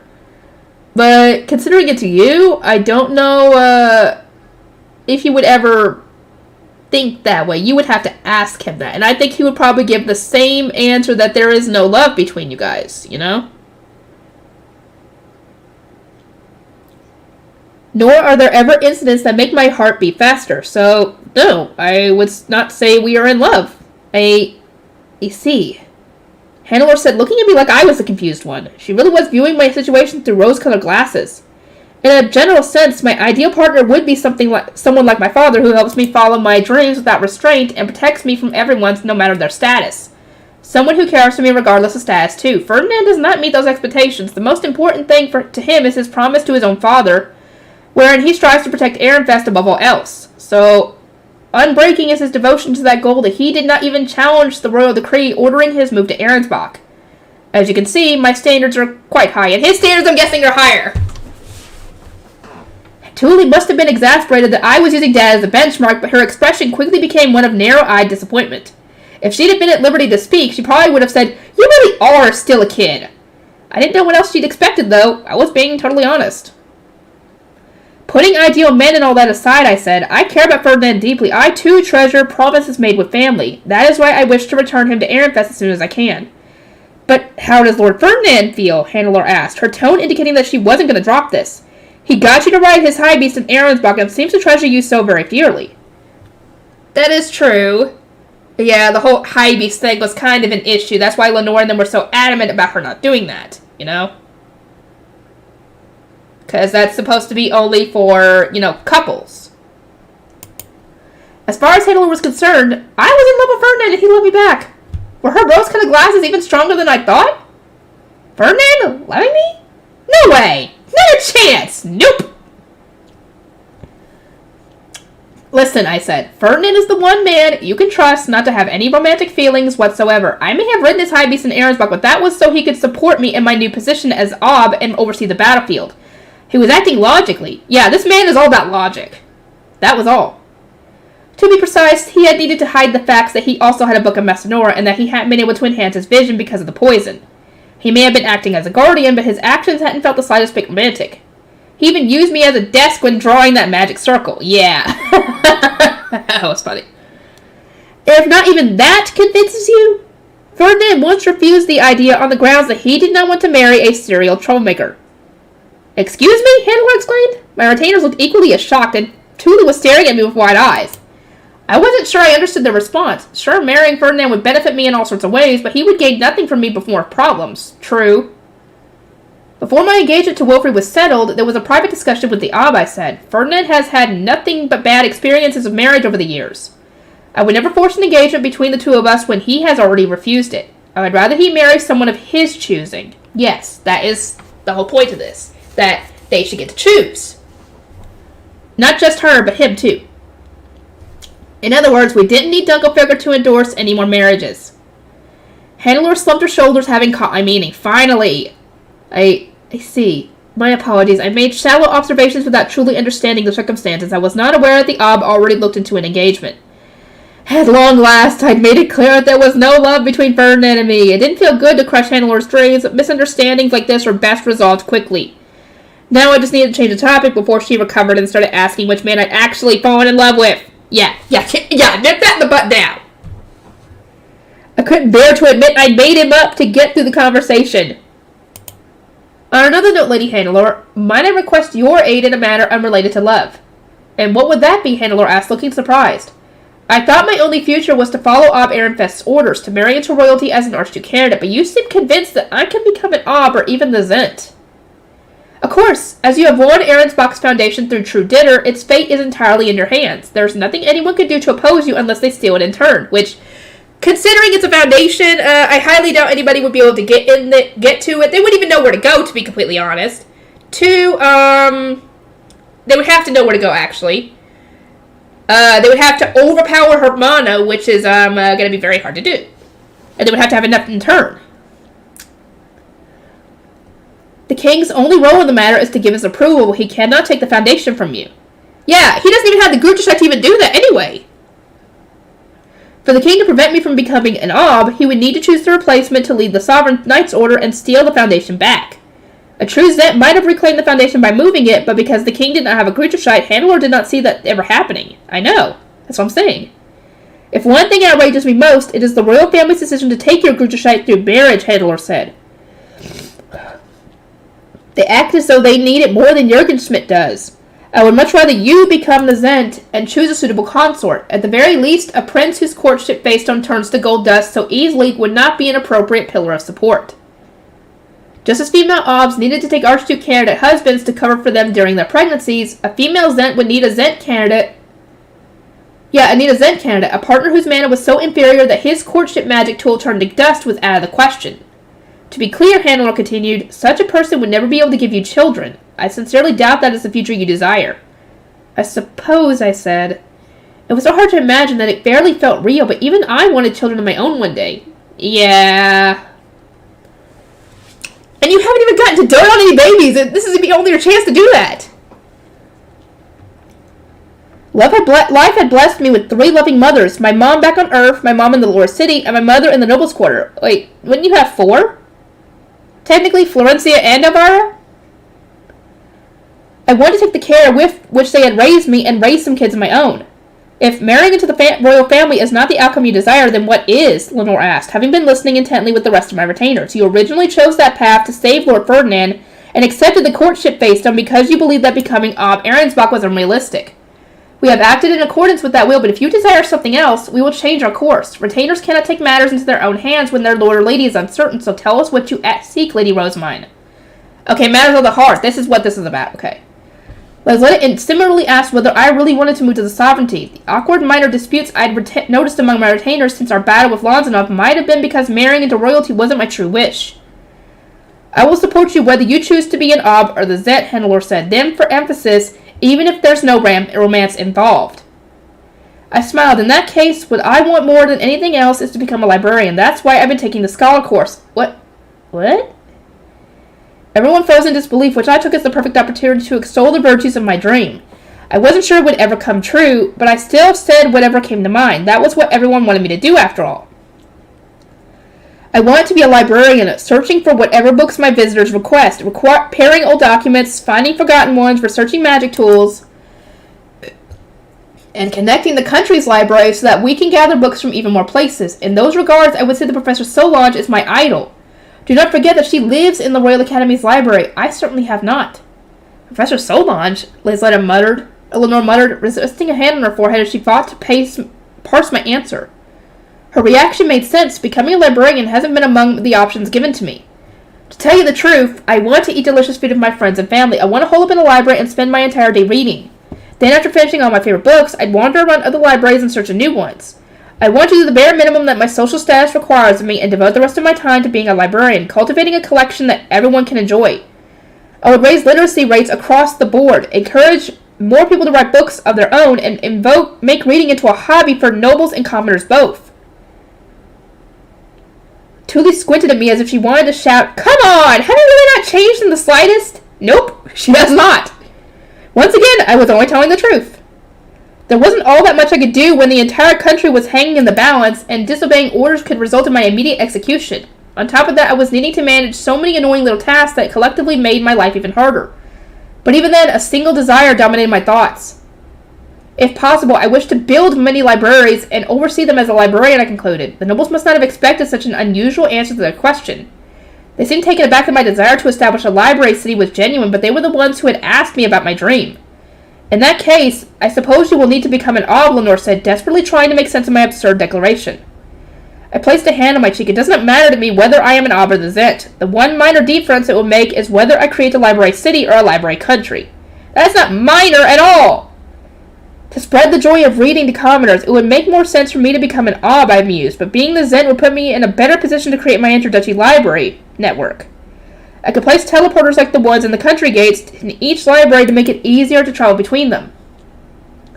Teleporters seemed to be the simplest way of establishing a library network, but only the Zent could place introductory teleporters. It was better to have too many than not enough, as the old adage went, so maybe a library country really was best.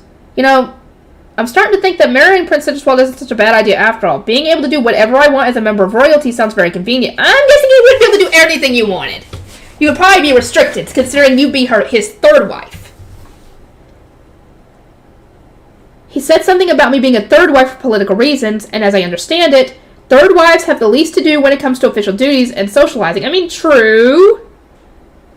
The marriage should prove to be the best approach for advancing my library scheme. I'd managed to find positives in all three of my conceivable futures, and my mood started to brighten.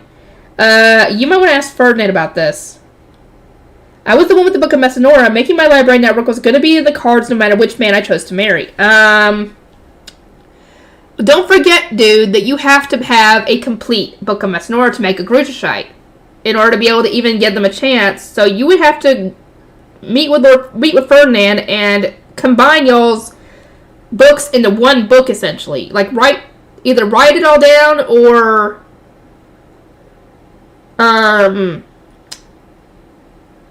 somehow Oh, I've got an idea. Wouldn't she be able to use that copy and paste, or cut and paste, it was copy and place. Her copy and place spell, quote unquote, on her Fae paper, to be able to put all that stuff on there easier. She could do that and make a magic tool out of it for whoever she decides to give it to. I started to rant about Operation Countrywide Book Collection as I'd done with Ferdinand. This reminds me. When I told Ferdinand about my dream, he said that I could transform Arensbach since the royals were going to tear it apart for treason anyway. He also advised me against becoming the Zent, which made sense at the time, but shouldn't I secure as much power as I can to expand my library? Well, I mean, you could do that if you work together with the royal family as an Ob. I mean, hello. I turned to Lenore, who was the most aristocratic of everyone in my retinue, and retainers would rather serve the Zent than an Ob, would they not? Lenore looked around at everyone, then smiled. It would seem that Lord Ferdinand was correct in his assertion. I'm not sure I understand. How can an Ob be better than a Zent? Lenore made eye contact with Hannelore, who nodded and gently took my hands. Lady Rosemont, I am now certain that marrying Lord Ferdinand is the best course of action for you. You come again? I thought I just made it clear that he doesn't want to marry me.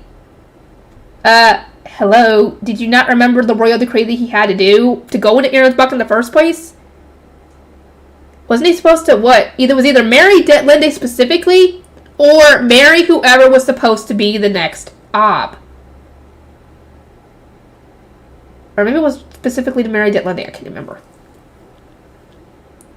Hannelore agreed with me a moment ago, didn't she? I don't think it's about romance at this point. I think it's just, to realize your dream.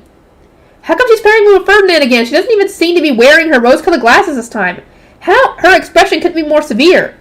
Perhaps his feelings have changed since your initial engagement to Lord Wolfried, Hannelore noted. Furthermore, the potential for romance, romantic love aside, is he not still near and dear to your heart? You can personally ensure that he finds happiness, Lady Rosemont. It appears to me that even if there is no romantic feelings involved, Lord Ferdinand treasures you in return. You have a high chance of victory. Lenore, did you really need to chime in? And what did you mean by that last remark?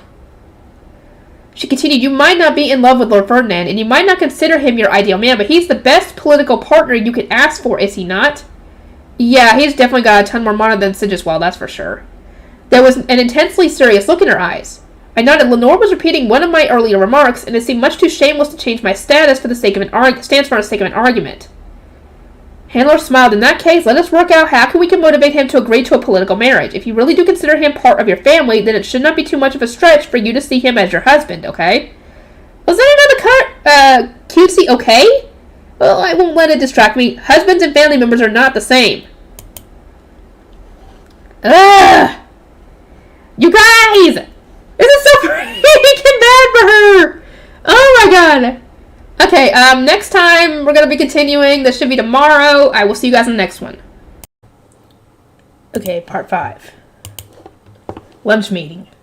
Lostbaum returned to the estate by carriage and announced that we were to take lunch in the castle. Lazletta had already known. She had received advance notice via an ordonnance, so the seamstresses had already taken their leave and everything was ready for our departure. Hannelore and I climbed into our carriage with our respective guard knights. So, how should we get... Oh no! I'm really bringing this up right now. Convince Lord Ferdinand to agree to this political marriage, Hannelore asked with a straight face.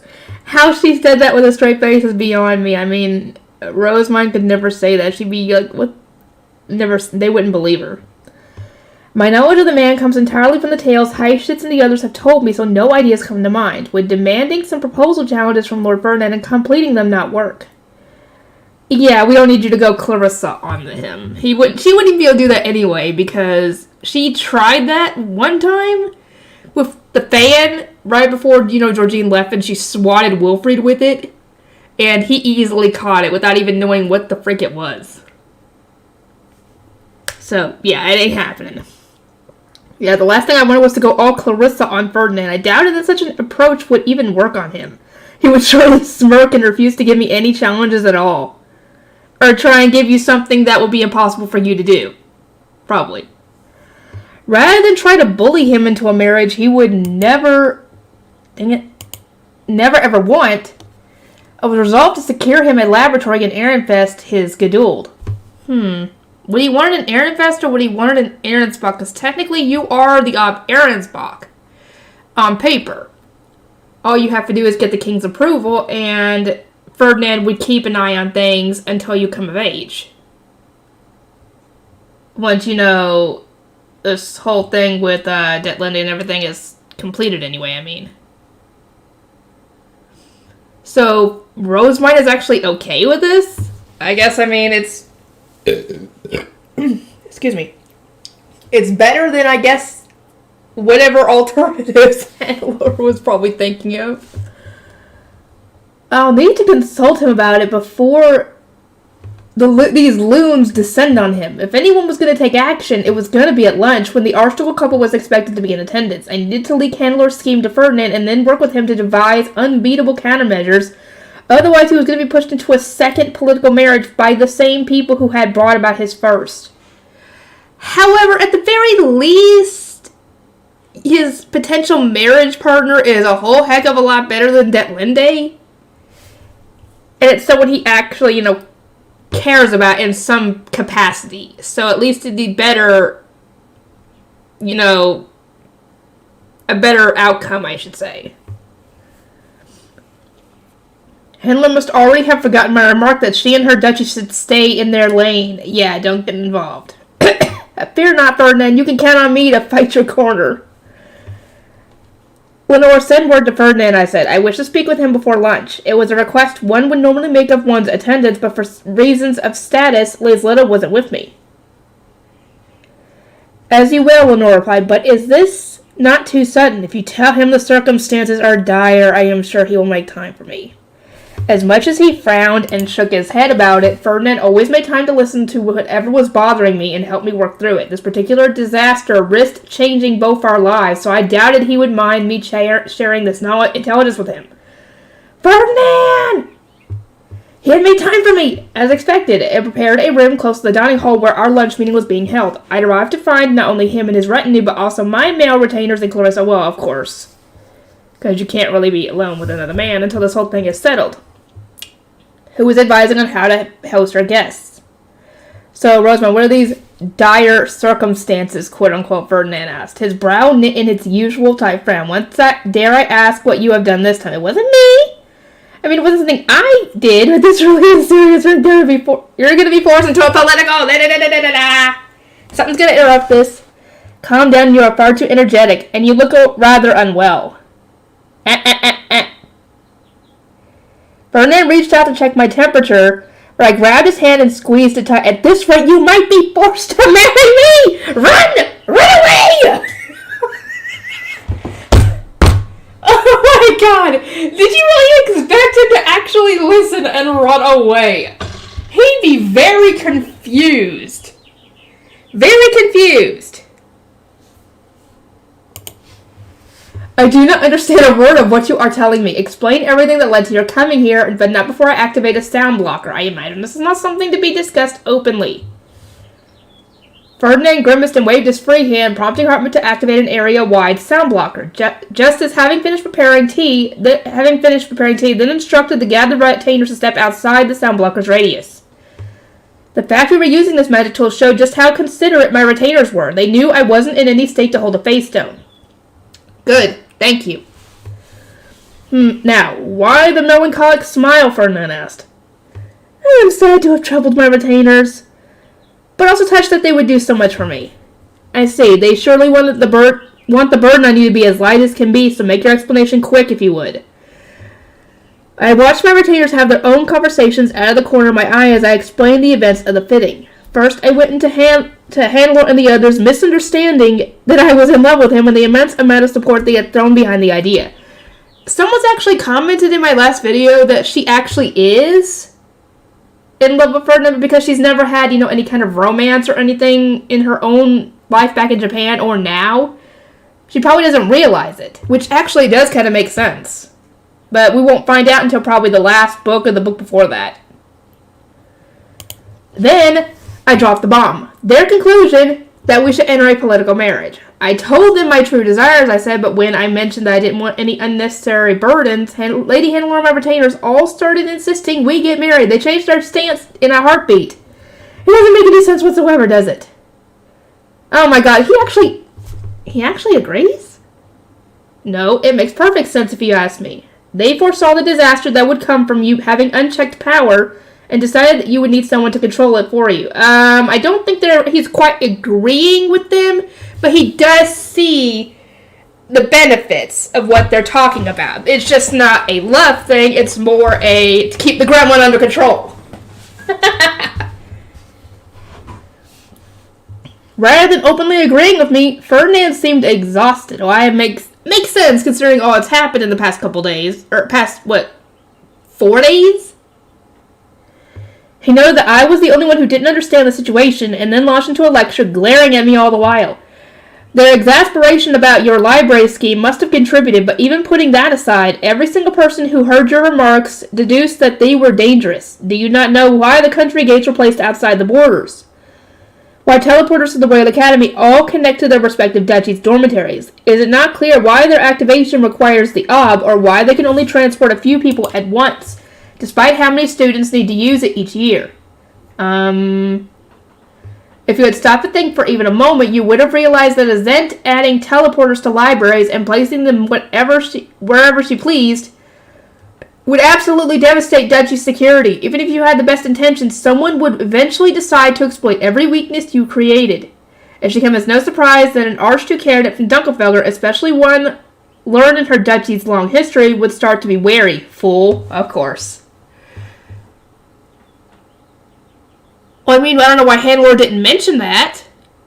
Why didn't Handler tell her this? Because surely if she is actually as knowledgeable as Ferdinand is saying she is, why didn't she just tell her this? Because surely her hearing it from someone her age might actually get her to listen better than just Ferdinand telling her this.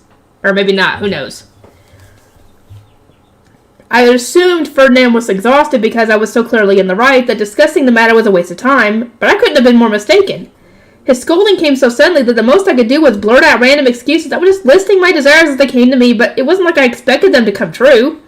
My main focus was distracting everyone from thinking I was in love with you. Did you not declare that marrying Prince Tituswell will make your goal easy to achieve? Even if you said it without thinking, as you are wont to do. Yeah, and she does that a lot. Lady Handler immediately understood the risk of your dreams coming true. The teleportation circles aside, I am sure her mind wandered to all the other bizarre claims you decided to make as they came to you. I managed only a small peep in response. Not thinking things through had produced truly dire consequences in the past. Yeah. Oh, the agony. I cultivated the entire ideal reputation for you, a perfect Archduke candidate shrouded in the divinity of sainthood, and you cast it all aside for the most foolish reasons. I cannot say I ever expected my hard work to evaporate quite like that. Were all those reminders during the feast not enough for you to know the importance of maintaining appearances? It came up so regularly that I started to drown it out. You can only hear the same warning so many times before it starts to wear on you. I would call you a fool, but the word no longer feels strong enough, Ferdinand muttered. He sounded as bitter as ever, but was this really the time to bemoan the subtleties of an insult? Surely our battle plan was what mattered most right now. My reputation aside, I said, unless we take action before Lady Handler and the others begin their rampage, their rampage for once, I suspect you will again be dragged away from your Geduld. I can try to convince Sylvester to build you a laboratory here in Ehrenfest, so let us start planning now. Ow, ow, ow, ow! You have brought me such excellent intelligence, Ferdinand said. He had pinched my cheek and pulled to stop me from speaking. For that, I thank you. You don't sure seem thankful, I shot back, rubbing my aching cheek and glaring at him. Ferdinand cast a glance at the door, so I did the same. Angelica, whom I'd stationed outside the room, was poking her head in to get our attention. It must be lunchtime, Ferdinand remarked. Listen to me, Ferdinand. You have devoted so much of your life to that promise you made. Going forward, I ask that you focus on your own dreams. No matter what Sylvester, Lady Handler, or anyone else says, do not surrender. Do everything in your power to secure the future you desire. Yes. That he desires. Not for everybody else, not for his father. His desires. I clenched my fists, wanting to hammer home my determination and support. If we could survive this lunch, the Dunkelfelgerians would return home. Ferdinand stood up and extended a hand to me. Fear not, I do not start fights I cannot win. Spread across his lips was the same smile he always wore when devising evil schemes. And at once, I was convinced that I could leave things in his hands. It warmed my heart to see him so motivated. Aww. I like when he smiles like that, because at least we know he's not faking the smile. He's not upset. He's plotting, and I think he likes to plot. I think. I could be completely wrong. But I think he kind of enjoys it.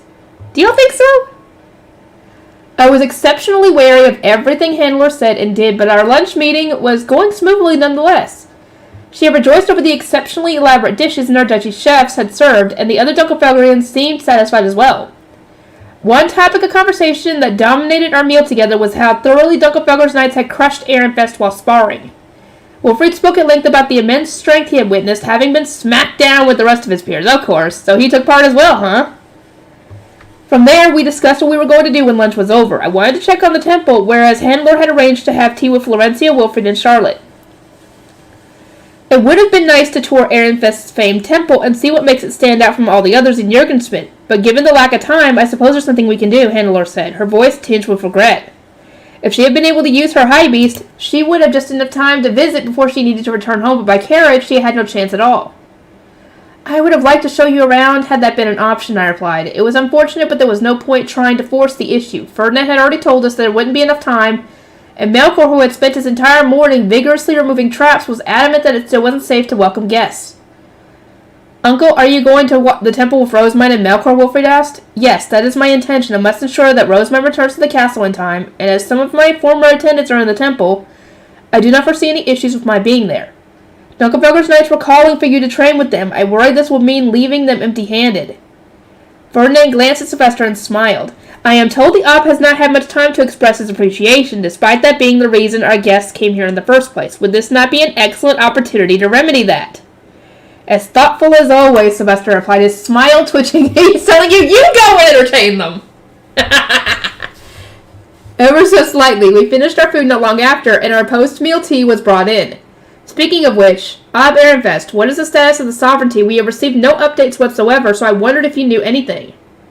It made sense that we were starved for information. I would sit out in the dead of the night, fought until sunrise, slept for 2 days after taking Ahrensbach's foundation, and made my return to Ehrenfest while unable to use the magic tool meant for contacting the sovereignty. Handler returned to Sylvester, no doubt curious as well. My father was still in Dunkelfelger when I sent word that we were bringing our knights to Ehrenfest. My understanding of the sovereignty situation is about as limited as yours, Sylvester replied. To my knowledge, it was 2 days ago when Hartman and Clarissa's letter arrived there through the Royal Academy's knights. Sylvester had informed the royal family that we had rescued Ferdinand and that we were engaged in large-scale battle with Lonzanov. It hadn't been particularly urgent news, so he hadn't used a more direct means of communication. And the royal family's response, I asked? The Sovereign Knight's order reinforced our guard, but no one from Ahrensbach or Lonzanov came. In the end, they asked us when the enemy was due to arrive, whether the sovereignty was being targeted in the first place, and when it would be best to contact Dunkelfelder. That lackadaisical response had arrived yesterday morning when we were busy defending our duchy's foundation. Sylvester had neglected to send anything back, since it hadn't been all that high on our list of priorities at the time. I understood the feeling all too well. How was I meant to know any of that anyway, Sylvester continued. Since the sovereignty doesn't seem to be in any danger, I figured it could wait for when you got back. Do you have any answers for them? If our enemies are seeking the Grutushite, then Lindy's group should be not in the sovereignty proper where the royal palace is located, but in the royal academy, Ferdinand replied dryly. Sylvester's expression changed. Send word at once, he said, rising to his feet. But Ferdinand raised a hand to stop him. Be at ease. Those of the royal family are safest tucked away in their sovereign villas. As long as the invaders do not obtain the Grutushite, that arrangement will produce the fewest casualties. Though he was being indirect, I understood Ferdinand loud and clear. Don't cause trouble by saying things better left unsaid. He gestured to Justice and stood up. Get in touch with Professor Herscher and gather information about the Royal Academy's current state. Our status. Ahrensbach is in a unique position. Its dormitory is closed, and it remains without a dormitory supervisor, as a replacement will not be assigned until the Archduke Conference. I would advise that you also send word to Dunkelfelder, update them on the royal family situation, and arrange for Professor Roffin to search the Royal Academy. The sovereignty was quiet, which meant Lindy's group must have been up to something at the Royal Academy. Perhaps they were circling the shrines and praying in order to secure the Grutushite? As far as we know, what was his name? Gervasio, the king of Lanzanov or whatever? Yeah, he's in the library at the moment, and that will get to Rosemine when she finds this out. Rosemine, Melkor, we do not have much time, Ferdinand said. Let us depart for the temple at once. Melkor and I stood and our retainer sprang into action. We don't have much time, I echoed. I'm not sure I understand. Shouldn't we be heading to the Royal Academy? The dormitory supervisors have yet to contact us, and it is unlikely that anything will occur at such short notice. And then there are the various preparations that will need to be made before our departure. More than any of that, though, have you forgotten that visiting the temple in the lower city was our reason for making this trip in the first place? The royal family can wait. At once, my thoughts turned to those still at the Royal Academy. Raymond and Professor Herscher rarely leave their lab, so I can't imagine they'll cross paths with Lady Detlindy's group. I hope not. If our enemies want the Grutushite, where would they be most likely to go? I was about to leave the room when I stopped in my tracks and turned around. Sylvester, please confirm that Professor Solange is safe in the Royal Academy's library. I'm concerned about her. Sylvester seemed to understand my hidden message and assured me he would contact Herscher and Dunkelfelder without delay. Because he knew that the entrance to a duchy's foundation was its temple's bookroom, it must have been easy for him to deduce that the Royal Academy's library was important as well. Everyone moved to the balcony and produced their high beasts, but I stood rooted to the spot. I couldn't bear to touch my face down. Ferdinand, ride with Angelica. Right. Angelica, if you would. I climbed into my knight's high beast, and together we headed to the temple. Oh, now that I think about it, I wouldn't be able to survive as an Oberlizent. My new fear meant I couldn't brew, send ordinances, or ride my own high beast. It was the death knell of any decent noble.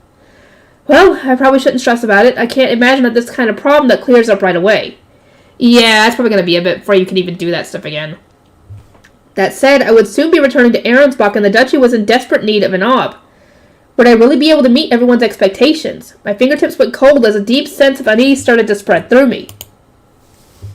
The temple and Melkor's report. Welcome back, Lady Rosemine and Lord Ferdinand. We are glad to have this opportunity to see you once again. I, too, am glad you all remain in good health. Fran and Zom have greeted us with the other Grey Priests, which had brought a slight smile to the lips of our usually stoic Ferdinand. He was clearly nostalgic for the temple. It was one of the few places he could truly feel at ease. Time may be of the essence, but we have come to check on the temple and orphanage and confirm that everyone is safe, I said. Please tell me what you know in my chambers.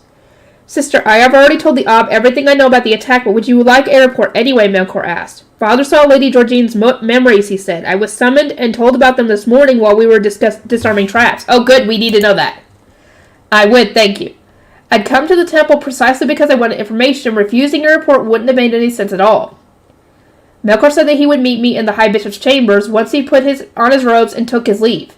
Ferdinand wouldn't be able to enter my chambers while my retainers were helping me get changed, so he visited the High Priest's chambers with Hartman for the first time in quite a while. His former attendants would surely rejoice to see him again. Did nothing happen in the High Bishop's chambers, I asked. I heard that someone in the temple was working with Lady Georgine.